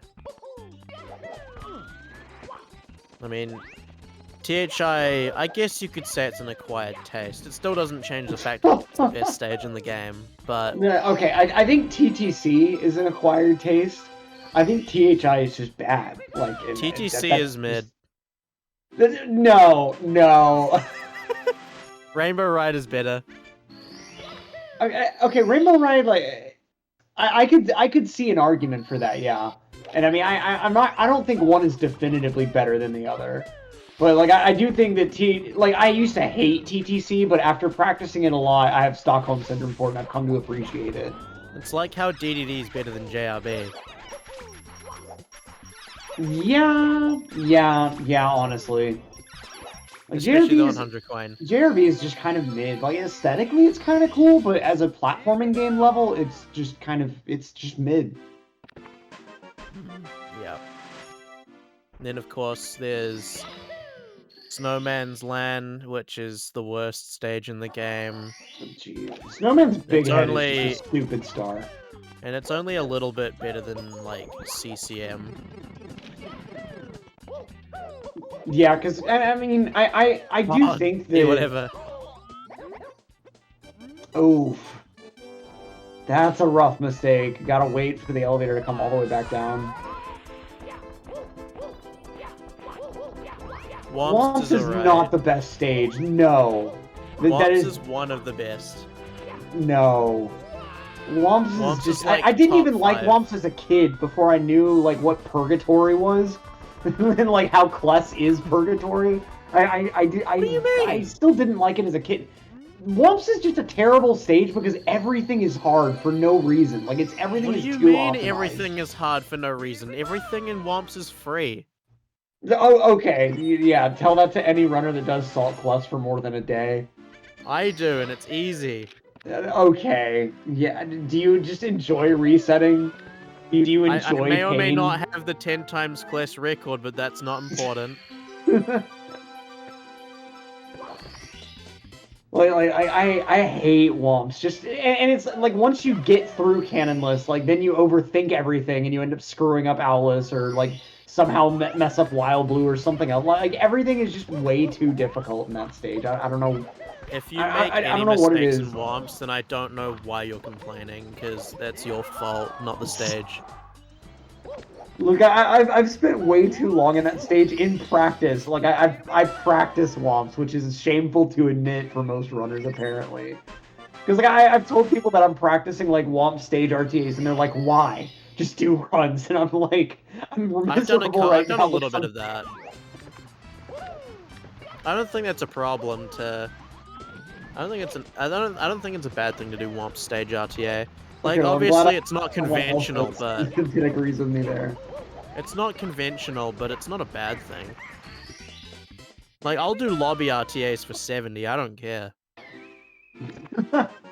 Okay, I will agree that seems completely pointless. Like just It continue on does with the run seem then. pointless. It does seem pointless, but it's not.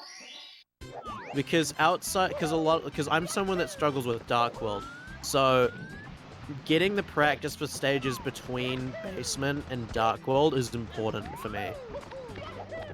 You have no idea how many times I'll finally get out of Dark World, only to be thwarted by CCM. Yeah, I've been there too. I need the lobby RTA. And you get such a mental block at a point for the penguin race. Like I just had to like for me solving that mental block was just practice the penguin race for hours on end. And like it got to the point that I just kind of had the muscle memory to stop overthinking it finally. And that end, like if I ever got out of Dark World ahead, I would just like bite the bullet and get the safety red, and normally it would work in my favor. It's fun though losing a run because you skip coins, like not realizing how many you have properly because of the safety red. Oh, Pumpkin getting absolutely bullied. Just not having a good time with the monkey.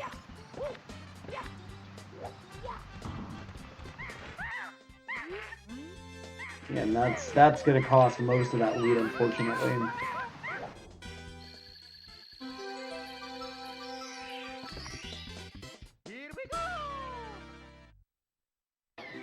Yeah, the monkey is one of those things where like it's easy as long as you time that little bit correctly. But if you mess up one part of the grab, then like, you're gonna lose so much time.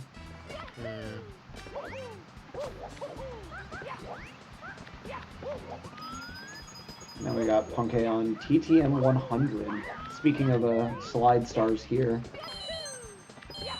The only category you get to see the TTM slide on. The TTM slide is like one of the cooler parts of the game that like I really didn't realize it was there until after I'd played the game for quite some time, I think, as a kid.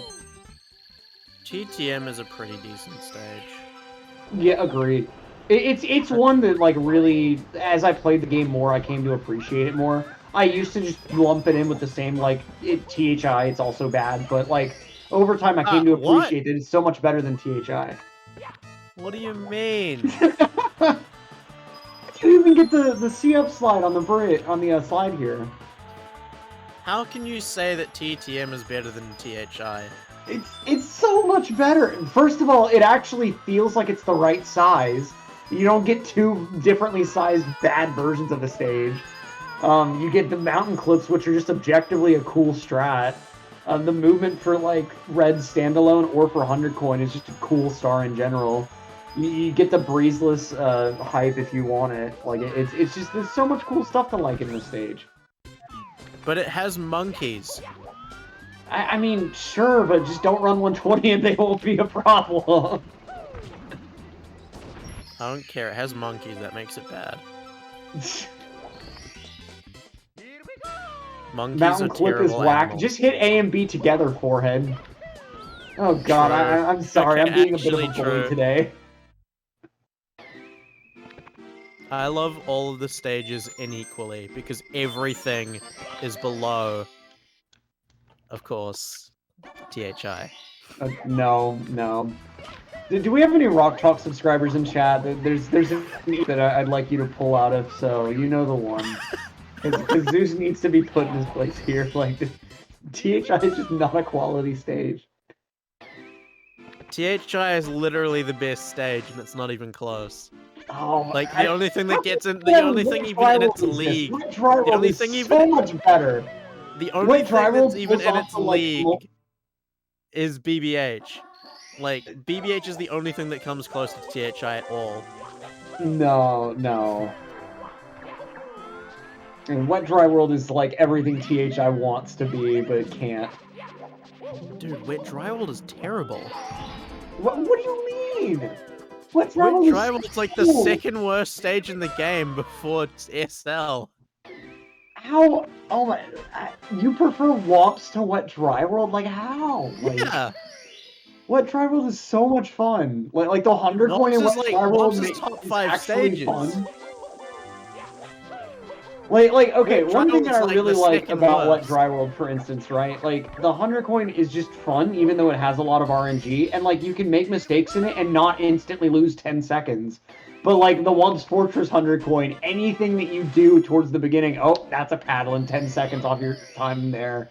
Like it's just it's so punishing for no reason, but like I don't know. And there's so much interesting movement throughout Wet Dry World, like.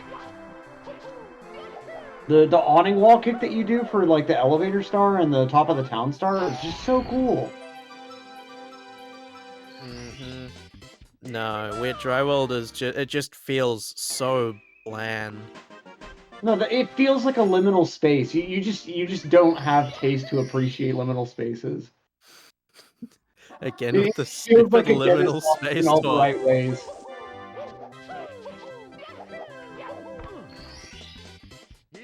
Saying that Wet Dry World is better than Womps is like saying that like JRB is better than CCM. It just isn't. I mean, Like, if you like water CCM's stages, alright. JRB is just mid. Like, so unbelievably mid. CCM at least has, like, something interesting. That's fair. And speaking of snow stages, though, Punke on the 100 coin here in Snowman's Land, which is like one of the late game's most infamous RNG hotspots. Especially Nothing with like keeps you on your toes in the same way that, of course, THI does. Oh, come on. SL 100 is actually not that bad, though. It's the money bags that really make it so bad. Like, I swear the money bags have worse spawn RNG than the other enemies. Like, that was kind of nasty RNG from that last, totally, whatever. I forget what those spin drifts, I think. Yeah. I actually can't lie, though. Like, I don't actually have that much of an issue with SL. I just say it because everyone else thinks it, but honestly, I do kind of like SL. And a big part of that is due to the fact that I always get good RNG on 100 coin. I've never had bad RNG before, and I'm not kidding. Wow. And just because of that, it's like top 5 stages. See, for me, like, what I really don't like about it is just how brutal it is in 70. Like, the 4 stars that get included in 70, like, granted, Chill with the Bully is free, but, like, everything else, if you're already nervous because you're on good pace and, like, you just got out of TTM, like, everything can end up killing your run so easily. Like, especially Snowman's Big Head. Like, there's so many different ways to fail that stupid star. And then, the beginner backup is still, like, really finicky. And, like, the way the camera gets stuck sometimes is really annoying. Oh.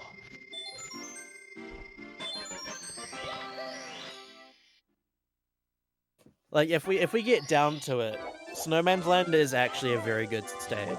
People just can't deal with the fact that they're bad at 100 coin. The RNG isn't that big of a factor. It's their own fault, obviously. They're just not good at recovering it. Like, I have very specific methods to minimize bad RNG, and it works. Like, just experiment with it for once. People don't experiment nearly enough in the game, and that one is a legitimately serious statement. People need to actually experiment and they practice more. On Punkade not getting Wilco clip, unfortunately. Liam! Oh, this is kind of a rough secrets here. But it's entirely his fault. It's not the stage. Oh, come on. Like, I feel like the whole reason Secrets is just so awkward in the first place is the stage. Like, the stage you're having to move around. Like, it's not awkward at all. Dead in the eyes. You don't think that, okay, the long jump after the 4th secret, you're gonna look me dead in the face and tell me that's not the most awkward frickin' long jump in the game? Like, I hate that stupid. Like, I hate everything about Secrets so much. Secrets is a good star. What do you mean? No, like, it's actually great. Like, it feels satisfying when you get it right, only because you've had to probably spend like 20 attempts getting it wrong in a row to get there. Like, it does feel satisfying, but it's so finicky for no reason. Like, I always have so much trouble with that. Like, it's one that I always have to practice a ton as part of my DRS when I get back to running the game. Or like, I will admit, like, I have to just pour time into it to get good at it again. Like, I won't deny, Secret isn't the best star in this stage. That's 100 coin. But, like... See, like, I won't deny 100 coin is good. Stuff like that jump dive you do off the slope to grab that line of 5 on the side of the mountain, like, that stuff is cool. It's good stuff, but, like, just... I was mostly meaning the red section. The red section is pretty good. It's goated. The red section is literally, pretty good. The red section alone is, like, actually just my favorite part of the entire game. TTC 100, here we go. Like, one of the most overrated 100 coin stars in the game. It's just so punishing on its ending, though. Like, because this is the only vertically oriented stage, like, once you get to that 80, 90 coin point, like, if anything goes wrong, your heart just stops, and, like, you just stop thinking rationally. But, like, Punkade's super solid movement so far. Well. Punkade's pace right now, 138.28 best possible time. Not gonna be a PB, but still a very, very nice run. Oh, the kick not quite connecting with the box, but that's okay. Sets up for the, nicely done. And we'll see what Punkade gets for the ending here. This is always something that, like, just is always annoying about this. Like, having to deal with the thwomp for the ending. I don't think this is ever overrated at all. Like, God, navigating those, like, really, really tricky wall kicks, like, super, super clean 100 coin. I think the biggest hot take I could possibly have is that Rainbow Ride 100 is, like, top 5 100 coins. But the carpet ride, though. I would rate Rainbow Ride 100 higher than TTC 100. But the carpet ride, no, okay, no. Now you're just trolling. No, I can't believe that's a legitimate opinion. You'd rather the carpet ride than what we just saw from Punkade. Like, TTC 100 is just objectively fun. Like, granted, I had to lock myself in a log cabin for a year practicing just that and subsisting off of lentils in order to believe that. But like, it's legitimately fun. Also, 2 + 2 = 5. But like. But, like, the carpet ride just ruins Rainbow Ride 100 more than anything else. Like, you can't look me in the face and tell me that, like, that's actually a fun star with the carpet ride in the middle of it. Like, come on. I wish we had webcams. Nah, Rainbow Ride 100 is great. I mean, it's pretty cool. Like the bits before the carpet ride are pretty cool, and I like the bits where you're collecting coins during the carpet ride. But just all that downtime right towards the ending, like there's a reason that as annoying as it is, like carpetless is a meme. Like if anyone could ever skip that carpet ride, it would really change the game for the ending of this game. The carpet ride's the best bit. I mean, it's nice to don't have a break actually- in the middle of a because there's no category this risk. long, but Dude, there's no risk in the carpet ride. That's why it's like actually great because you don't have to worry about anything. yeah, the one Unless point in your the run name's where you can Kirby's, actually then you're probably truly in breathe. trouble from carpet tricks, but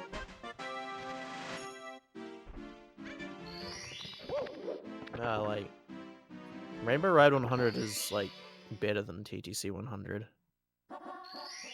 I just cannot agree with that. Oh my god! Like THI what's 100 your is better what's your than TTC TTM 100 personal best? What's your absolute best time on in-game time?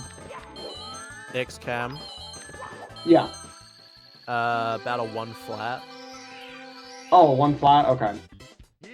So I mean, like you're good at the star.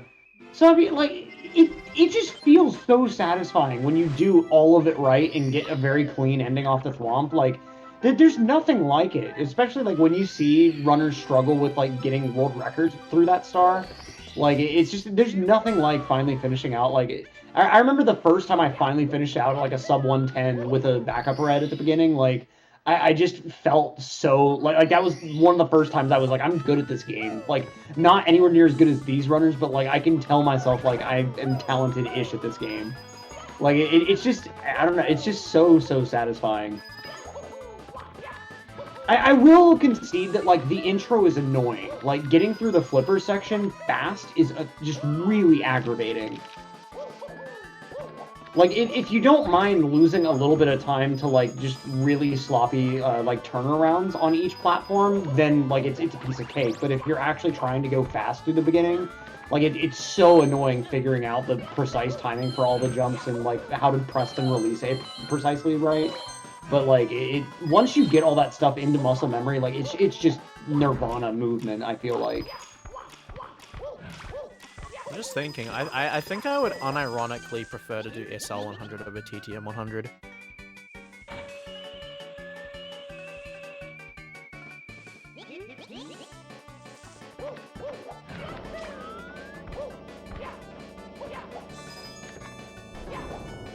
Now here we go. It's your favorite part of 100 coin Zeus. Yes. And speaking of, if you'd like to see more carpet rides like this, try to reach our donation goal of $1,000 by the end of the stream, and we'll be extending the amount of time that these runners will have to establish a leaderboard PB by another hour. And a friendly reminder, all these donations are for Urban Arts, which is a wonderful organization to be sponsoring the Speedrun World Record Circuit. If you don't know enough about them, !UA in the chat, but in short, they offer a multi-year college prep program to underprivileged students in New York, teaching them both the arts and technology of video game design to help prepare them for college and careers in tech gaming.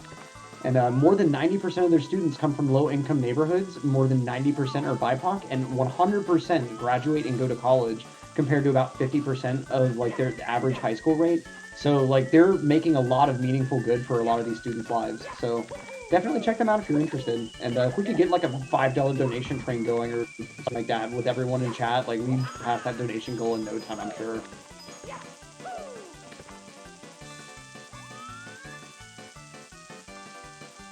And coming up to the end of the carpet ride here, as Punkade finishes out the 100 coin. There's nothing more devastating than like when someone tries to do the wall kick on the ending here and ends up like failing the 100 coin and losing the entire run to it.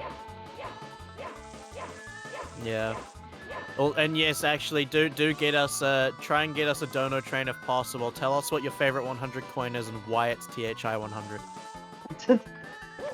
Can we get some donations with some comments of it, like just whether you like or dislike THI? Let's see empirically whether from like because I feel like donors really have the right opinions, right? Anyone willing to donate to Urban Arts definitely has the right opinion on whether THI is a good stage or not. So I if you agree, like they THI or if you don't like absolutely- THI, They absolutely do have the correct opinion, unless they say that THI is bad.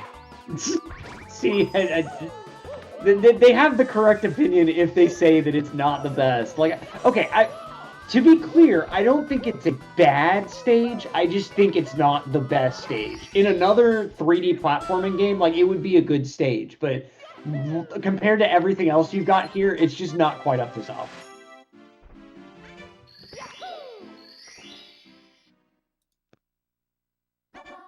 Yeah, Punkei's looking really good right now, though. Very, very nice run. We've already got the first donation in that $5 donation train going from 134 saying Womps is the GOAT.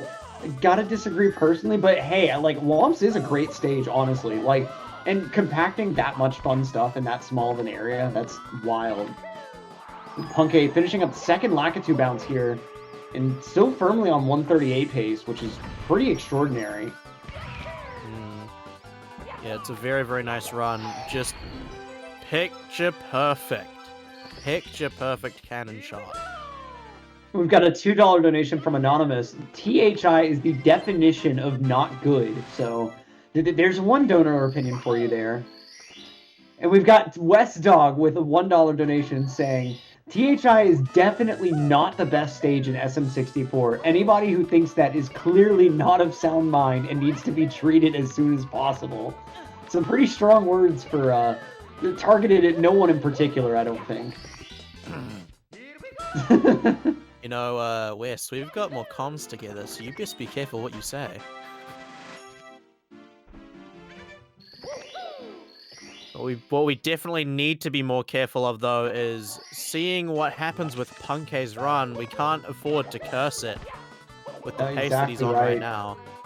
We're really just kind of putting the finishing touches on this rainbow ride. Beautiful left side tricky triangles there. Honestly, and then, like, this is a better pace than what Liam's on currently. Liam now very, very, very far behind his personal best. So not going to be capable of besting Punkei's present run.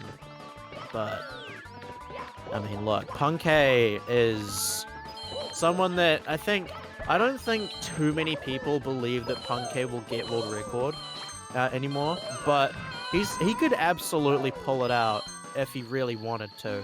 Like, he's so consistent that all it takes is one run where maybe he pushes a little bit harder than usual.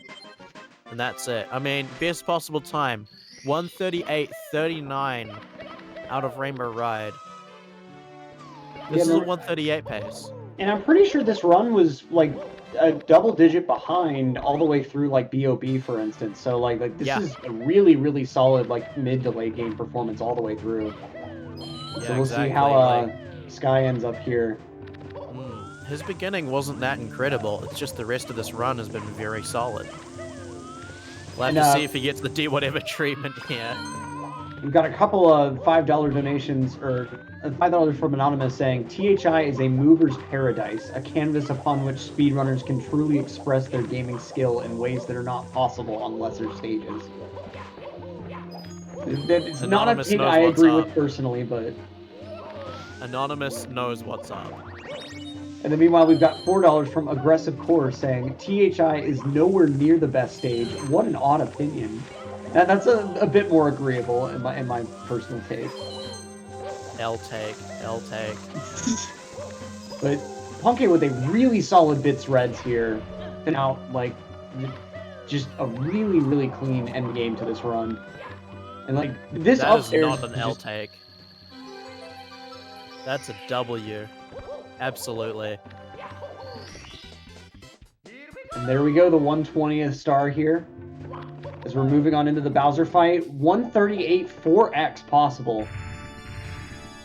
And let's get some prages in the chat for the throws here. Rage for Punkay.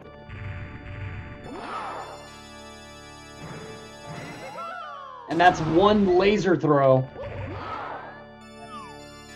Let's hope they're all that precise. A little bit short here, but that still is like dead on into the bomb. Just needs a little bit of a turn. There we go. Just a few seconds there. Probably still a 4x possible. One more throw to finish it out. Oh, just a tad early there. I've been Might very still good have a with 5x on the very table, nice though. with throws today. Very, very kind. And that's going to be it. There we go. I don't know if that's still... I think that's just barely still a 138. Yeah, I'm pretty sure it's a 59. Oh, no, that's a 139 flat. Oh. That's a 139 flat. Oh, no. Oh. That last little mishap. Okay. Oh, but still, though, that's going to be first place on the leaderboard for now. And what a statement run this early on. Like, still has hours to go today and all day tomorrow. Yeah. Very, very incredible performance. As we got Liam working his way through Snowman's Land and hopefully getting some decent RNG. Unfortunately, missing that. Oh, that's good. Oh, this kills the run there. Yikes. Yeah, that's it for... And with that, we'll go ahead and take it to a caster break, but we'll be right back in a few minutes, and I'll still be in the booth, but Zeus, I believe you'll be switching out. Yeah, I'll be replaced by West Dog. Oh, as always, it's been a pleasure commentating with you, and a pleasure having you on stream. Yeah, and my excellent takes. But don't go anywhere, folks. We'll be right back after this break.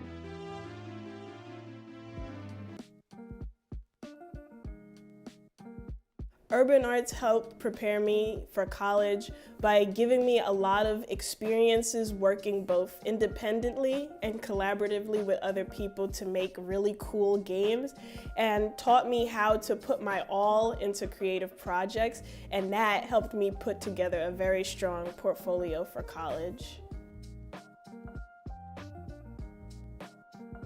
The best part about being in the urban arts community is the people that you meet. A lot of the people here have the same interests as me, so in the future, making friends here will benefit me and them and everyone around, because we all benefit from each other by gaining skills that other people had that I may need.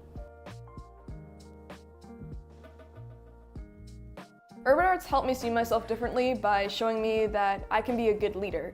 In the studio program, I was assigned the role as project manager, and fulfilling that role for the first time actually helped me realize that I have good leadership skills, and it really helped me to develop them.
right, and welcome back to the Global Speedrun Association Speedrun World Record Circuit 120-star tournament of Super Mario 64 here on twitch.tv/speedrun. I am now, what am I trying to say here? I'm now joining you in the booth here, West Dog, for this hour, joined alongside Electric, who you just heard for the last hour here with Zeus, and hopefully there will be some less controversial takes here in the booth is all we can ask for here. Electric, what have you thought about the event here so far today, or just even over the course of the last hour? It's been great so far. We've been seeing some pretty nice pacers come out of these runners, and seeing some nice standout runs on the leaderboard so far. Looks like runners are kind of like settling into taking it a bit easy. We've got a few runners on a break right now.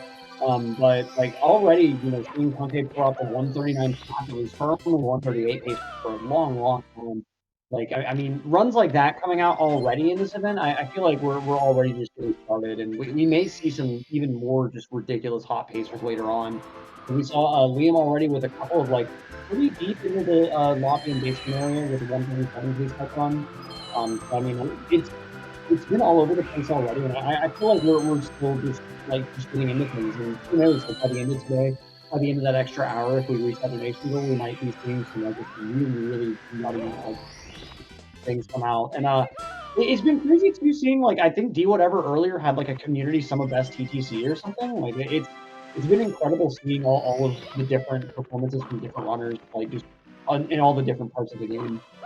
He did, yeah, which I found astounding. I mean, honestly, with a stage like TikTok Clock for Do Whatever, that probably means nothing much because he already pretty much runs that stage for all of the stars in 70 star, but still, to basically come out into the 120 category, essentially as rusty as a 1930s vehicle sitting in a junkyard and just break out the community best possible time in TikTok Clock.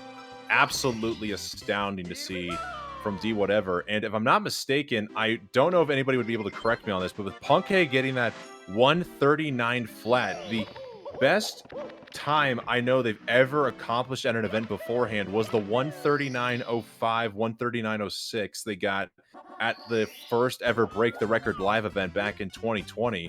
Unless I'm mistaken there, Punkay technically got a overall event PB, which has got to be pretty amazing to watch.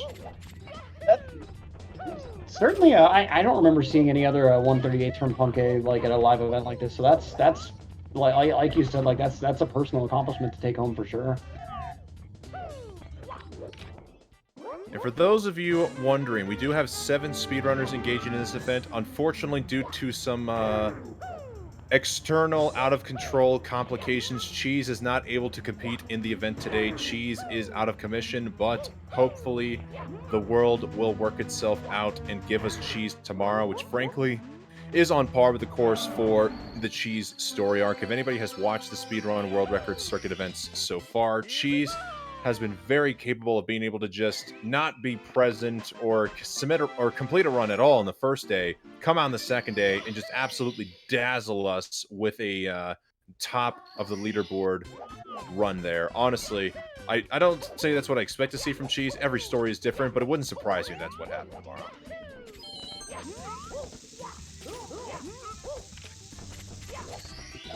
Exactly right. Like it's been wild seeing like how clutch he's been in so many of these events, especially like with the 16-star events. Like how much he's improved his 16-star strats, and like in the very first 16-star event, improving his PB by like 15 or 20 seconds or something. Like just crazy performances from Cheese at all of these events. Like there's really something about like a marathon or live sort of setting that really just brings out the best in his consistency. He has been very much making himself a case for the greatest of all time in terms of Mario 64 speedrunning. We've always known him for his longevity and his perseverance in the 120-star and even 70-star categories in the world record he's held. But with these last couple of 16-star events we've had, yeah, getting his personal best down from the 15:31 to the 15:13. He is he may have been speedrunning this game for the last 7 or 8 years now, but he is very much adaptable, ready to learn, and still ready to conquer and show everybody who the champ really is. Oh, exactly right. All right, and we got D whatever with a nice Koopa race time of an 18 flat. Electric, in your experience as a viewer or as even a runner, how often have you seen a sub 18 race time? I feel like it's got to be a rare accomplishment, or rare-ish. From my experience, and granted, like I am definitely a lot more like a 70 and 16 sort of watcher than 120, but it is certainly a bit of a rarity. You see 19s all the time from like mid to top tier runners, and 18s decently often, especially now. But I can't say I've seen that many 17s. Like I feel like I've seen it a couple of times, but it's kind of like with the secret slide times. Like there are times I want to say you could theoretically get like a 12-4 or maybe even like a 12-3 with the normal strat if you were a task, but like those sort of times are like blue moon times, even for world record holder sort of runners. Like it's you really just have to hit the perfect line somehow on that one attempt. You and Mark Rutsu. Unfortunately, Tass is the greatest speedrunner of all time, not able to compete in any of these events for whatever reason, so we are just going to have to settle with some of the more inferior speedrunners here. Shoutouts to Tass, truly one of the GOATs out there. Yeah, alongside me, holding so many world record holders, like, just, like it's really crazy. You pop someone's stream and you see world record holder me on their splits, like, I don't. Who are these people? Where are they? Like, where are they finding their strats and everything? And why don't they stream? I think me is at least a venture capitalist or some sort of a tech entrepreneur, because I know there's an email address for me.com, so maybe that's the me group there, but me in general, I don't know who they are. And you touch on an interesting point. What if me is like a collective that they just all claim the same identity for their speedrun times, but it is actually multiple people? My goodness. Like that's I don't think we've heard of anything like that in the speedrun community before. We've got to look into that. You might be busting open a major conspiracy theory here right now, Electric. We might have to watch our backs now after the words that have been spoken. Yeah, let me just say, I'm of sound mind, and if they find me out of commentary commission in the next few days, it certainly wasn't organic. Investigate further. But you know what was organic, Electric, was this absolutely fresh 100+ reds here from D. Yeah, 67 out of the sky, like that's a really, really solid performance throughout, and that's a tough star to do this solid on. I mean, 67 out of the air is what I know even the top runners beg for. Most runners would even just like to have 63 or 64, 67. Again, just D whatever. He is a legacied Mario 64 speedrunner who very much is well, Oh, we got the bad camera here. Oh, that's... God, you can see, like, just how unnatural things look all the way up until he gets back into the sky again. You have to have practiced that at least a little to be able to do that back up pretty consistently, because the camera just acts a weird way. If you get, like, if you nudge a ledge or something and you get taken out of the flying state to, like, at a very specific time, your camera gets stuck like you're flying, even though you're back on the ground movement, and it's so awkward to try to do anything with, and trying to back that up it takes a lot of time to undo the camera manually. We'll have to wait and see what he does on this next star here, because even watching Callie compete in some of his speedruns here, I know he's adapted to the close-up camera vision, so I don't know if that's something that perhaps D whatever has taken upon himself. Let's see as he goes ready for... Yeah, oh, so that's intentional? What? So it looks like, yeah, this cam's actually intentional. I don't know what the benefits of it maybe are. Perhaps I assume it must just be like a time save. Like maybe nudging the edge that early just is a bit faster in general. But that still is like wow. That's a wild part of the meta. He has glotted. It's probably not a real glod, but it's still at least an event glod. That is his normal camera for this star, and Callie confirming it's faster too. Yeah, that I'd suspect that it's faster, but like, wow, huh? So that is why Callie does it. It's a little bit faster. Who knows how much faster it really is? Probably something that may seem insignificant, but again, faster enough for a gold there though, and 25 ahead of these splits. Exactly. Yeah, and like Malkarian's pointing out, it's not even Mario Cam either. Like, it's technically the flying camera specifically. Callie, despite being on an indefinite break with a spitting toast in their stream, providing the information we need in the chat. Thank you so much, Callie. Yeah, and I'll go for it. Oh, I was gonna say that like close-up camera glitch is easier to do on the JP version that's used in 120 than it is on US. It used to, if you looked on certain websites, they would claim that it wasn't possible on US, but it's actually just that the window for it's a lot narrower. I think it's like frame perfect or a 2-frame window on US. Really? Yeah, because I've had the same thing happen to me in Skyjump practice before. Like whenever I was trying to learn the star, and I didn't understand what was happening at all. It was so annoying. Yeah. Even though I've run 70, I've always run everything on the Japanese version of the game, just because I am a simple man who loves having the ability to do a dab every time you grab a key in Bowser in the Dark World or a Fire State. But I know, yeah, one of the flukes of having that Ouija, nice backup on the slide there, having to get a very late turnaround, but being able to back it up, actually going to be unfortunate getting a 13.7 slide time. I'm honestly surprised we haven't seen a reset out of the speedrun yet, but that was beautiful for do whatever on the reds there. Like that was just incredible.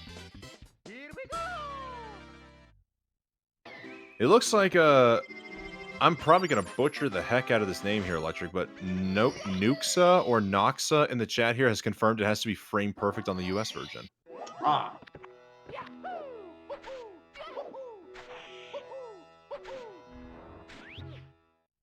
And so it's one of those close-up camera time savers. Like you might see the like Callie was kind of describing the delayed dive that you do to get that camera in chat. Like you might see that in runs for in 70, but I doubt you'd ever see the camera itself with it being frame perfect. And do whatever with a nice topless backup there. Like jumping around in the sand is really no joke. Like it's really finicky getting Mario to do anything that you actually want him to gain any height there. Honestly, one of the strats I've low-key admired is what's called the topless strat there in the pyramid. Just being able to do that wall kick. So, Electric, maybe you might know this better than I. Is that a frame perfect wall kick, or are you allowed 1 or 2 frames of leniency in order to get up there? You know, I'm not actually sure because I haven't messed with that strat too much personally, so I'm not sure whether you have to get a firstie to do it or if it doesn't work with a firstie. But I'd imagine like if it doesn't work with a firstie, you would have like it would have to be an early wall kick if it's multiple frames, and it might even be one of those things where like it has to be a 2nd frame wall kick.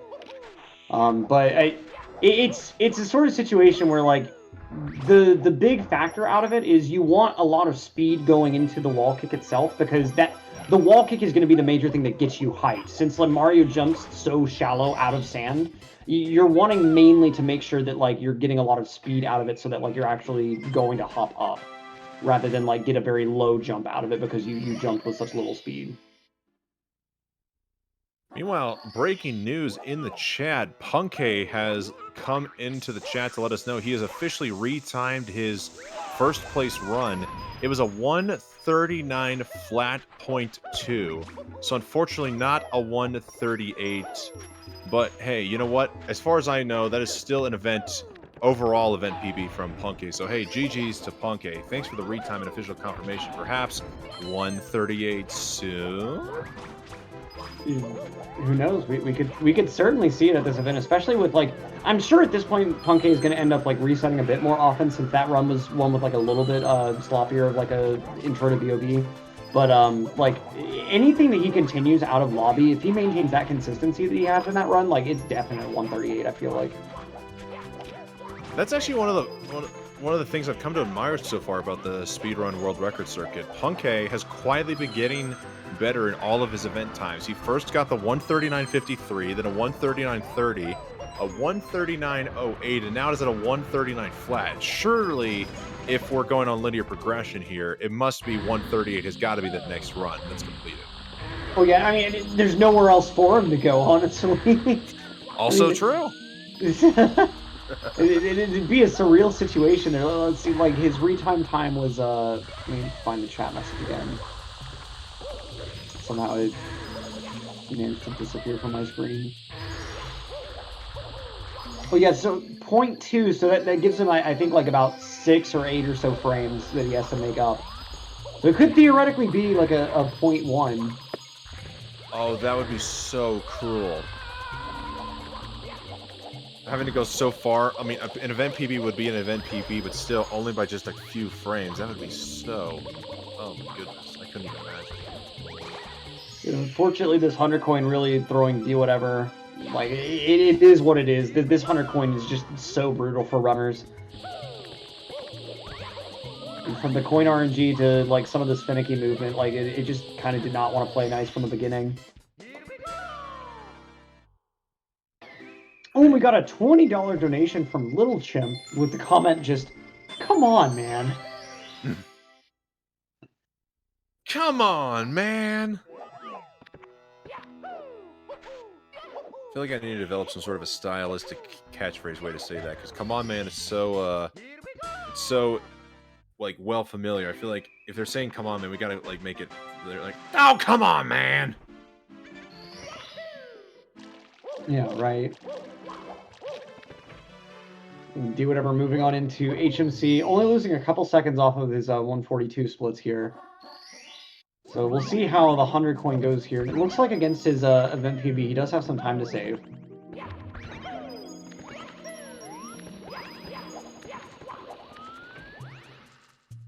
And Ouija with the stream inception here. So we've actually got Ouija's background TV playing the stream. I was just about to say, I saw that comment in the chat there by Comfy. I didn't even. I thought for a moment that was like Smash Bros in the background. Oh my God! D whatever just saved that. Oh no! Oh, missing the wall kick by inches. Jeez. He's still going to continue this. I know you can get the long jump there, but yeah, getting that wall... and then the wall kick not quite connecting there. You basically have to be near, if not exactly pixel perfect, to get the wall kick back up to this platform. D whatever does do it. He is going to be losing some time on the stage, but honestly, just the fact he's able to attempt and successfully complete the backup, magnificent. Like, that has got to be the roughest example of an awning kick anywhere in the game. Like, you've got one going into Rainbow Ride Reds, you've got one going into, like, the 2 Wet Dry World Top Stars. It's such a brutal, like, precise technique that you have to do to jump off a wall and then immediately navigate Mario out from under the ceiling right above him. But, like, it just, like, you need it to happen in so many little spots just because nothing else is anywhere near as fast or convenient.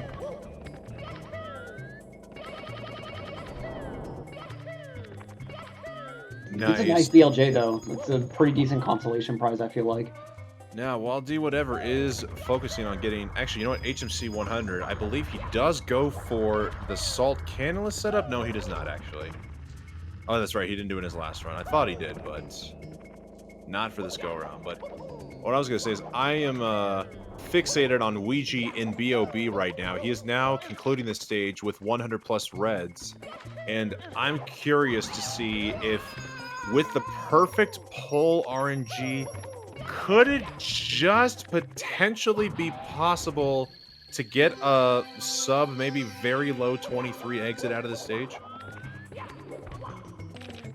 We'll have to see here. I mean, it's going to be close. But it could barely be possible, I think. Well, he missed the box. That's probably going to cost all the time right there. It still is going to be a really, really hot BOB exit. Absolutely. Especially when you get coin RNG like that. So do whatever having to go for this backup, Mr. I, and that's not going to connect for the turnaround, I don't think. Yeah, he's going to have to go for him again. I think that was close enough. Nope, not quite. Yeah, that's going to be a reset. That Mr. I is like in the worst position to try to use for a backup blue. Ouija, unfortunately, having to deal with 2 Goombas around that pole there, going around it, costing him a little extra time to get those final coins. Hate to see when the Goombas are just trying to mess around with Mario's ability to run around a pole. But, hey, you know what? He's still continuing the run, perhaps just looking to get one on the board this go-around. We do know Ouija is one to very much get ready to reset whenever possible. So the fact that he's willing to leave BOB with a plus 10-second buffer here, perhaps, is a good sign. We could be seeing a good run here.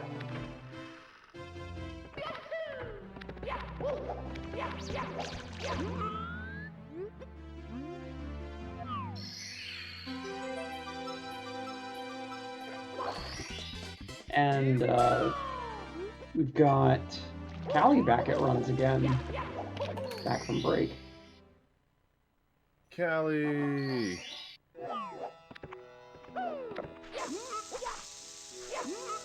So no more spinning toast on his stream.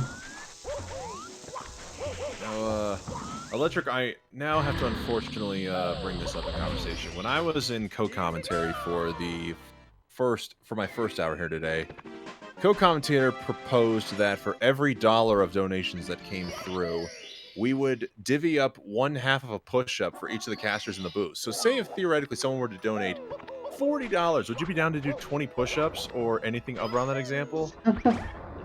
I mean, I'm sure I'd be down to attempt 20 push-ups, but I might have to space them out. Because I don't let myself do an improper push-up, but I also am very out of practice on doing a proper push-up, so I can only do like 10 at a time or something. Completely understandable, and frankly, I respect that. Not willing to try to torture yourself all at once, just definitely build up what you need to. Right, I mean, why bother doing like 30, like, you know, just weak, like, you know, barely going down at all, instead of like, you know, just space them out and actually like do a proper like chest almost to the floor push-up. Maybe I'm just carrying around some sort of a trauma from being bullied for not doing a push-up properly as a child, but I mean, hey, you know, we deal with things in our own ways, all right? Well, you know, Electric, children that are not bullied are most definitely the children that are in the Urban Arts Foundation program. That's right, folks. Have you been enjoying some of this? Have you been enjoying the speedrun content here today? Well, some of this has been brought to you in part by the Urban Arts Foundation. Exclamation point UA in the chat if you'd like to learn more about them. Guys, Urban Arts is a pre-college program that provides opportunity to teach underrepresented students the art and science of video game development and design. Every single student that has ever walked through the doors of Urban Arts has gone on to higher education for video game design development or just even higher level coding and computer science. And guys, who knows? I've said this repeatedly. Perhaps the more I say it, the more it'll come true. One of those next students that go into Urban Arts today could be one of the biggest developers or contributors to the next big speedrun tomorrow. So, exclamation point donate in the chat if you'd like to donate to the cause of the Urban Arts Foundation. Anything and everything helps out the kids, and anything and everything is all we can ask for now with Ouija in this run, absolutely demolishing the Iman Rock here in SSL. Exactly right. I mean, like, games like this that are so good to speedrun and have so many little design elements for people to uncover when trying to go fast, like, they come from small teams of people that just really like designing games and want to make something that's fun, not from, like, this huge, you know, like, game factory sort of thing where people are just making a product to ship out as fast as possible. And, like Urban Arts is definitely training more so game designers for, like, the former than the latter. And like the sorts of game products you see these kids like finishing out for their final projects are like, it's obvious that they just really care about making games. And like to like kind of demonstrate like how effective of a program it is, like their students have earned $6 million towards college scholarships, and like 84% passed the top 5 principles exam, which like any AP examination is a true test of like, are you at a college level of understanding in this subject? So like being able to say 84% of their students pass that subject, like for the comp sci exam, like that's insane. Like that's a true testament to how much they're teaching these kids. Wow, I didn't even know about the scholarships fund. Thank you for that little tad bit of information, Electric. That's actually, dare I say, pretty poggers. Oh, and we've got the donations coming in for the push-ups now. $5 from Freddy SM64, saying 5 sit-ups from both of you. I guess a little bit of a mistranslation. I want to go for sit-ups instead of push-ups. The requirement was push-ups a few hours ago. Now I'm trying to go for sit-ups. I don't know how I feel about sit-ups. I'm definitely very conscious about looking at my pretty portly belly. I don't know if I could be able to effectively do sit-ups. Yeah, I agreed to push-ups. I'm not going to do something that I wasn't contractually obligated to. And Ouija, unfortunately, with a misangled long jump, that's going to be it for that run. Allowing Mario to just completely drown in the sand there slowly. Absolutely hate to see it. And on that note, as Ouija decides to take a quick little dive, perhaps we'll take this little quick dive into a word from our sponsors, ladies and gentlemen. Don't go away. More Mario action coming your way here shortly.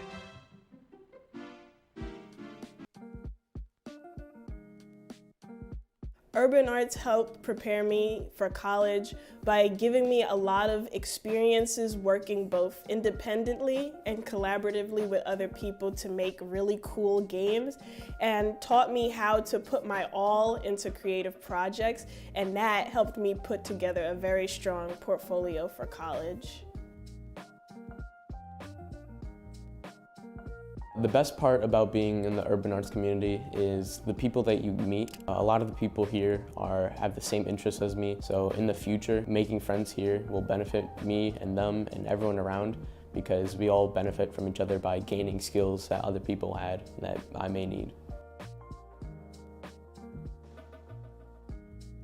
Urban Arts helped me see myself differently by showing me that I can be a good leader. In the studio program, I was assigned the role as project manager, and fulfilling that role for the first time actually helped me realize that I have good leadership skills, and it really helped me to develop them.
And welcome back, folks. We're back with the Speedrun World Record Circuit 120-star tournament. I'm Electric, joined in the booth by West Dog, as we're just kind of chilling in the lobby for a little while.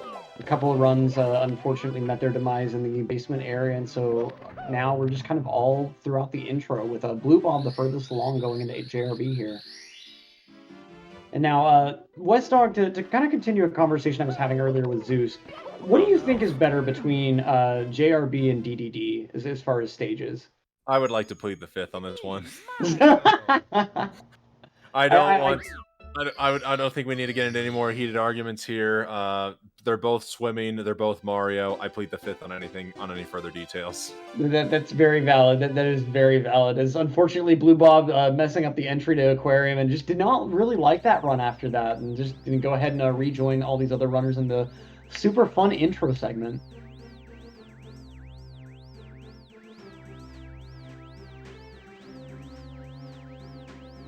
And now we got D Whatever as the furthest along here. Let's see how he fares throughout these extra Womp Stars. So he's got Cannonless under his belt. And now Double Jump Owless as well. Not quite, just a little bit off. Gonna get the ledge grab, and we'll see if he goes ahead and continues on. Looks like he's not resetting.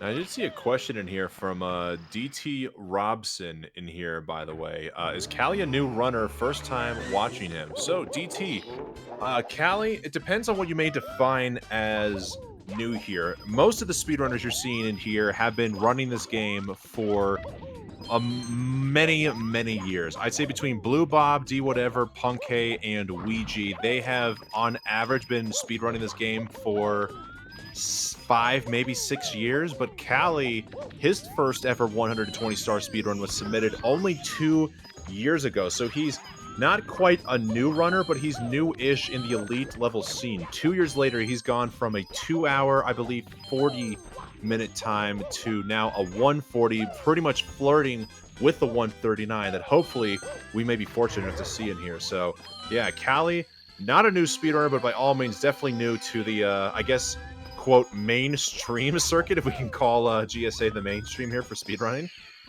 Yeah, and he's certainly put in a lot of work and like made really good use of the community resources available. Like, he's one of the runners that shows possible if you make incredible use of like the ultimate star spreadsheet and just kind of stick around the community, listening around for like any sort of like any time saves you can think of or hear about. Like, and he's one that I think has also dug a ton through like the lag library. Oh, look at that. Callie contributing to the conversation while in the middle of the run, saying started a little over 3 years ago, been watching since 2014. Callie, thank you for the contributions. We appreciate the insight.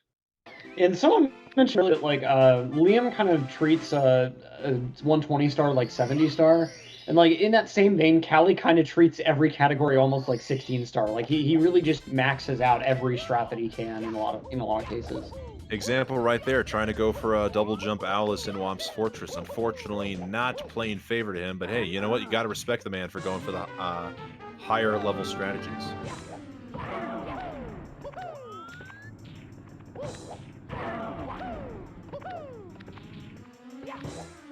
Now we come to a segment where I frankly love to say it's everybody's favorite part of any form of a Mario 64 speedrun event. Everybody is either in Dark World or in the lobby. Isn't this great?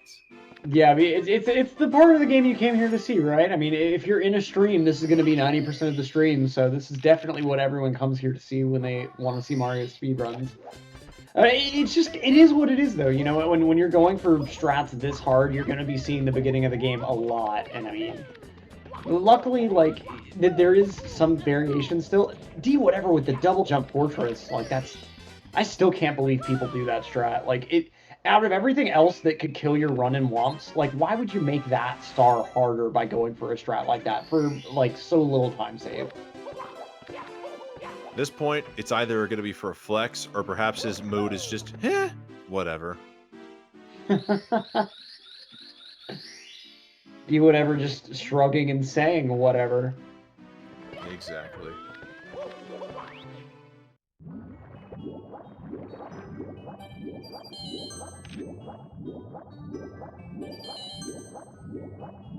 You know what? Since we've got a whole bunch of time to kill now, Electric, since everybody's pretty much in the lobby, I will entertain with an answer to your question. Between JRB or Jolly Roger Bay or oh my gosh. I almost said Dire Docks. Jolly Roger Bay or Dire Docks. Between those two, I'd say Jolly Roger Bay is more fun to run just because of the presence of the eel in there, and not to mention that the 100 coin star in Dire Docks seems infinitesimally more difficult. That's really fair. Yeah.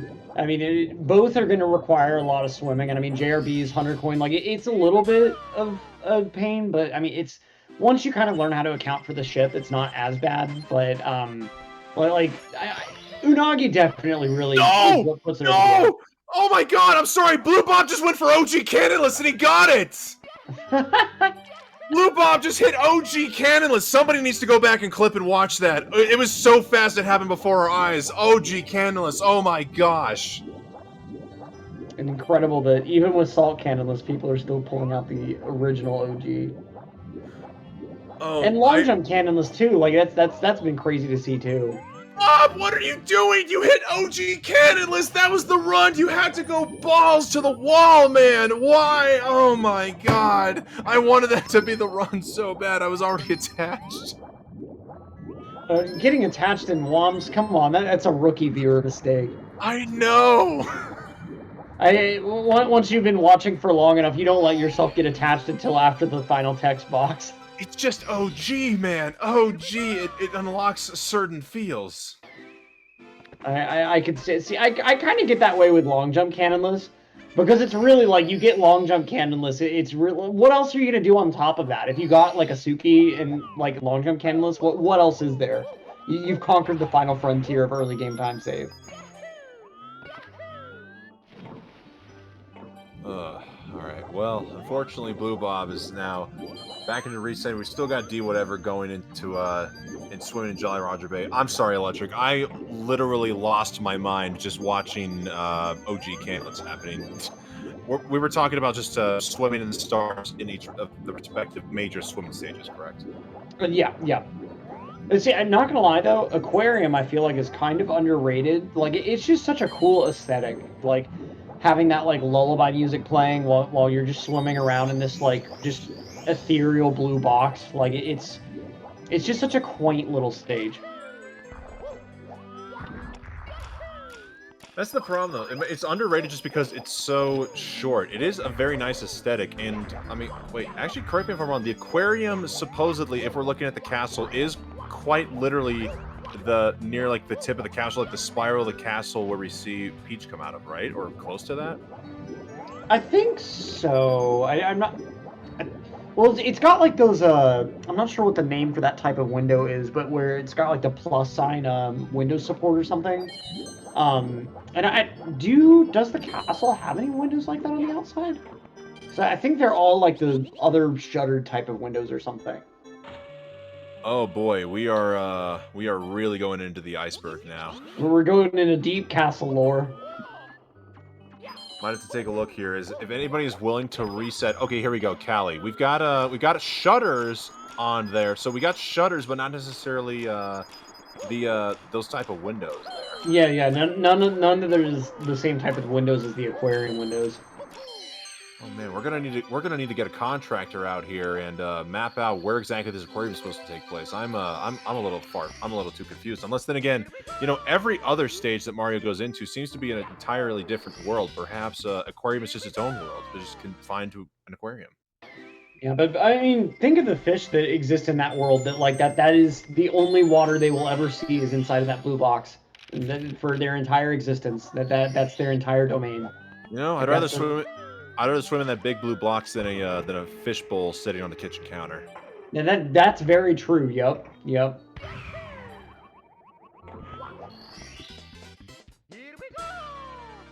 D whatever, getting the very nice cannon shot there in Jolly Roger Bay, the farthest run going along here so far. Just wish out to see how this all progresses. This is one of the fun things about commentating 120 stars. Like, at least with 16 and 70 star, you can stall time for a little bit, before you know you've got something major going on. But a 120 star, when everybody's at the beginning, you're like, oh boy, well, where do we go from here? Right. But luckily, like, you get runs going a little bit more often with 120, thankfully. And so, like, you don't quite run into quite as much dead air, but it still makes it that much more infuriating when, you know, it is just all lobby all the time, all over again. But, I mean, especially once runners start getting into BOB, you start having a lot of exciting stuff happening and a lot to analyze, too, especially, like, with just all the little things that can go wrong. Liam finally got landed for tax evasion. I know we thought that he got landed for it before, but it's for real this time. He's going away to Rikers forever. To Rikers? Oh my goodness. I mean, taxes, kids. That's your message from GSA. Don't disrespect the IRS. Remember, kids. The IRS caught Al Capone. They can catch you too.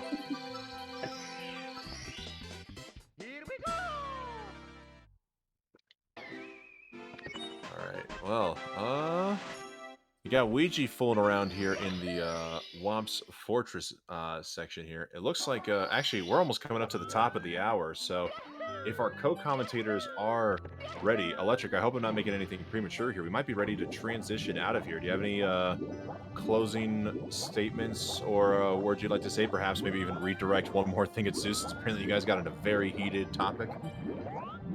Well, look, no. Everyone is allowed to have their own preference for what stages they like or don't like. That's totally fine. It's just don't say that THI is your absolute favorite, because we'll have to have words. But it's been an absolute pleasure co-commentating with both you and Zeus, and it's been a wonderful session. And I'm especially glad that I was able to be in here for the ending half of that 139 run from Punk A. And yeah, thanks so much for watching, chat. And remember the donation goal, getting awfully close as we're getting along here. We got a $25 donation from Leo pointing out the OG canon list that happened earlier. So just keep those donations running in, because remember, if we hit that $1,000 goal, we'll add on an extra hour of attempts to this stream. But for now, I've been Electric, and thanks so much for watching. Peace out, everybody. Enjoy Markinator and Zeus VA coming up here shortly. This is West Dog signing out here. Make sure to donate to the Urban Arts Foundation. Help out the kids. Give your favorite speedrunners 1 extra hour of speedrunning content. Until then, peace out. Here's our boys, Mark and Zeus.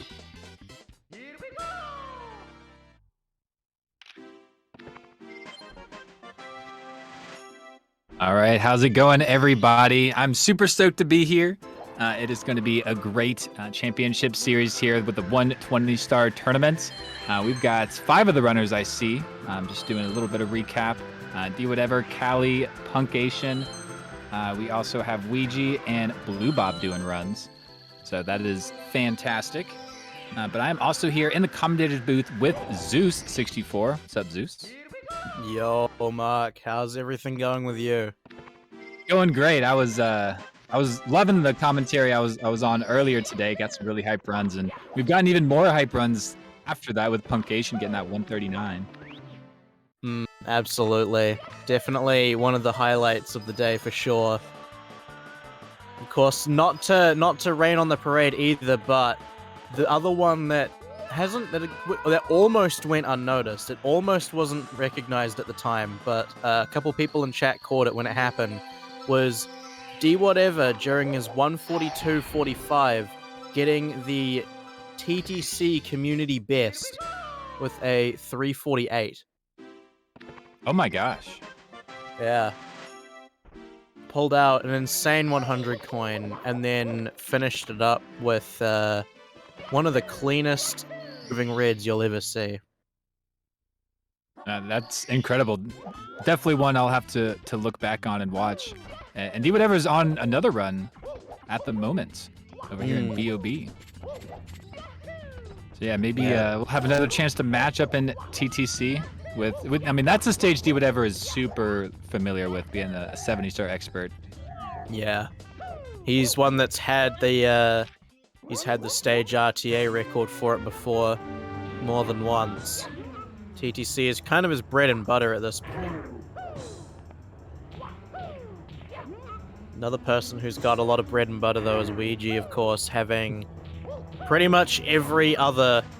He has like at least half, I think, of the community sum of best in 70 star, and it has the fastest lobby ever in 120. Yeah, Ouija can definitely get on some super sick paces. Being a 16 and 70 star expert, I think just struggles with the whole length of it, because it's like really impossible to keep up like such perfection for that long, and Ouija goes for it, and it's he just hasn't been able to pull out like a world record run out of it, but Ouija's got all the other world records, so maybe it's just how it is. I You think gotta save some. The thing that I noticed last time with Ouija, and it's something that still I think holds true now, is he doesn't struggle that much for the majority of the run, but really has an issue with basement. I remember last time he only got one run out of basement, and that was a PB. It was a personal best for him. That's yeah. And since then, basement has been his biggest wall. Beyond that, he seems to be fine for the most part. It's just really struggling. SSL, HMC just do not mesh with him well, it seems. Yeah, but that is certainly one of the hardest points in 120 is basement, SSL, HMC 100, that kind of stuff. So especially it being Ouija and him going for every strat under the sun in those stages. Oh yeah, like certainly. He's bound to struggle. And that's part of being such a high-skilled runner is you're kind of expected to do that to an extent. Ouija, I know, just goes way overboard, and I'm sure enjoys doing what he does. But yeah, it is a much more reset-heavy strategy, such as the lower categories are. Yeah, it's as I said previously. Actually, like you've got Liam. Liam runs 120 like it's 70 star. With the way that he does his strats and his movement, he tries to optimize everything, but doesn't necessarily go for all the hardest strats, just the things that will work. Ouija runs it like it's 16 just about. He won't hesitate to reset at any given point, and will go for absolutely everything that he knows, bar pretty much none, and if it doesn't go, then he'll just reset and keep going until it works. Something that Callie also does to an extent, but not quite to the same degree. Yeah, Callie is a very skilled runner with a lot of optimized strats and just different strats in general. Things that he is more comfortable with. But yeah, he is. I'd say he takes it kind of more like 70 as well, and yeah, optimizes and does everything to pretty much a T. He doesn't like to drop a whole lot of strats. I think the thing with Callie is less so strats. He loves to optimize movement and routing as much as possible. Whereas you'll see Ouija going for a lot of harder strats. Callie will go for movement that is absolutely faster, but just sometimes doesn't necessarily make sense when you look at it. Something that no one else will really do. Right. Yeah, there's kind of like a community way of doing things, and Callie just doesn't care. He's like, nah, I'm just gonna do it this way. Yeah, Callie does his own thing and it works. That's the most important part. The things he's doing aren't necessarily by the book per se, but they work, and they work well. Yeah, Callie, a great runner. Finishing up JRB, hopefully we'll see him in BOB as well, and then maybe basement. But yeah, Punke in BOB as well. Punke is not doing the BLJ. Punke is doing a different route. I don't know if he's been doing this all day, but yeah, I don't know what he's doing. I don't know what he's doing. I think I wonder if he failed LBLJ. Maybe.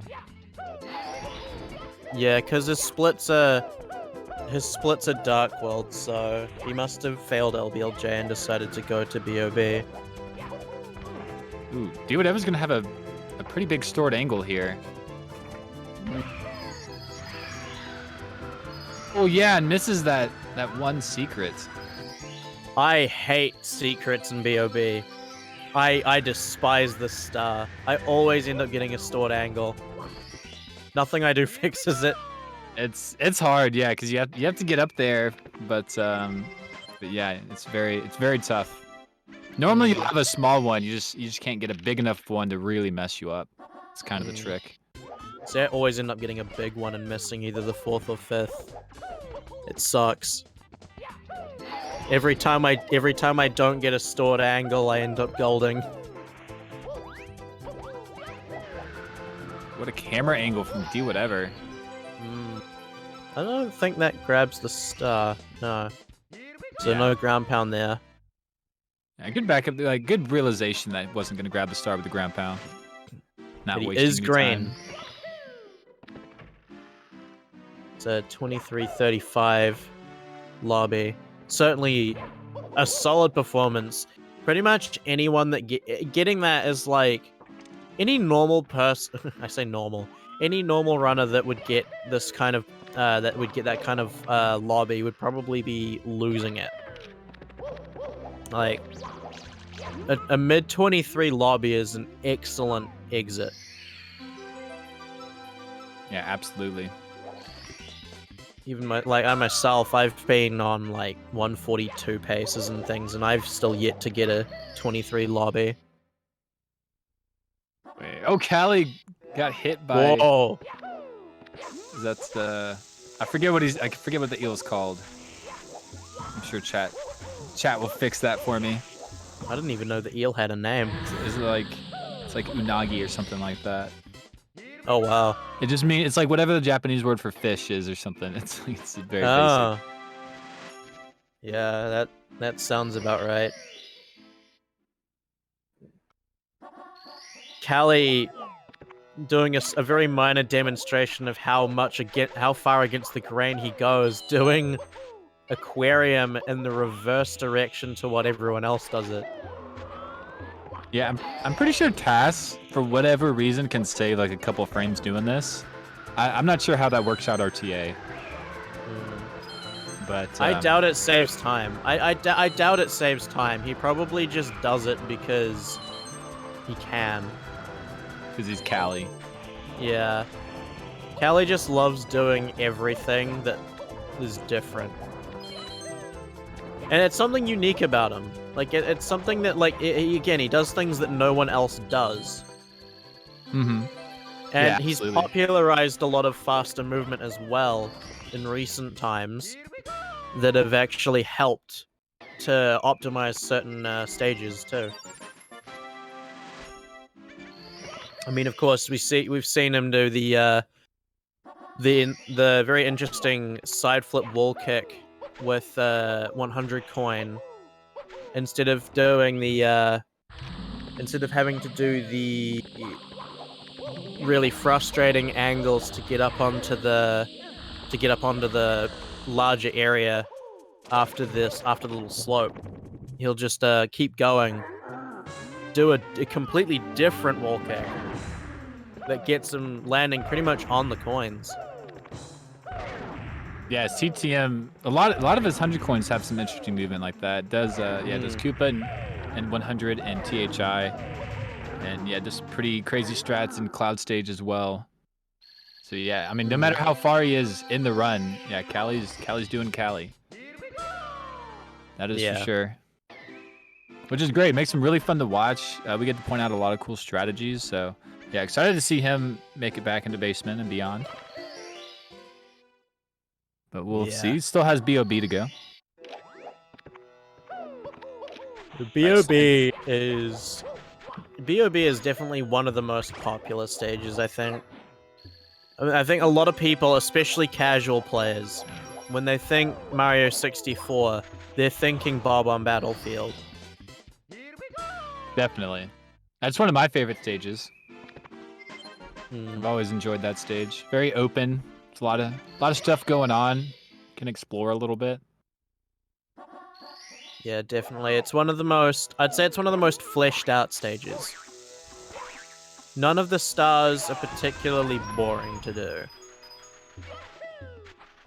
Yeah. Ooh, do whatever long jumping past that coin. Mm. Just gonna have to grab another That's a one. weird thing that happens so much in this game. Like, oh, you'll miss coins. You'll long jump right past coins that you feel like you probably should have grabbed, and it happens all the time. Man, I think just most skimming notably right by. that, yeah, most notably you'll see it in like, again, SSL 100 or Wet Dry World 100 when you do it with secrets. Like when you get those boxes at the start, for some reason, some of those coins sometimes just don't want to get grabbed. Even when they're right there. It's not like you can just turn around and grab it. You gotta keep going. Yeah, especially at these top levels. Like a lot of times it is faster just to get a backup coin than it is to turn around and try to chase a coin that's like running away from you. Exactly. Yeah, a lot of these runners are pretty keen on where that happens and stuff. And yeah, do whatever, knowing that there's no reason to turn around there. He's gonna have to get a Goomba here. Pick the Goomba underneath that platform at the beginning, and it just like bounced all the way up, so he wasn't able to get that coin. I can never get over how like swag that triple jump is when you long jump and ledge grab on the moving on like the moving wall, the rising wall. Oh yeah, in the pyramid, that's great. Yeah, like that triple jump is just so nice to look at.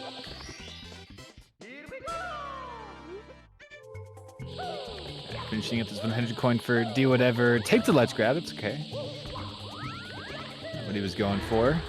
But does now have the star. Okay, we're good. Hopefully. Nothing major and painful. Yeah, you see Callie doing the Koopa ball strategy. Hmm. Yeah, it's always interesting to me seeing these kinds of events with 120 star specifically, because you'd think that a lot of these guys would just take a no reset at the beginning and then run off of that, but most of them don't. I mean, like, you look at Punkei. Punkei's only completed run is the 139 flat. Callie got the 140-45, presumably early on, since he had it before I came on. Yep, that happened during during the first block. Yeah, like a lot of these guys aren't putting any times on the board as like just like a safeguard really for earlier on. I mean, obviously Cheese isn't here because oh no, do whatever. Oh, do whatever. Is he gonna ride the elevator? No, he's done. I think he might just reset. Yeah, there's not much you can do after that point. Yeah. The only thing you can do is ride the elevator all the way. And that's just gonna lose. That's losing like what, 15, 20 seconds at least. Oh, after falling down, and it's probably like a minute. Just about, yeah. That's still not as bad as when you break the red coin box, but didn't get the red coin on the platform above it. Yeah, that's an actual just end of the run. Yeah, super sad for D whatever. Was on a pretty good run, green into HMC, as you can see on the split. So should be feeling somewhat happy about that, even though I didn't quite get the all the way through basements. We do have Callie doing the 100 coin in BOB, as it is sleep time for D whatever. Bye bye D.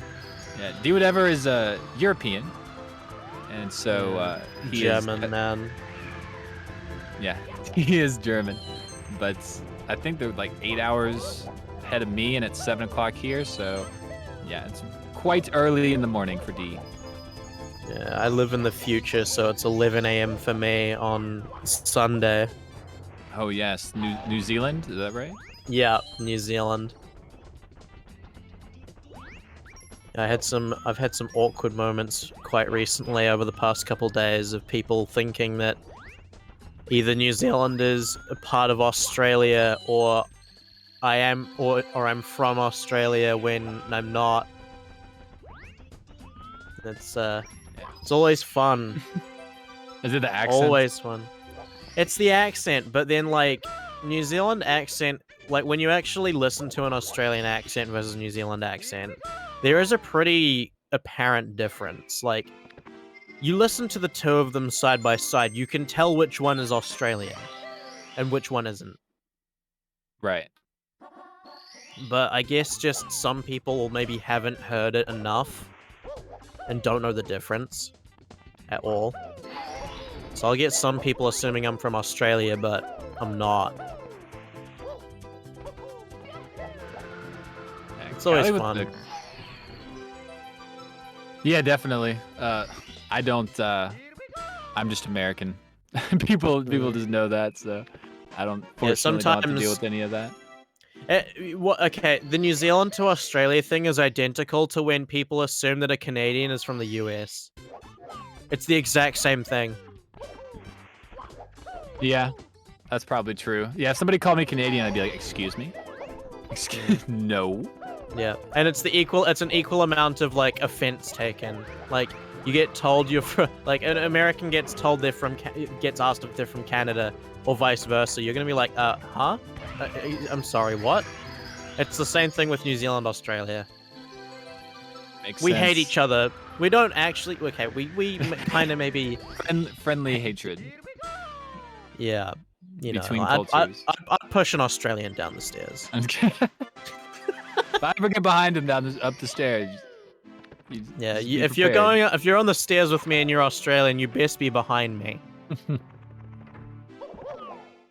That's funny. You're gonna find yourself jokes, at the of course. bottom. You'll find yourself at the bottom of the stairs a lot faster than you expected.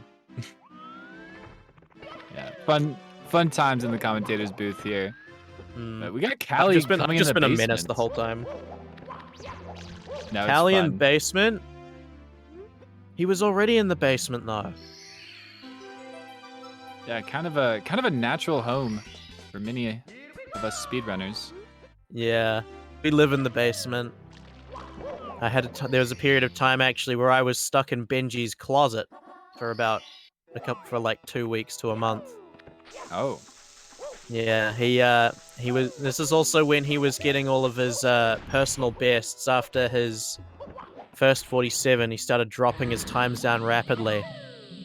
And he locked me in his closet and had me sit and call with him while he got his PBs at the time.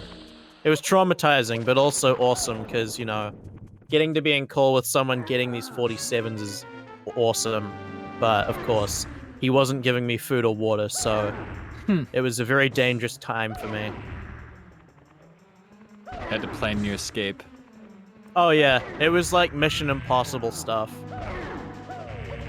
Who knew Benji was such a heathen? He's ruthless when he wants to be. He's ruthless when he wants to be.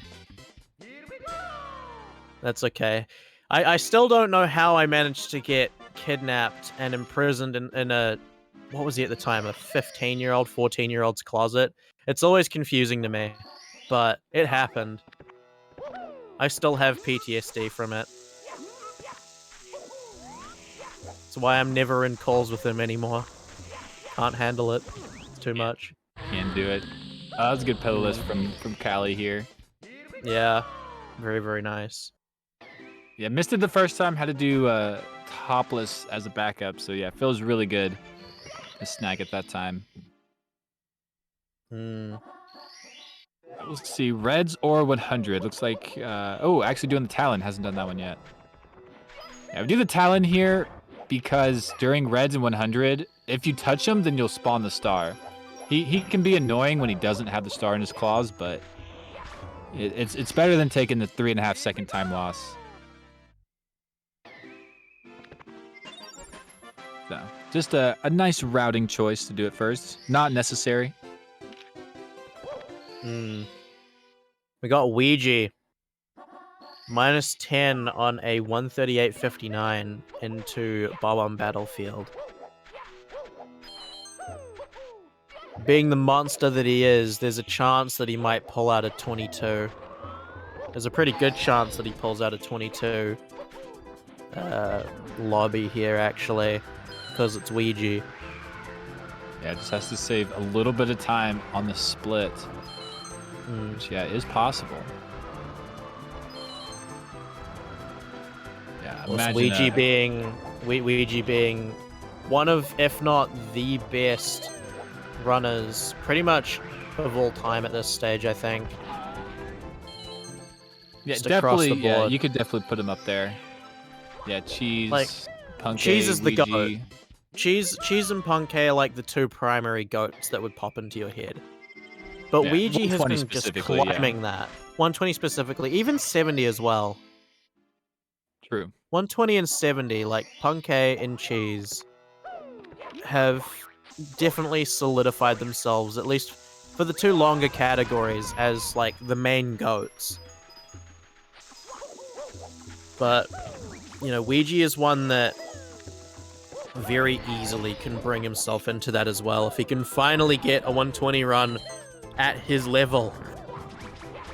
That would be a very insane run, but I'm ready for it as well. It'd probably be world record, let's be honest. Yeah, 137 minimum going into, or maximum, I mean, going into bids. Yeah. Like, he's the world record holder for 70 star with that 146.50, oh, not 146, 46.58, no ones. And that was with a missed throw as well, which is just insane. Pulling out not only world record, but just a 46 in general with a missed throw. And then, of course, I believe, he's third place in 16, as I recall. Slip is second. Like, he's really up there in 1 star. He's second place in 1 star. He hasn't completed a 0-star run, but he's been on record pace before. He just never... Well, actually, no, he has completed a 0-star run. He just never submitted it. Ah, very interesting. Yeah, I know Ouija's done 0-star for sure. He just never submitted his 0-star PBs. In true Ouija fashion. Wasn't up to snuff. Yeah, I mean, that's kind of how it is. If you don't feel like it's worthy of your skill level, a lot of runners just won't submit. Of course, another runner that is an absolute beast at the game as well that isn't here is SWRC, not to be confused with Ouija. Yeah, the green SWRC. Yeah, the 16-star world record holder, undisputed, is 7 seconds ahead of second place in Slip. Which is absurd. Just an absolute monster. And then recently, as I recall, got a 47-13 in 70-star. Yep. Yeah, pushing up the 70-star ladder as well. We'll probably see him in 120 before too long. Yeah, I think we will. Green SWRC, kind of a prodigy at this game, is very young and has just climbed the ranks ever since he got to the community. I think I think the thing with SWRC that makes him so unique in terms of his progress is his massive, and I mean massive, priority on movement that he's had as he progressed. As the saying goes, strats save seconds, movement saves minutes. And SWRC pretty much embodies that statement.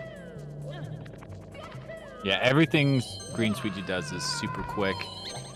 Just like this HMC from Cali grabbing that. Very nice. That is certainly very the nice. scariest part.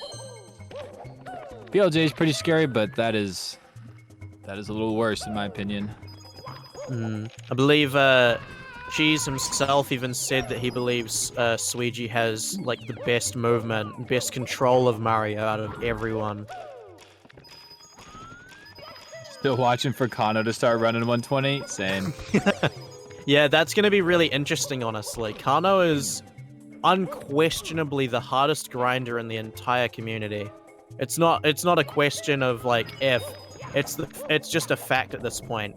He's done Stream Unlimited for what? 0-star, 1-star, 16-star. He did it for 70 as well, didn't he? I think so for a time.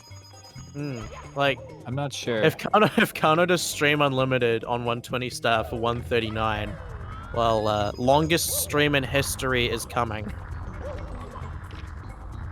But nah, in all seriousness, Kano is one of the guys that could easily come into 120 with all of the practice he's been doing, because you got to keep in mind he's been doing huge practice, stage RTAs, segment RTAs, all of this star practice, everything for the last couple of months. Like, he is taking this with 100% seriousness. I don't think it's much of a stretch to say that Kano may end up being someone that comes and gets involved in future 120-star LTAs like this once he's made his mark. Same with Dowski, since Dowski's back on 120 as well. Yeah, I would love to see Dowski in one of these things. He's a bit aloof when it comes to events like this and tournaments.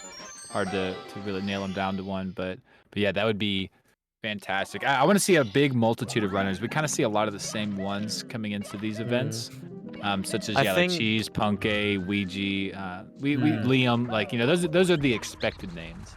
But now we got like Ever, Blue Bob, Cali. I would love to see like Green Squeegee, Kano.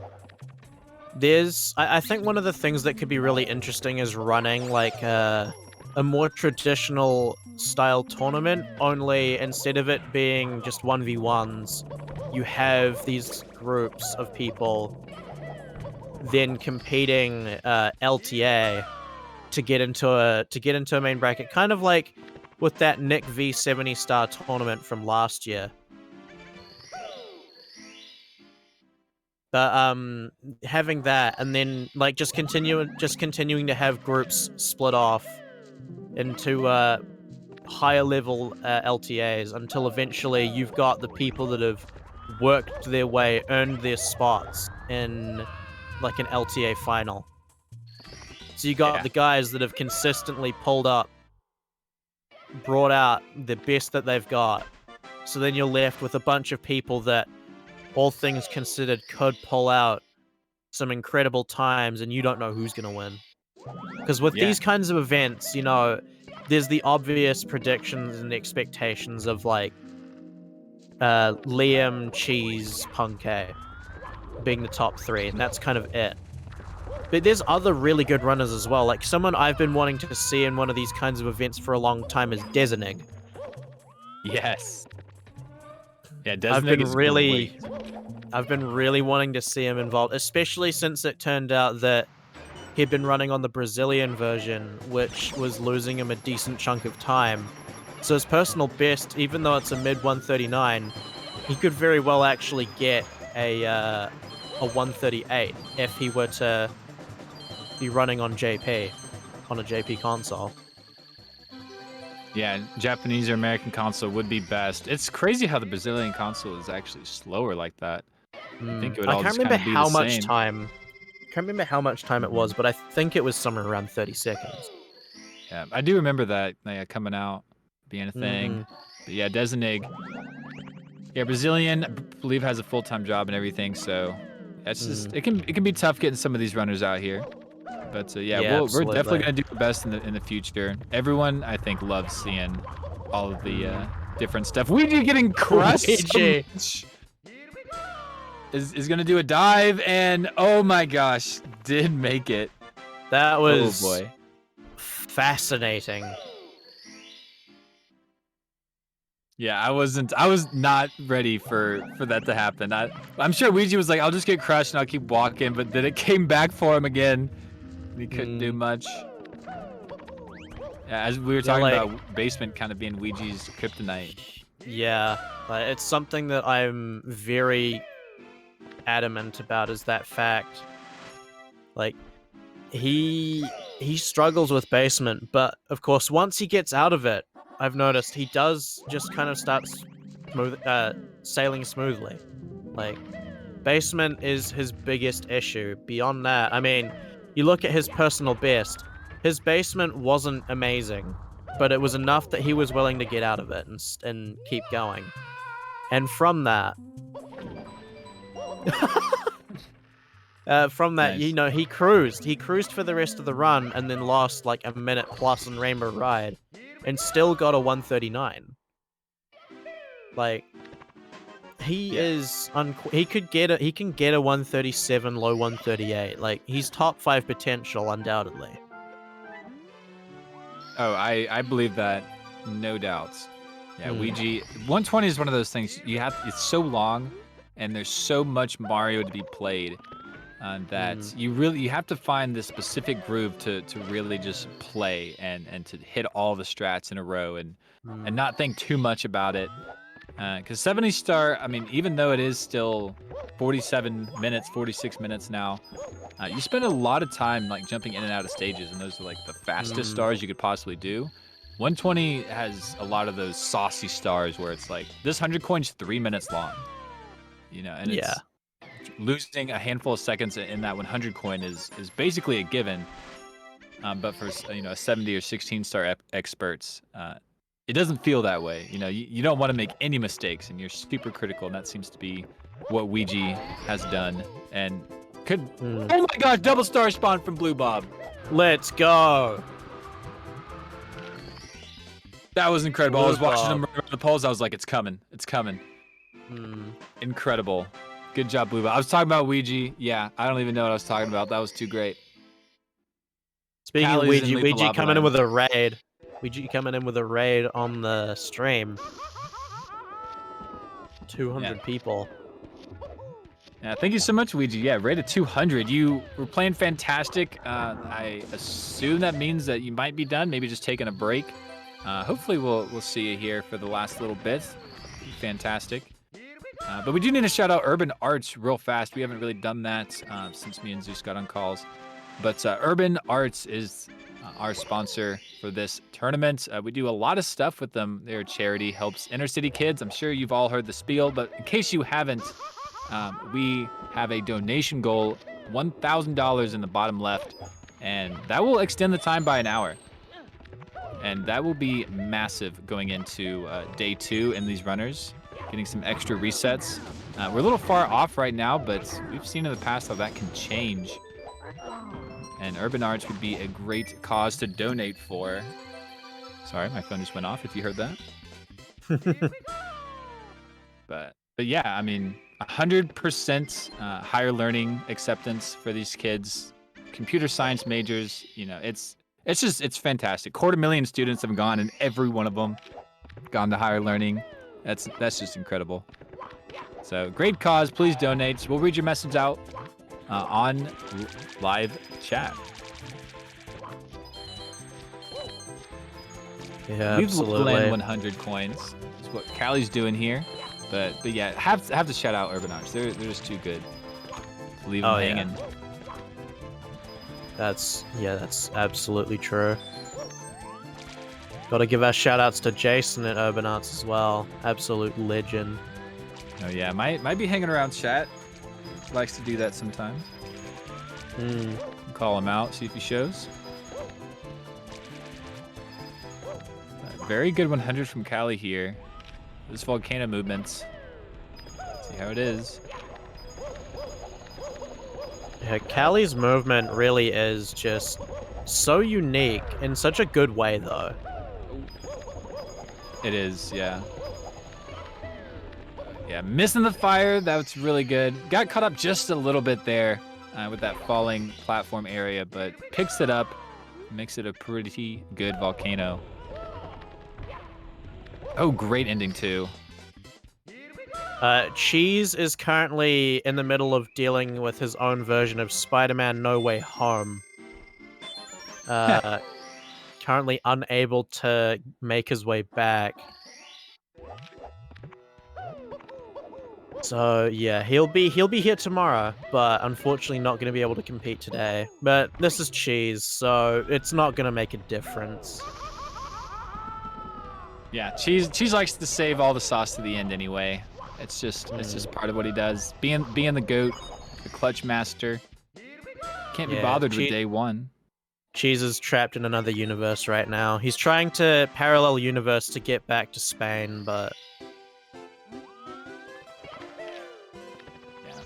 Good travels to not Cheese. working. but yeah, is a bit stuck. So praying the best for him for sure.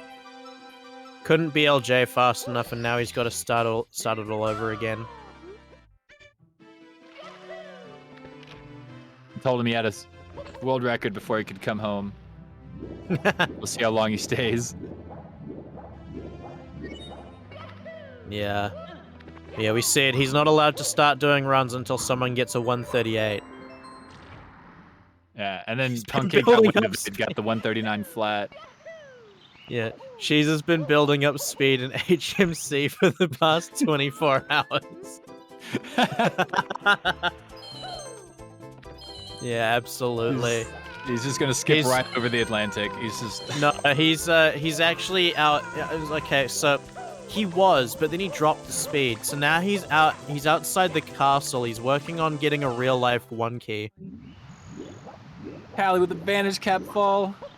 No, Callie. Gonna keep going. He's pretty far Callie. ahead. Of course he will. Of course he will. Yeah, Can't quite tell what his best possible time is. I think that's a low 138 best possible.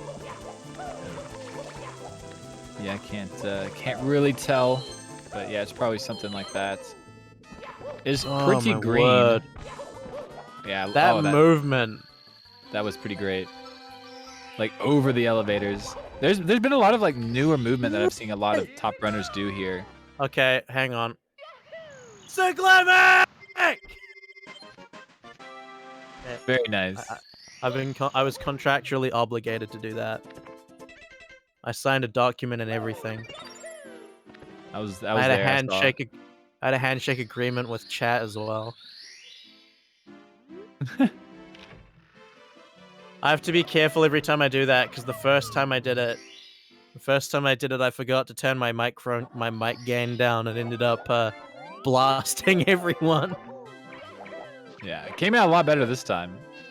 Yeah, I had to turn my gain down very low, as I have the last 2 times I've done this. Oh, it cut out. It did cut out, yeah, for a moment.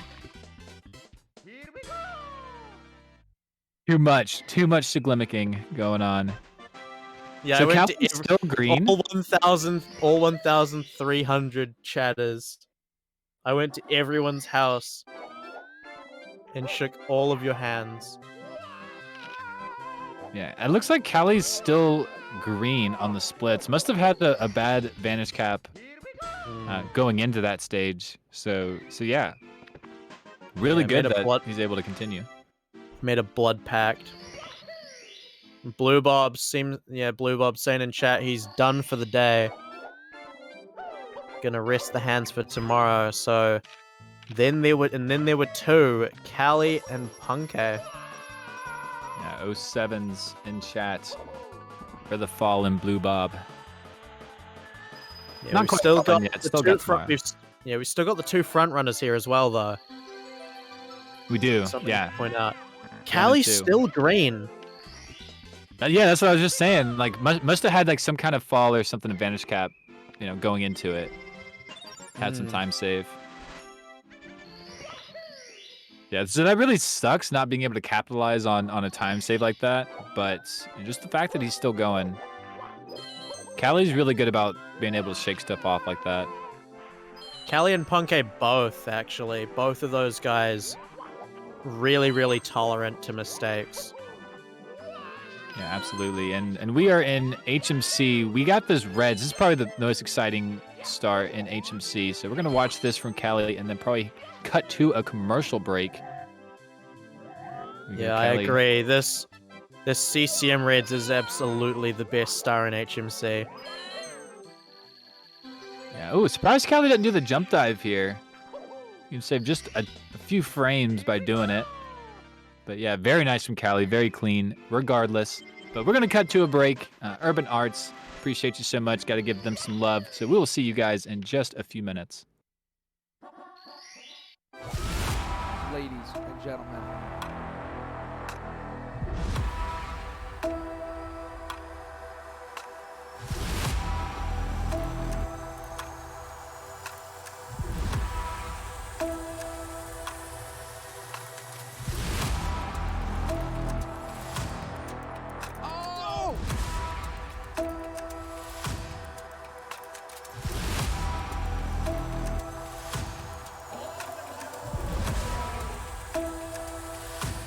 Who's ready for some action?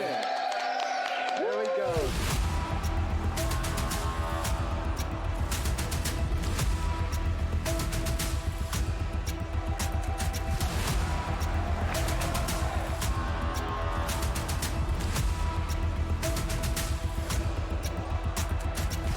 Everybody get it out. All four. There we go. All four.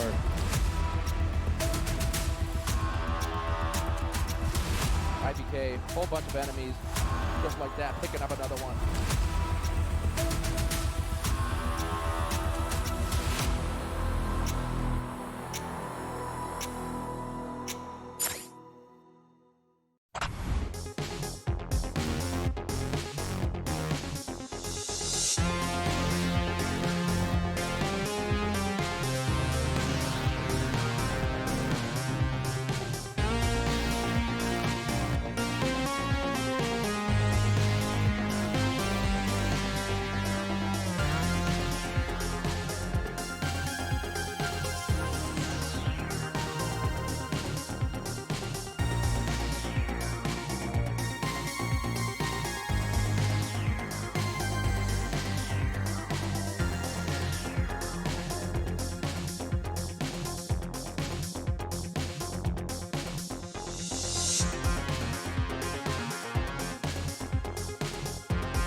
All right, welcome back to the Speed Run World Record Circuit. Thank you so much for waiting through that ad break with us for Urban Arts. And I do have a donation. I really do apologize if we missed it. I don't remember reading it out, but Mal117, that's the Halo number, says, let's hit the $1,000 donation goal for an extra hour, boys.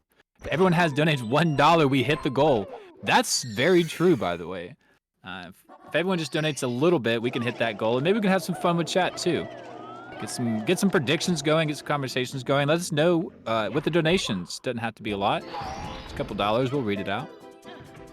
Yeah, who are you rooting for in this event? Tell us in your donos.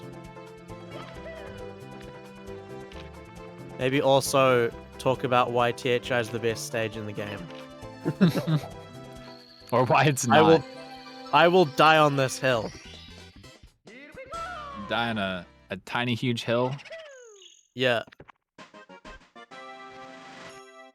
The Wiggler Hill.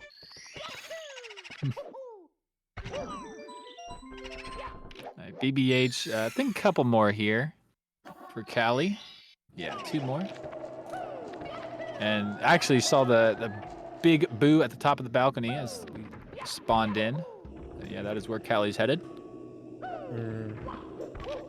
You can just see the glimpse of him if you haven't done him as you're falling into the stage.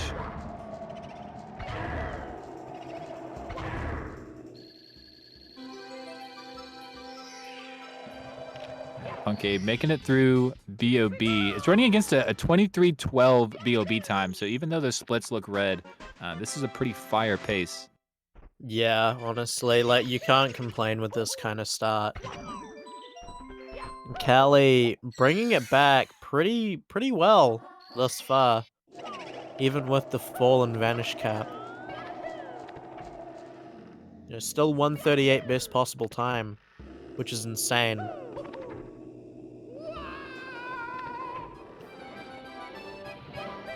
Yeah, Callie's one of those runners who's got what it takes. We just need to watch him do it. And this is with a death and vanish cap. It wasn't the worst death that could have happened. It happened earlier than later, but, you know, a death is a death, and that is not what you want.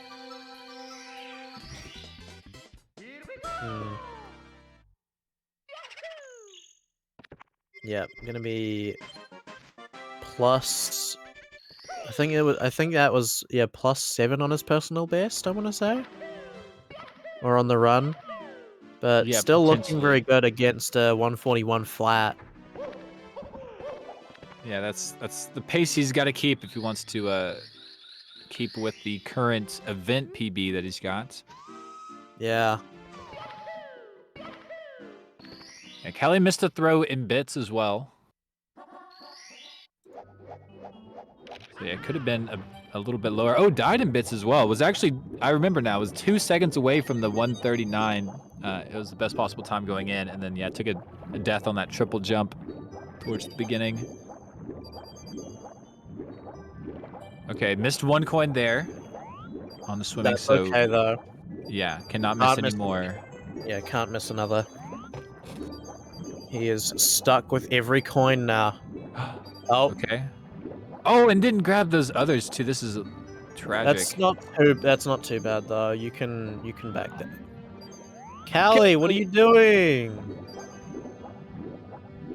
Like his parents or Still. something. Callie, quit it. Play better. What are you doing? This isn't how a person with a low 140 plays. Yeah, no, it's those coins can be really frustrating. You know, we were talking about missing coins earlier by just like a fraction of a hair, and when it happens in the water, it's like 10 times worse. Mario's just a big boat, big submarine. Something that I'm gonna learn the hard way soon enough.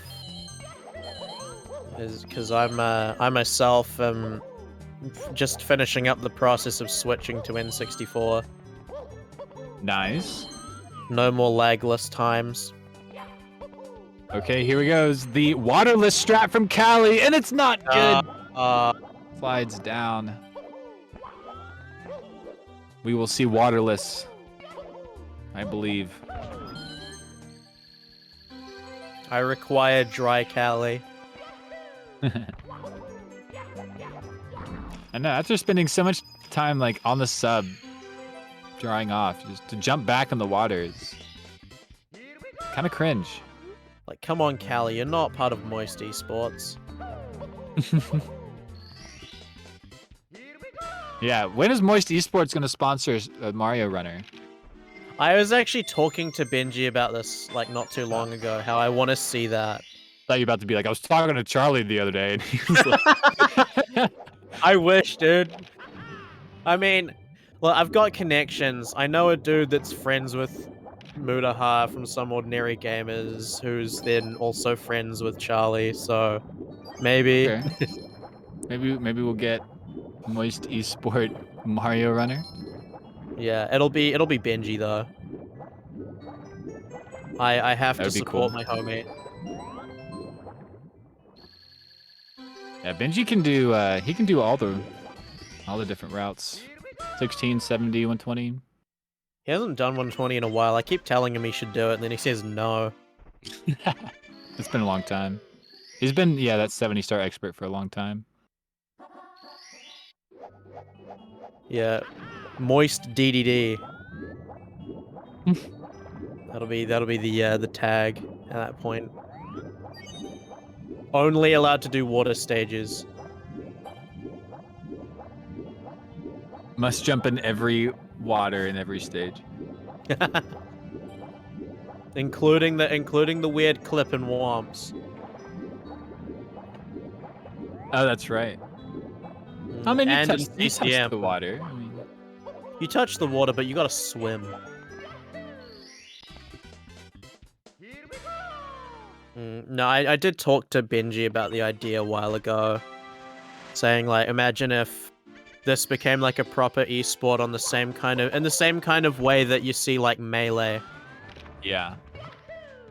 Having like a bunch of like kind of more typical, like I guess more typical competitions in person each year.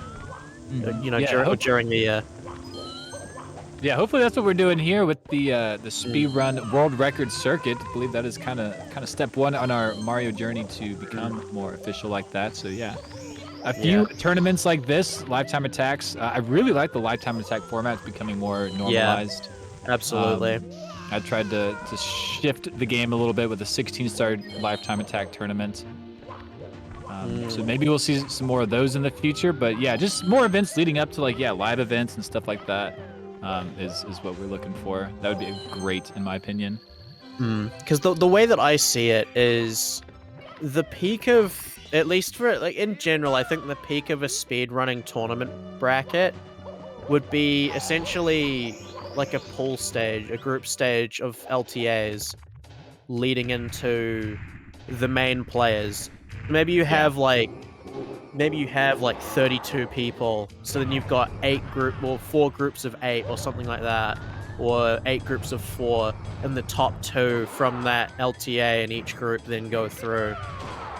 So you're taking people not just from one run, well, from a couple of races, but instead looking at, the people that are pulling out the right times after an allotted period. So like say 16-star, you get like maybe 32 of the top 50 all in one event. Yeah, that would be incredible. You get people 15 3x and faster. And so then they're all doing LTAs. Oh, Punkay grabbing, shining atop the pyramid when trying to do plays. That's so annoying. You've got everything done. He even had the ground pound in Mario's hand. Just grab the star. Yeah, like something like that. Because of course, you look at Melee, you'll get a bunch of people of varying skill levels showing up in competitions, and I feel like that's something that can be done for Mario 64 speedrunning and speedrunning in general. Yeah, especially with that lifetime attack format. Because the thing is, speedrunning isn't necessarily exclusively a solo thing. You can do we do tournaments quite regularly in the community. It can very comfortably and very easily become a more competitive aspect of it. Like you've got the personal grinds, but there are a lot of people that do like competing in tournaments. There's some people that exclusively compete in tournaments, such as Flixer, who he only really competes for competitions, and he's still like very good. Like you take Flixer, you throw him in competitive layers like that, 16 star, 70 star, he's performing. He's going to perform. Same with say Zine or Deku Dude.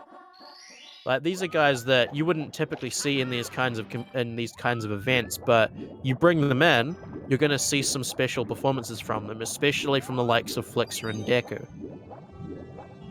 Yeah.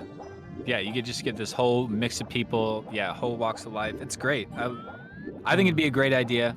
I think it'd be fantastic. It'd be very hard to put together, given like the idea is it's a bunch of groups in LTA. It's something that would probably have to take like the span of pretty much just about a full year, but that's not necessarily a bad thing. You should go check out my 16-star LTA tournament. But on that note, I'm going to read off this donation real quick, and then West Dog's coming in to take over for me. But Judo Garudo just donated $5 saying, love the event and the players, rooting for Ouija to take the dub. That would be something. That would be something. We just had a long conversation about that not very long ago. But with that, thank you so much, Judo Garudo. I'm going to let West Dog take over for me, but it's been a great time. I will see everybody tomorrow. I will be opening, so hope everyone has a great night.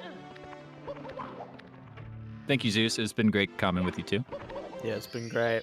I enjoyed it.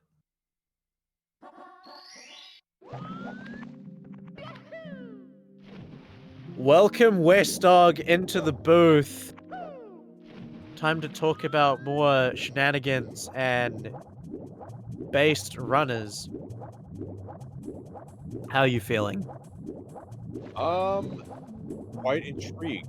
Callie with the Glad there in the upstairs door touch has made this final section of the event so far today very interesting. Punke, despite getting that small top improvement just now when going for close, I'm honestly surprised he's still continuing with the run. Considering he's in first place with the 139 flat, I almost feel like there's a much lower threshold for a mistake. The fact he's still willing to continue after that, maybe still goes to show Punky is very confident in himself to perhaps pull a rabbit out of his ass. Absolutely. I don't know if you were paying attention, but Mark and I were talking a bit about the idea of like a year-long spanning, pretty much, LTA tournament bracket. I was not paying attention to that, and that sounds very interesting. Because of course, LTA is at this point pretty undisputably the best format for speedrunning races. But imagine if you had a group of, say, 32 to 64 runners. I feel like for Mario 64, you have to have 64 runners, all competing in an LTA format in different group sizes. Each for maybe, depending on the category, of course, for an allotted time, and over the course of the year, the rounds continue to drop and continue to get smaller and smaller until eventually you've got that top 8 people who've been working hard all year, getting to that point where they are now in the top 8 competitors, top 8 racers of an LTA format, culminating in the 4 best and most consistent people in that respective event. Something that would take a year long. It sounds like it would take a lot of time to keep organized and running on track. So I would definitely give props to anybody who wanted to experiment with that idea. It'd be very difficult, but I feel like that would pretty much, and I think it's fair to say that that would be pretty much the peak of at least SM64 speedrunning competitions. There's nothing that can really go past that. So I can't think of anything that really goes beyond that, like a large tournament bracket of around 64-ish runners. in a lifetime attack setting. That would be very big. Like, if you took that for, say, 70 star, you'd basically be having everyone with, yeah, you'd be having pretty much, like, everyone with a 48 and better, at best. More realistically, people with mid 49s and faster. And across a year, I feel like that would be pretty insane. Because of course, you know, you can get tournaments like that are just single elimination 1v1 brackets. But it's different if you were able to get a lifetime attack, single elimination, obviously, with a bracket of that size. And as we're talking about a lifetime attack format, I will address a question here we've got in the chat. B Coughs, if I'm pronouncing that correctly. Lifetime attack is, you can also do exclamation point format in the chat, but lifetime attack tournament is where you have a specific allotted amount of time where runners have an unlimited amount of resets within that amount of time in order to get the best time. Once that time period is over, any run that is continued on into there is continuable, but there's no more resets, and that is what we're in right now. We're in overtime. Cutoff time was officially 5 minutes ago. Nobody else is allowed to reset, and we've got Punky and Callie on some good runs here. Guys, that is lifetime attack.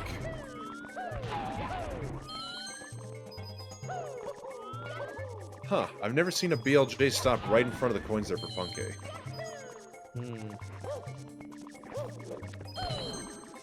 But, yeah, no. Like, that idea to me just sounds really interesting. I think it'd be very hard to pull off, but I'd love to see something like that for 70 specifically.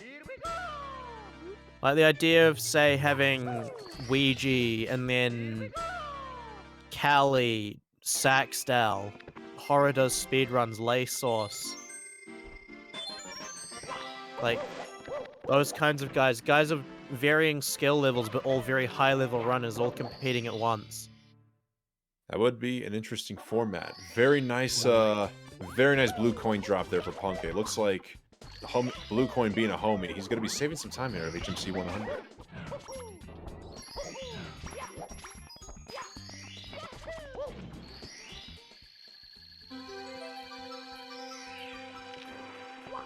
Tim Bob, kind of.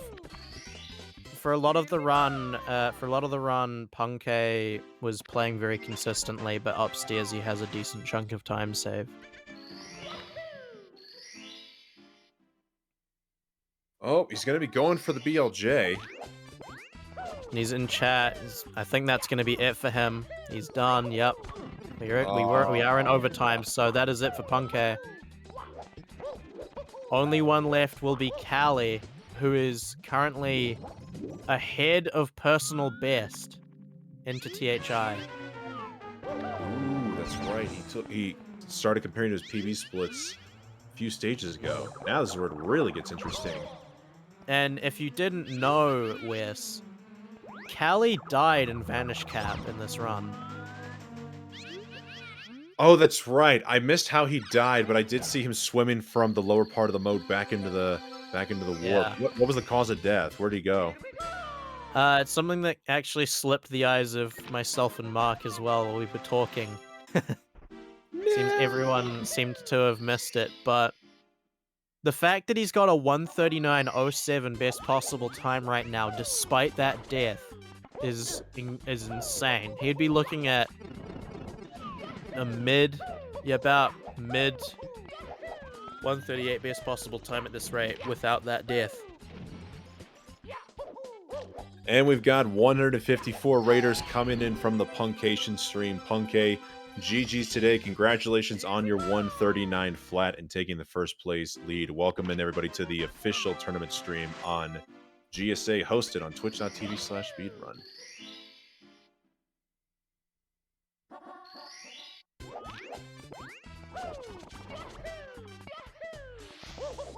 But that's absolutely insane. That Vanish Cap death, and he's still ahead of his actual PB pace right now. Just I'm not gonna comment as much on much of this run as possible. I don't want to even believe there's such a thing as that word. So let's just enjoy the time while we've got it here, Zeus. It is overtime, and with Callie being the sole runner here, whenever this run goes, we go. So let's enjoy the time we have, shall we?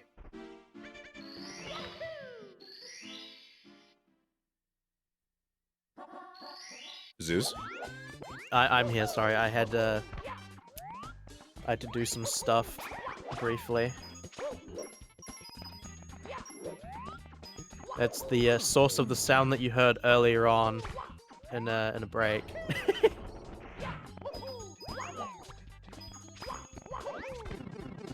No, Callie's looking good right now, though. Gonna be going for his fabled 100s plus Cooper that Cheese also goes for.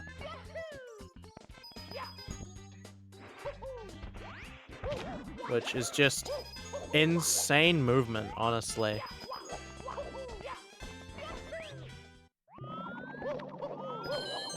I've always admired Callie and Cheese for being able to take this kind of a risk because just honestly, Reds and Koopa movement by themselves are stressful enough, but combining them both together, it's just absolutely insane. Well, I would personally love to do this. Like, this route looks so fun. I'm also a bit of a nut myself, so I would probably actually do this. Oh, look how close he is to the cannonball. Wow. No fear whatsoever. Oh, now we just gotta wait, make sure, yep, that Goomba stays on the edge. The blue coin getting away from him. Oh, no! Oh, the breeze! The breeze saved him! Oh, my goodness! No! No! No! Oh, my... Holy mackerel! The camera just did not cooperate! And that's gonna be it for Callie. Oh, you can see he's laughing at it. The thumbs up. What better? How else can one react to what just happened? I have never seen a run end in that fashion before. That was a roller coaster of emotions. Honestly, That wow. was so unfortunate. He had that. That was savable, and the camera just pushed him away and pushed in such a way that whatever direction he was holding ended up getting him killed. Well, an unfortunate way to close out day one here, but guys, just goes to show you the potential we've seen here from Callie. As Seuss mentioned, a death and vanish cap and still on a very big PB pace. This is only day 1 of 2 here at the Speedrun World Records Circuit 120-star event. We'll be back tomorrow at the same time, 1 p.m. to 8 p.m. Eastern for more 120-star action. Zeus, anything you'd like to close out with? Well, given the stuff that we've seen from these runners today, I mean, we could see something huge from Callie, absolutely, with that pace. Maybe we get the 139 from him finally tomorrow. Punkay, 138 on the table. We get Cheese coming in tomorrow finally after not being able to compete today. Ouija, who knows? Ouija last time pulled out a personal best. Maybe he does it again. And Liam, it's Liam. I mean, he could just pull out a 136 if he wanted to, and it would be believable. Well, who knows what will happen tomorrow. You're just going to have to tune in to find out. Join us tomorrow on twitch.tv/speedrun. Thanks for tuning in, everybody. Have a good rest of your days wherever you are. Peace! See ya.